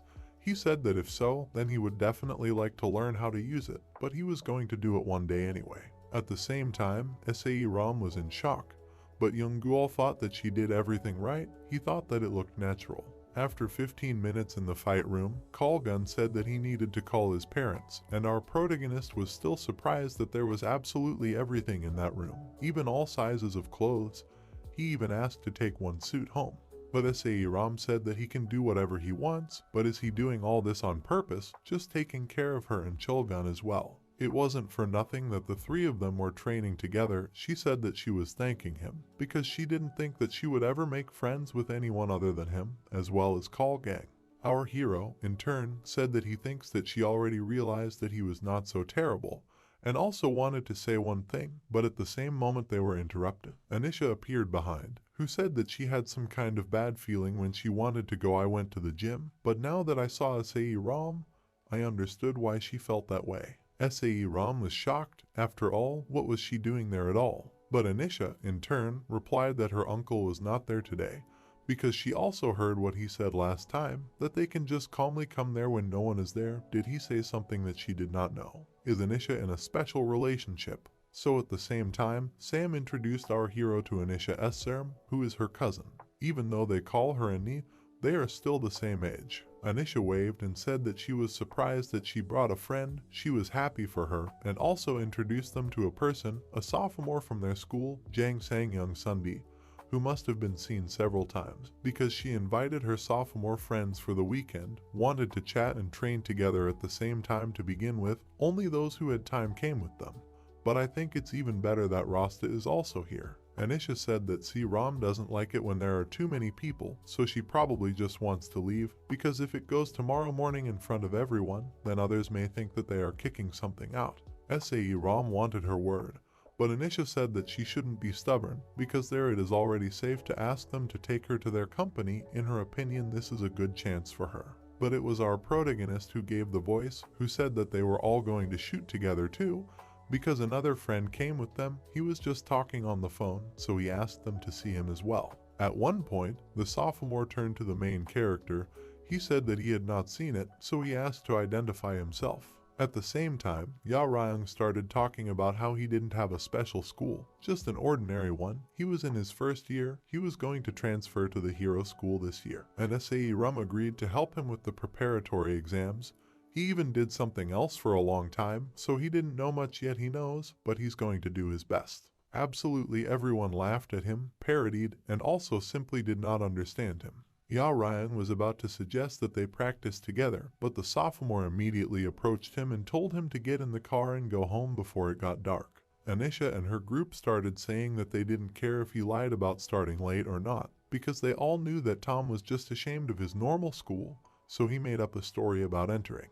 They said that they are students of the School of Heroes, so the average student does not have the level to keep up with them, because if someone stays with them, they risk embarrassing themselves and eventually being disappointed. They told him to go back and look for tutors of his own level. Our hero wanted to say something again, but at the same moment a blow was thrown in his face. There was an incredible slap, and Yao Ryang started to say that he was in pain. Everyone knew that Jang Sang-young wasn't really going to kill Yao Ryang, because even those who aren't official hunters can't beat ordinary people in non-dungeons, and it was considered a criminal offense. He just wanted to wave his fists in front of his face, showing a red look, and make Yao Ryang feel the difference in levels. The sophomore himself couldn't understand, because how did it happen to hit our protagonist? Because he even kept his distance. Because how did it happen? Because if he had a normal reaction, then he should have dodged back and instead deliberately leaned forward. Everyone could see that the main character was writhing in pain. He was mumbling about how he just wanted to be friends, but the guy took him and hit him. It was too strange, so he said that there was nothing to be done, and now we will have to defend ourselves, while looking at him with an incredibly threatening face. According to the rules, there is a surveillance camera installed in the pre-training rooms of hunters, and the cameras record continuously from different angles so that hunters can hone their movements by watching the camera recording. Sae Ram knew that Yao Ryang had deliberately put himself under attack. She didn't know why, but now he definitely had insurance because the recent spectacle could clearly be seen as he hit out of the blue. The sophomore couldn't understand what kind of protection our character was talking about, so at the same time, Yao Ryang replied that he was a very vulnerable closed person because if something bad happens, he keeps everything to himself, is sad, can't sleep. The sophomore started saying that there was a sting. Well, why it makes a fuss because of some light blow? Because there's not even any water left. At the same time, Yao Ryang started pointing his finger at him and telling him that he was trying to apologize even though he just hit him out of nowhere, so would he have to call the police, or would he have to call the headmaster right away? The sophomore was asking to recover, so he asked what he wanted, if it wasn't money, or if they really wanted to train with them. But the main protagonist said that he had already said everything before, because if he didn't deal the same amount of damage that he received, then as he already said, he wouldn't be able to just sleep at night. The sophomore said that in this case, our hero can hit because he believed that he could withstand the blow of this boy who was standing in front of him, because an ordinary schoolboy fights with his bare hands at most, and the student's strength would be limited. But as soon as Yao Ryang raised his hand next to him, the sophomore seemed to imagine what he was going to feel, and he knew that all his teeth were going to be broken at the same time, so he didn't think of anything better to do than jump out of the way. Of course, our protagonist, as if he didn't understand anything, said that this wasn't what they agreed on, and the other students thought that he just had to let himself be hit. It was obvious that they, as students of the Hunter School, would dodge Yao Ren's attacks in order to tease him, but the second-year students simply couldn't help but retreat from this blow, otherwise his own face, which he imagined, might become flattened. The only thing the sophomore saw in front of him was a monster that was emitting an incredible amount of energy. Anisha, noticing such a retreat, said that now it would be more correct to not just retreat, it would be better to officially apologize and bring compensation. Otherwise the fight will be no different from a beating. He immediately said that he could apologize, admit that he was a little stupid, but our hero told him to choose then, sparring or a fight. The sophomore realized that something was wrong, because he noticed that the main character immediately flew up from his seat. He was telling him that he was an idiot, they would see who was pathetic. But Yao Ryang was already at his side. He was running at full speed, but everything was so fast that it seemed like there were two whole people instead of one, so the sophomore hit the illusion, after which Sami was hit right in the nose. At the same time, we could see that this punch didn't have all the strength put into it, and Yao Ryang was looking at us and asking, is this really the end of it? But this was definitely enough to deeply hurt the pride of the Hunter School student, so at the same moment he just lost his temper. He started constantly trying to hit our character, but nothing worked, so at the same moment our protagonist came right up to him and said that he couldn't stand it even a few punches, so that a moment later he kicked the sophomore to the floor. Everyone thought that the sophomore was acting so deliberately to weaken the enemy that they didn't want to mock him, but he was really curious, was he really a student of the Hunter School? But at the same time, Yao Ryang only said that compared to the ones he had fought before, it was a completely different feeling, because he wanted to talk honestly without fighting. I forgot that he didn't mind. He wanted to say thank you for a good fight and that he caused me a lot of harm, so I held out my hand to help him up, but he just looked away.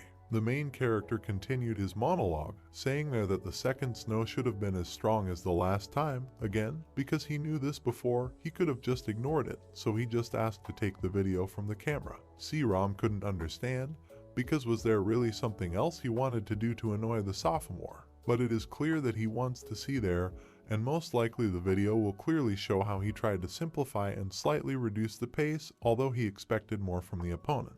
SAE Ram was in shock, because did our protagonist do all this from the very beginning, just for the sake of making a video? But he was actually trying to hurt Yao Ryung as soon as he stepped through the door, and it was the girl in the dress who brought these high school students here. It was obvious, and it was obvious that she didn't really want to hide her hatred for SAE Ram. Our hero paused for a while, so he continued later, saying that he didn't know what school was like for them, but according to Kalgan, it's very similar to them loitering around quietly, so I asked him to be honest. I probably didn't even expect him not to pretend to be quiet.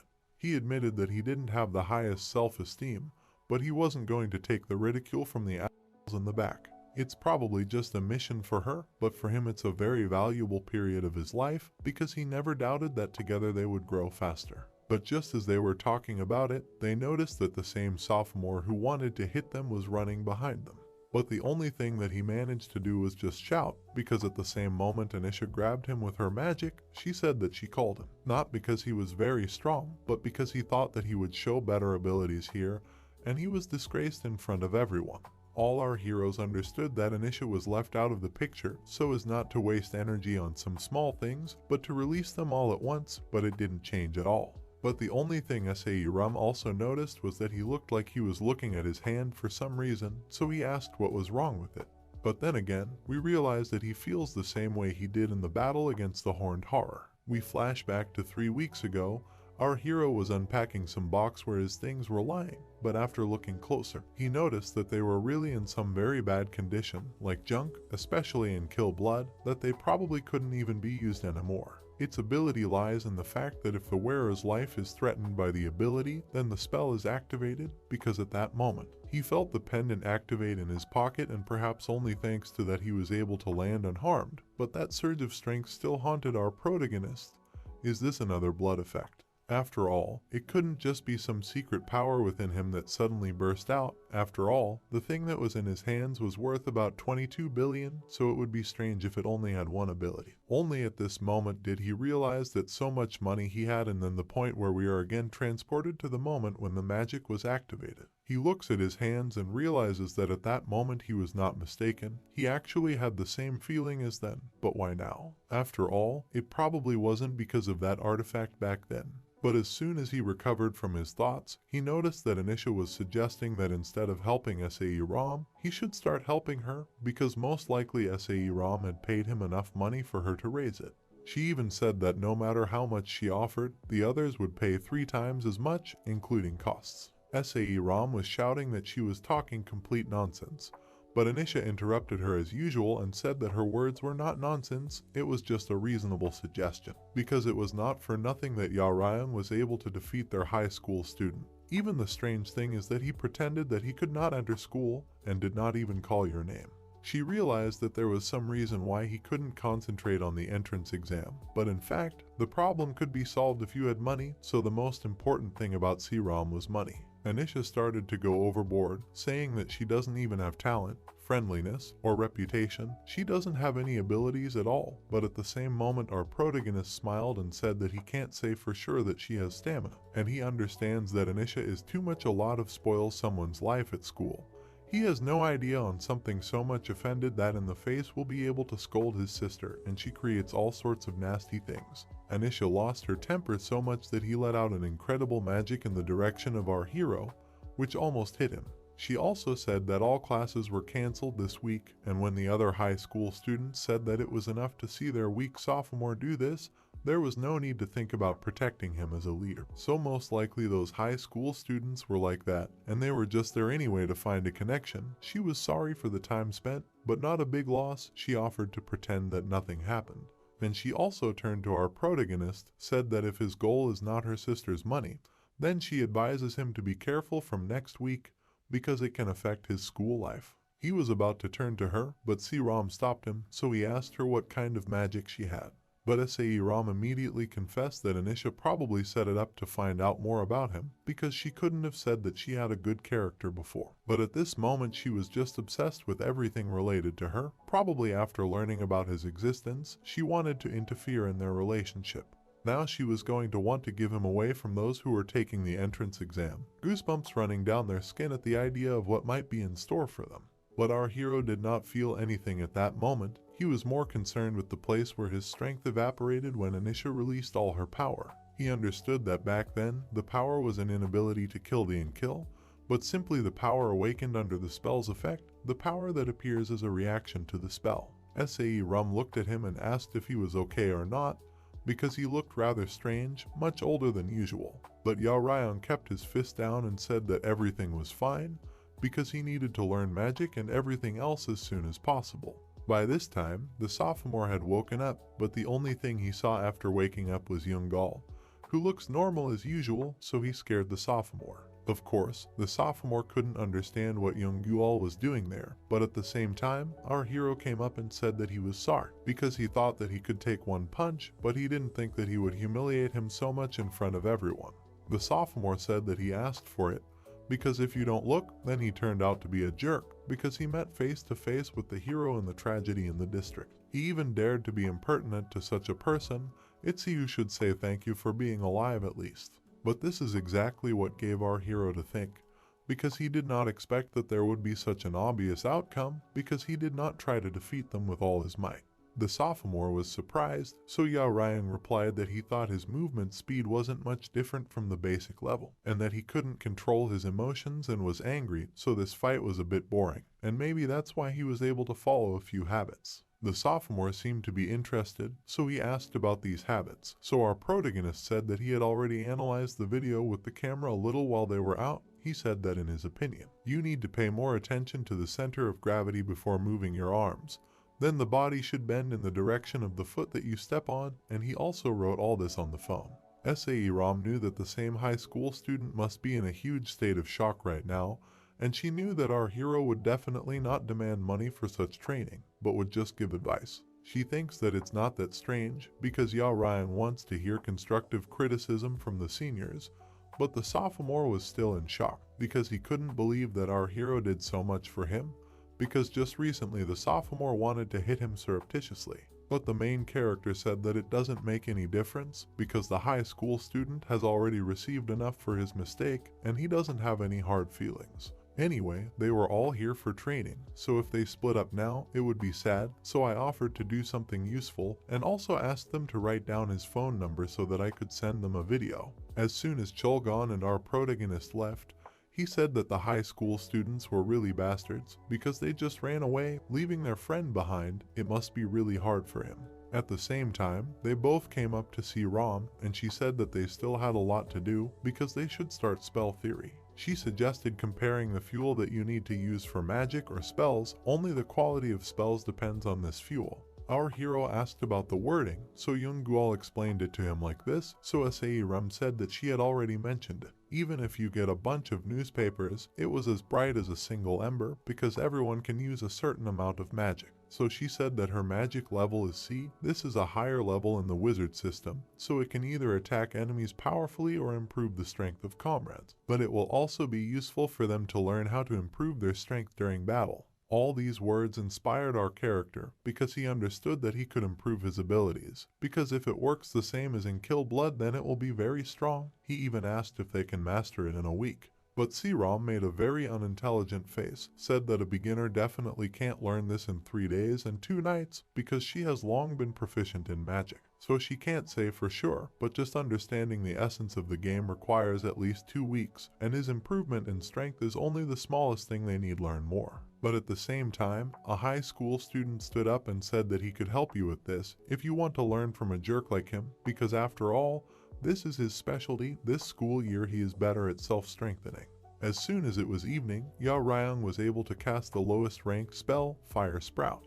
He was very surprised, but the high school student asked him not to be so happy, because it would be strange if it didn't burn. Anyone can use this spell if they don't know how. Yao Ryang asked if he should create more fire or add water, but the sophomore was told that he needed to keep the spark alive and focus on what was going on inside, and first he needed to feel the magic. Our hero could not understand, because how can you feel something that he had never felt before? But the high school student said that it was different now, even though he didn't call it magic. but he was using magic power. He didn't even realize it, but the magic in his body was already active and now was the best way to feel it. As soon as our friend closed his eyes, the sophomore told him to concentrate on the sensations, trying not to let him drown, but if he feels something, then we can assume that the first step has already been taken. As soon as he started trying to sense everything around him, all the sophomore thought was that he didn't expect someone like Yao Ryang to have no foundation, so he hoped it wouldn't take a weekend.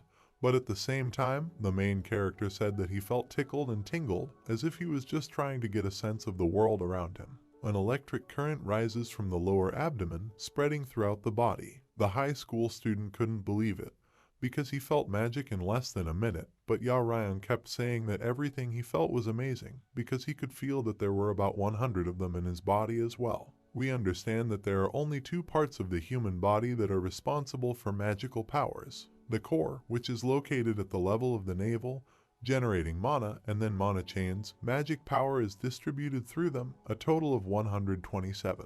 While the high school student, also our hero, conducted dialogues, then C-Rom for something asked Yoongal if he played any musical instrument, because if so, it will be very easy to understand.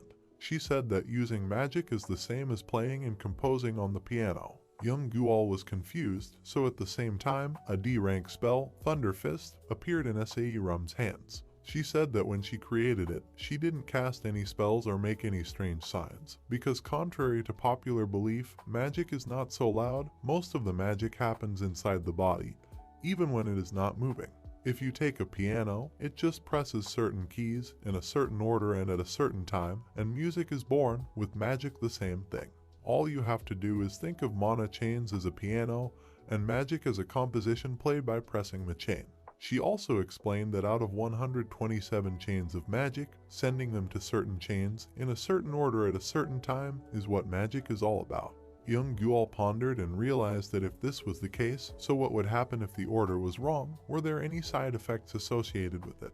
To this, C-Rom said that light magic can work if there are not too many mistakes, and the more complex and powerful the magic, the higher the probability of success, even with the slightest mistake, so the risk increases. She said that even with this Thunder Fist, which is only of this rank, if you make a few mistakes, you will be electrocuted and immobilized for half a day. Not to mention spells ranked higher, then the mistake can be fatal, which is why it is important that the front line protects the back where the mages are located, for it is very difficult to concentrate in the heat of battle. Young Gual, for his part, said that he had been trying to feel the magic power because he had been practicing in his spare time, but he still couldn't feel each chain separately, so at that moment, Sae-Rum started explaining to him with renewed vigor. Yao Ryan looked at her and realized that she was very talkative when it came to things she was good at.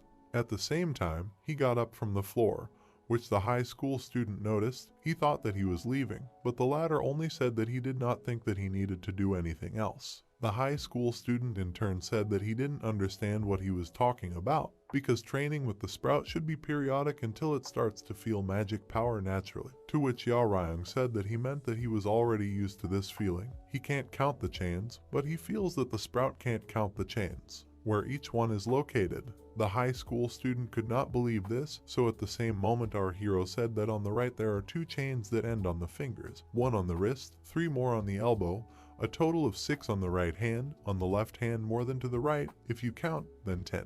What can't believe is that someone who knew everything just now and already feels them, as if trying to deceive him, so our hero said that he is now deceiving him. He just wanted to know what to do next, but also did not know what to call it, because too formally is not an option, and Sunbi he can't name it because they don't go to the same school. We understand that there are some minor differences, but in the case of the human race, the number and approximate location of the chains are the same, so each chain is numbered from 1 to 127. It was at this point that the high school student decided to show how the chains actually work, before hitting his fist in the normal state, but starting to inhale, also uses chains, that is, using the E-rank spell, Muscle Breakthrough, then asked our hero to feel the difference for himself. The upperclassman threw his punch right at our hero's face, so even Yao Ryong noticed that his speed and strength were greatly increased. No one would get off with a normal broken nose, but the upperclassman was amused that our protagonist didn't even bat an eye while being hit by such a blow. He even said that at the first stage, the main character he was at the bottom of the class last year, so he has some confidence in his basic physical abilities, but most likely our hero saw that he was missing a lot, so he probably started using buffs. He was sure that instead of looking for a talent that he didn't have, he decided to find a workaround. Fortunately, his magic abilities were not bad. He searched and started learning spells that he could learn and master. So he ended up coming across buffs. They turned out to be very surprising for him, however. Depending on how you combine them, you can achieve more than just summing up the characteristics. So Yao Ryong even realized that the punch that was fired a few seconds ago wasn't just one, there were several synergistic ones. But the high school student, looking at his hand, said, "There is one, but talented people do not care about buffs, because in the worst situation they will need 2 or 3, while he has dozens." As a result, in the second year, his grades rose to average, and he even led the team itself, but I think that those who are higher ignore him, considering that he is cheating, because that's probably why he was so excited today when a student who is considered the best in the first year called him to practice, even though she wanted to use him to get close to others. But he was still happy about it, because he wanted to share his ideas with them, wanted to be recognized, and he must have just looked like a jerk trying to impress Anisha. After all, the one who is constantly ignored, most of all wants attention, and noticed that today it is very late, so I wanted to leave while apologizing. I wanted to apologize again, but Yao Ryong asked me to stop doing it, because if Tom was really pinned down, then they still have 58 hours, and he is looking forward to his lessons in the morning. At the same time, as soon as Monday comes, we can see that everyone is already gathered. They are all discussing what is more pleasant in the morning air after a good workout, and they did not think that they would train all weekend, throwing off sleep, so we can understand that they did not even sleep. But no one was tired except C-Rom, because both our hero and Young Gal's stamina was level A. But Rum said that she never thought that joint training could be so useful, because if they were in the center, then she would not give up on Kakpapa right now. The high school student also said that he called a taxi. Does anyone need to go to Gangnam? Anyway, I have practice at school today, so I don't think he'll go there. At the same time, our hero raised his hand and told him to drop him off at any station on line 2, then they would have to give him a ride. After all, today was a weekday morning, so the roads here are very busy, and also at the same time, he, although awkwardly, still said that he turns a lot more than just the two of us this weekend, because it was probably his best weekend since he was 5 years old. He didn't know if they would see each other again before the exam, because he would be busy for the next month while everyone was studying for their exams. So he asked everyone to do their best, especially Rom, because if she failed the final exam, it would be a great shame. Rom blushed deeply, making it clear that she knew as well, and also spoke to Young Gal, asking them both to pretend to know each other. So at the same time, he went straight to the car, where a high school student was waiting for him, who also said goodbye to everyone.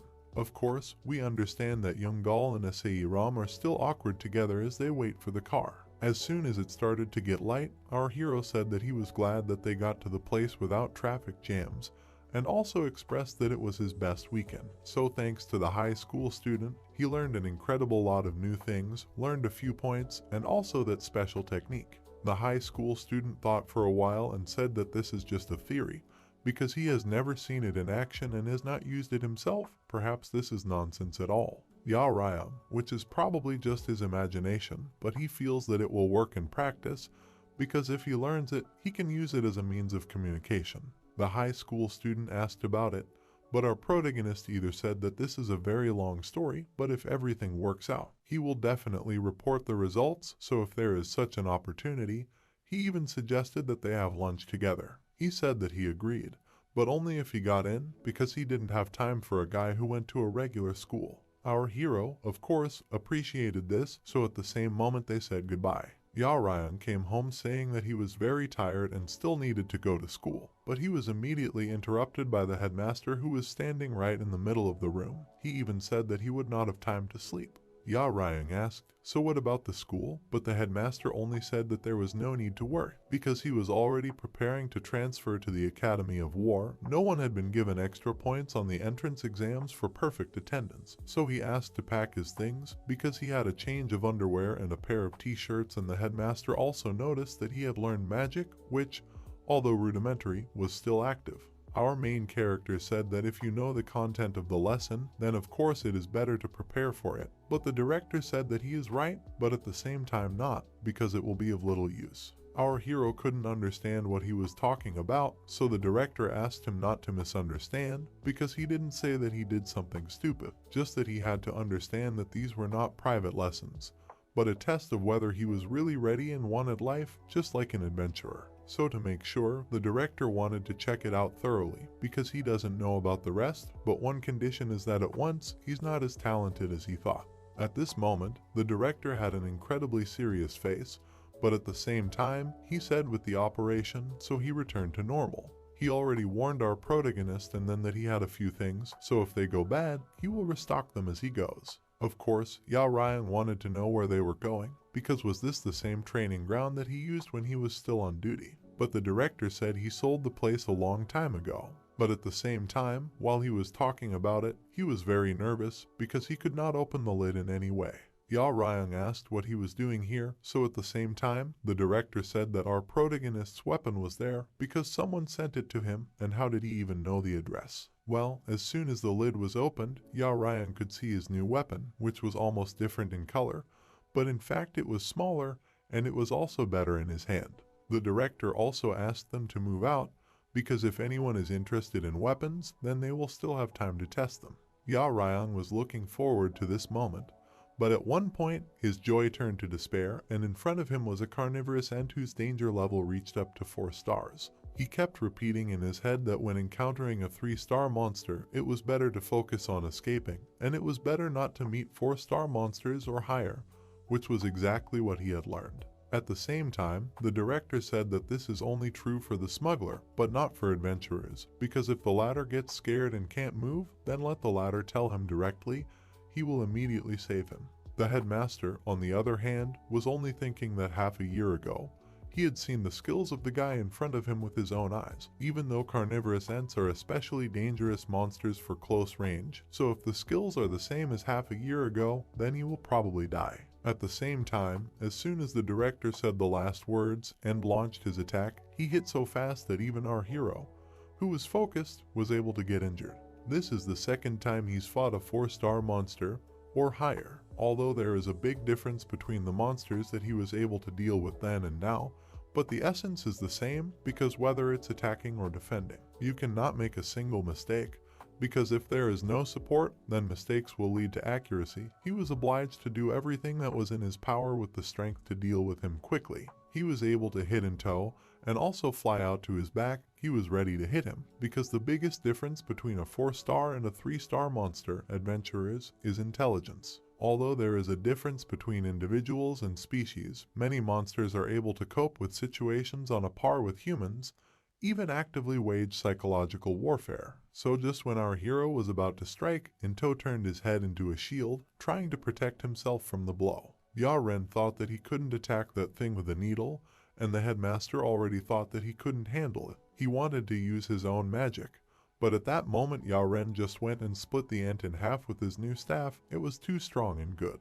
As soon as he landed on the ground, he couldn't believe that ant had just disappeared, and the headmaster was shocked that he activated the staff even though he didn't know how to use it. The director asked him how he felt if he was weak or lethargic. But to all this, our protagonist told Lee that he was a little out of breath, but he didn't think he was tired, just a little surprised. The director also knew when he lit a cigarette that he didn't feel any magic power, so this is a function that adds the blade and the one used, stamina, as an energy source. The mechanism itself is nothing special, rather it is a little outdated, but such a function is never free, and the loss of endurance when using the blade island. But the very blow that he had just seen at the cost of a slightly broken breath was just incredible. He said that he was lucky there because if not for his dirty pipes, then it was worth a very important lesson. Our hero confessed that he would definitely have lost, but he was sure that he should have lost, although he does not consider his skills bad because objectively, but his talent, skills are also quite good. But if you look at the combat power, then he would say that the one who is somewhere at the level of a gold adventurer. This of course made our hero blush, But the director interrupted everything. He asked if the rating good can be called a praise because he knows 10 people, including his father, someone talented, and more than half of them died from monsters that are weaker than them. So this time at the same time, another Ento appeared who wanted to attack our hero. He realized that it was the same ant that had cut him down because it had the ability of super regeneration, which allowed it to recover completely in such a short period of time. As soon as the main character was about to strike, he noticed that his staff had taken the shape of a hammer, and the director realized that the way he stands, the way he swings, allows the weapon to determine, also recognize the environment and optimize the shape. This may seem useless, but it is the best feature for our character, but no matter how good the weapon is, if he does not choose the right strategy, he will definitely lose, and time is limited. Enough time has passed since then, so we can see that Ya Ryong is already quite battered. He doesn't have any strength, so just as Ent would have liked to strike, the director intervened, who activated the shield and lit another cigarette. He asked our protagonist what he was trying to do, because he couldn't even dodge. They were even talking about defense. But to this, Ya Ryong was told that she thought that he had destroyed all the weak point, because what else did he need to do? The director said that it was just to escape, but our hero didn't like it. He wanted to win, so the director once again said that there he had to not just escape, but escape to a place where the regeneration of his enemy would stop working. With this strategy, he would win. At the same time, ideas began to appear in the eyes of the protagonist because he realized that he needed to change the place. In total, there are 3 strategies for fighting a carnivorous tree. The first and most effective strategy is to lure it into a trap where it will not be able to absorb nutrients because it constantly regenerates. The headmaster also said that if he had lured him into a rocky area or an abandoned ruin, he would have defeated him 5 times already, but he didn't even think about it.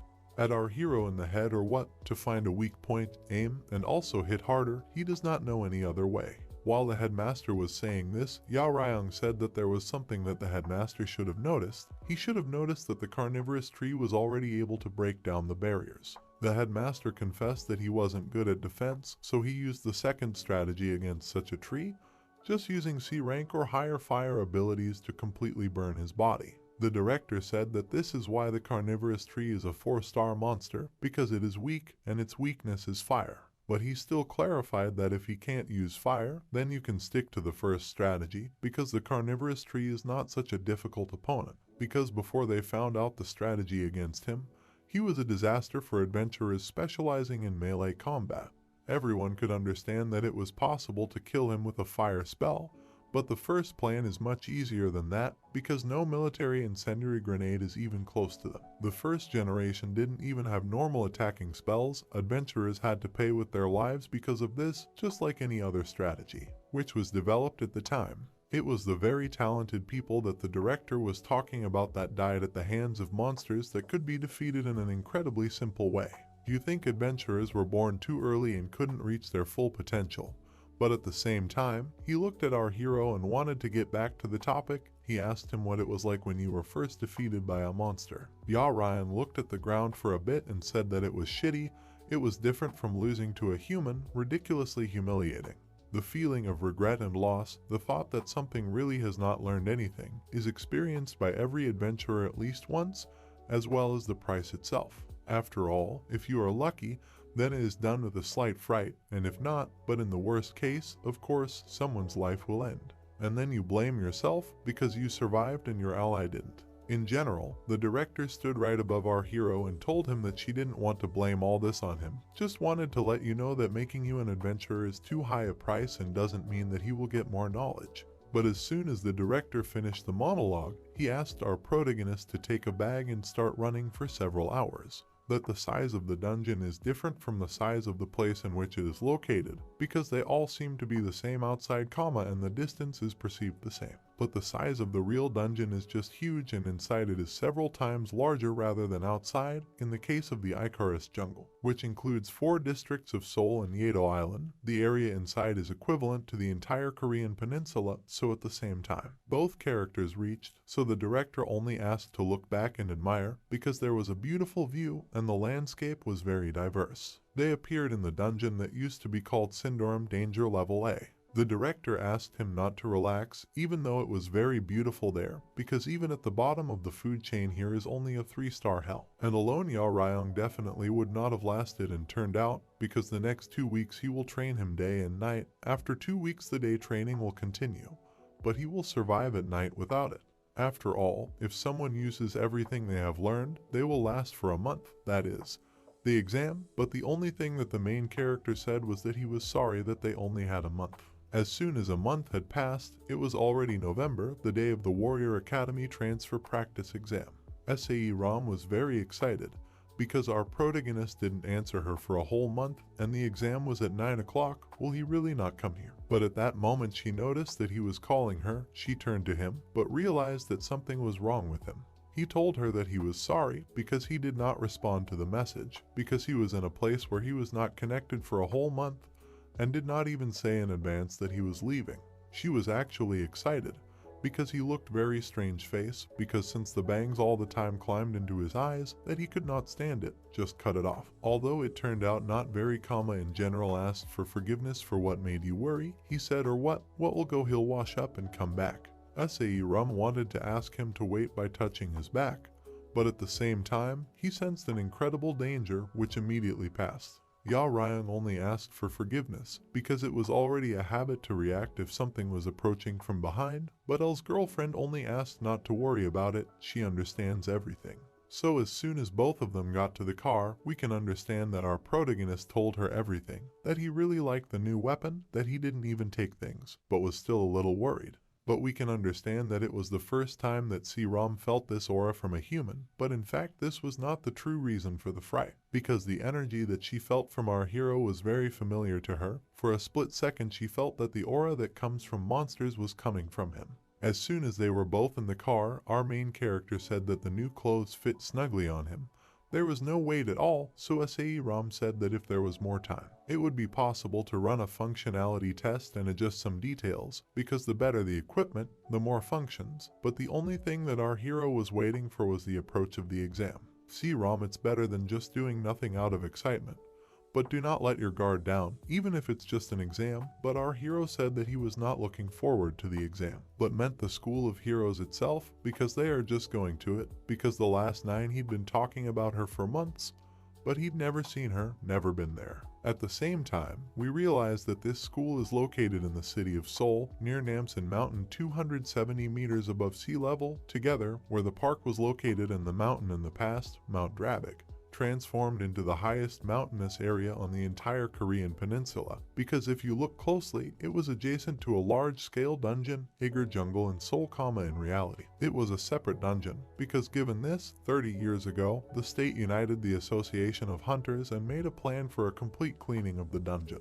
At that time, we gathered all the hunters known to us, held a briefing, during which none of them refused, although participation was completely voluntary. Preparation for such a large-scale raid took about a year. Astronomers and physicists were involved because the plan was bound to decrease, and as a result, there was an announcement that Mount Gravik, formerly Mount Namsan on the territory of South Korea, everyone was jubilant, because a complete clearing of the dungeon above a rank by world standards was a significant achievement. However, after that, the minds of most Koreans were occupied with joyful thoughts. There was more than one mountain peak on Mount Gravik, because the mountain range itself was quite extensive, but how to use this terrain? It was at this moment that unexpected words were heard that cut off at the root of the dispute over the right to own land. One of the people, more precisely Yusong, proposed to build a school on this site, because previously there was a need for some kind of educational institution for hunters, but anyway, for the systematic education of a huge number of gifted, a space that was not easy to prepare, so these plans were constantly postponed. At that time, the dungeon itself did not have a master, but the real right of possession belonged to the hunters who risked their own lives for the sake of clearing. Not then, not now, only a few people knew about it. But if the hunter had made Shin and more contribution to the clearing operation, I showed others the example of not sacrificing my right of possession, then today, the hero school simply wouldn't exist. Of course it was Yu Xiang. Ya Ryan also went on to say that even if he didn't study there, he always wanted to visit at least once. I think so many people wanted to, because if they sold souvenirs there, you could earn a lot of money. He also wondered why they were leaving Seoul now, since the school wasn't located in the north. SAE Rom exhaled and said that while it was impossible to contact him, a lot had happened in the past month because had he ever heard of J and Y. After all, if not, then this is a well-known team for clearing dungeons. There are some fans among your friends, but they all died. The lock broke in their shelter. Apparently just at this time there was a monster of a high level of danger nearby. At first glance, it looks terrible, but at the scene of the tragedy, medicines were found, as well as the bodies of famous personalities. Ya Ryang thought that a global scandal had broken out. SAE Rom confirmed his words. After all, the public apologies began. After all, starting even with the Hunter Association, public opinion about all organizations plummeted. After all, she would also scold the Hunters if it was before meeting him.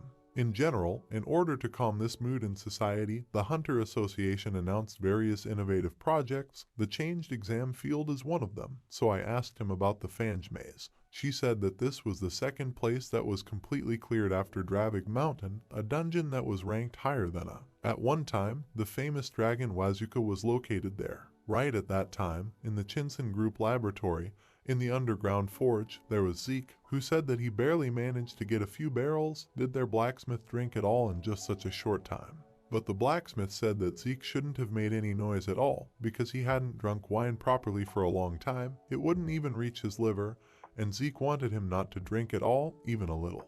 We understand that it was honey wine, a very strong dwarven wine that has 25 years of aging with it, so he said that the elf, that people, none of them can do it normally. There's no need to even say that the wine is special, and why did Zeke come down to him at all? Really any news about Ya Raya? Zeke, in turn, said that he could not say that this was related to him, but came to ask about the Wazuki Maze, because it seems that about 20 years ago the association contacted him.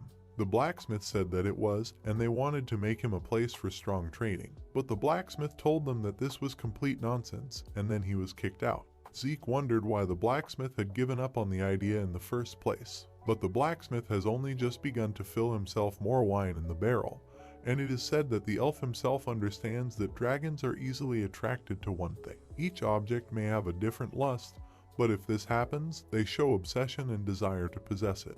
Wazuka, on the other hand, was known to maze lovers. Even for dragons he was considered quite strong and spent a lot of effort to make his nest extremely mysterious and confusing. He used the technology of titans and dwarves, even human elven ones. Any means that could help make his nest even more complex and dangerous. People could not cope with such a monster, went in. Zeke was nervous because he thought that 20 years ago all the dangerous elements were completely destroyed using dwarves and elves. But the blacksmith, already finishing another barrel, said that the number of dwarves that Wazuka abducted must have exceeded 1,000. He doesn't know at all how people managed to catch this dragon. But I'm sure it wasn't inside the maze, maybe someone and how you executed it outside. So I remembered inside, however, if there is an organization, then what kind of tool is not used, and it would be impossible to catch it, and that it was not destroyed in 20 years, the blacksmith was sure that this is just the tip of the iceberg, because inside the iceberg itself there must be something much more dangerous. No one knows how the maze will react if someone enters inside.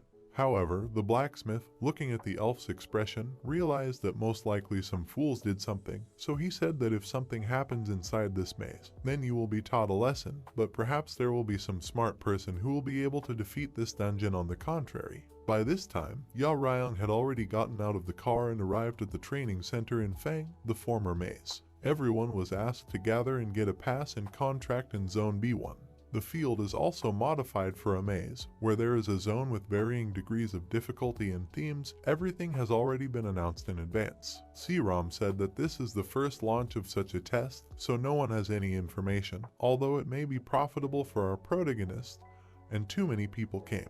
Our hero started to smile and told her that her cousin had done a good job, too, because he can feel an incredible amount of glares, ferocious glares that just want to tear them apart. C-ROM left from side to side with her head, because of course she knew that Anisha would do something, but 20 people is already too much, because she doesn't even feel the eyes on herself. At the same time, the main character realized that all his training was not in vain, and over the past month, his son learned something. He got the feeling that when you are in the crosshairs, it's like an unpleasant sticky feeling when you suddenly decide to open the window on a hot summer day. At this point, we understand that the main character risked his life for a whole month in a high-difficulty dungeon. Thanks to this experience, he learned many things, and among them was the ability to avoid dangerous situations so as not to be under the gun. But this feeling was more likely several times, because if he found himself in such a situation, then you need to at least say hello to all of them, because no matter what happens, you can't show your opponent your weakness. He began to exude so much energy that everyone in the area felt it.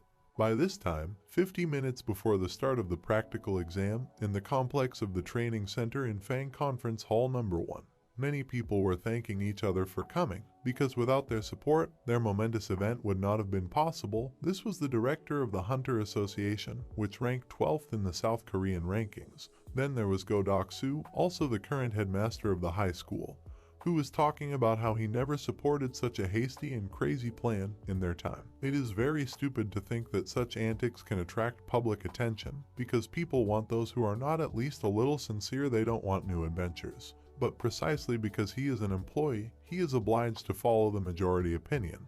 And if they want to thank him so much, then you need to say thank you to the girl who is sitting in front of him, because she is a real school principal, even though she holds the position of chairman of the board of directors of the School of Heroes. She said that she understood everyone's state of mind, but asked him to refrain from saying anything that might cause confusion, because all the members of the council had been working on this for a long time.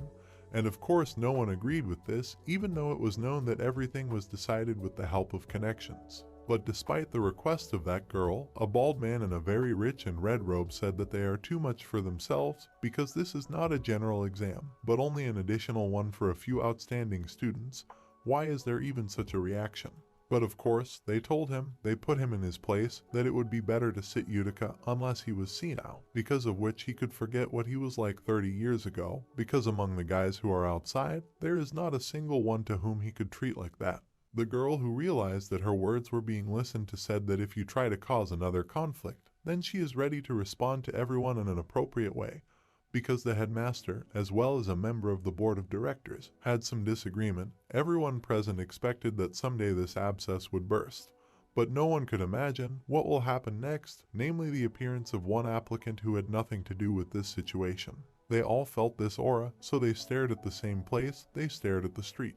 At this moment, when the meeting, the same old man came out of the office and started talking with another teacher. He asked him to tell the other teacher, Cho Si-on, that he should be the target of criticism, because there is no hunter in Korea who does not know that the chairman of the association is a pet dog, So Yuri. I also asked teacher Kang if he thought he was being rude. In turn, Kang said that the words of intonation were too much, but still the old man realized that he agreed with him, because when he understands that there are forces and power, then you want to use it to the fullest. But wasn't everyone going too far? Because every school can try to attract graduates by inviting them in those groups that are most suitable. So Yuri lures students who only need these privileges, not through effort and ability, but through connections and obtained riches of fame. The old man said that after a few years there will definitely be no young hunters left, which was the potential before. They are quite satisfied with what is offered, and in the future they will turn into adults who only chase external benefits, because the fish in the well can resist the heavens providing them with food. Of course not, because I won't just keep swimming in this confined space. He even guesses that this time, too, there was only one request from the chairman, so that everyone who comes to the exam today will either be relatives or even just acquaintances. So at the same time, he asked teacher Kang if he thought that his words were too aggressive. After all, it is not enough for them to have children who have left school, so now many people are trying to put pressure on those who still remain, whether this means that he and the whole school mean nothing.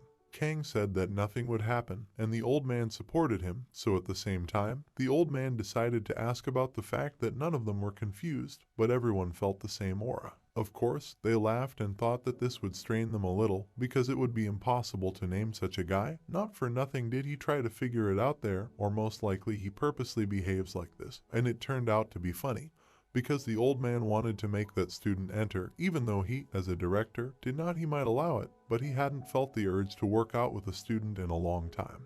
At the same time, as soon as the teachers said goodbye to each other, all the students began to explain the topic of their exam, or rather the search and transportation of the treasure. To pass the exam, they will need to find a treasure that is hidden in a chest inside the dungeon, and also take it out. All this was shown on a huge screen in the training center 30 minutes before the exam started. Our hero listened carefully to all this because the rules turned out to be much easier than he thought. He even assumed that it was difficult to calculate points or something like that. He also signed an agreement that he might get some injuries. But the main thing was that he heard that even if all those present successfully pass the tests, there will still be treasures left in the dungeon, and there is no limit on the number of those who pass, but if a quarter of those present enter, that's already more than 100 people. The teacher ended up saying that there are still a lot of things to learn, but now they can already go to the exam field because that's where the equipment they took is located. Ya Ryung was angry that he couldn't even use the phone that he had turned in, but he still knew that he and Asei Ram would be able to meet in person. It was at this moment that he noticed that two heavily muscled men were standing in front of some guy who was saying that he had injured his leg, so he was walking slowly. He bumped into them by accident. The two guys were about to start hitting on the other guy, so it was our protagonist who stepped in and said that we should behave properly, not molest each other. Of course, the guys felt superior because there were two of them and the physique was bigger, but as soon as Ya Ryung started to lower his aura again, saying that they were very annoyed. He let everyone know that he was currently restrained by the laws, but no one knew what could happen during the exam because in there he can afford a little extra. At the same moment, as soon as those guys left, our hero handed the book to that guy. Although he said that he should not have done this, but still our protagonist decided to help him and wished him good luck on the exam. He noticed that he had an exam preparation book in his hand, so he thought that he wasn't going to take it. In front of us was Pyo Du-jin, age 18, who was ranked second last year in the overall freshman assessment. By this point, all the people had arrived at the training center, at the entrance to the maze, and there were 10 minutes left before the exam started, so they asked everyone to follow the instructions and head to their entrance. But the only thing that our hero noticed was that everything was more like a science fiction movie, because in front of them there were strange comma capsules that had to be entered. After entering it, they were instructed that the restored time would open the doors and the exam would begin. These capsules were more like an elevator, and they were given one tactical bracelet on their hands, which notified the time, monitored the user's condition, and also established the location. It was already 5 seconds away. The labyrinth of Fange was once called the Baskin Abyss because there were many hunters who had questions about the safety of this place as a training field. But even they could not guess what could be hidden in this maze, and no one could imagine it because the maze had its own will and deceived people who tried to use it. Our hero felt that something was wrong. The elevator behaved strangely, but the only thing that the system started shouting was that they had to leave the maze.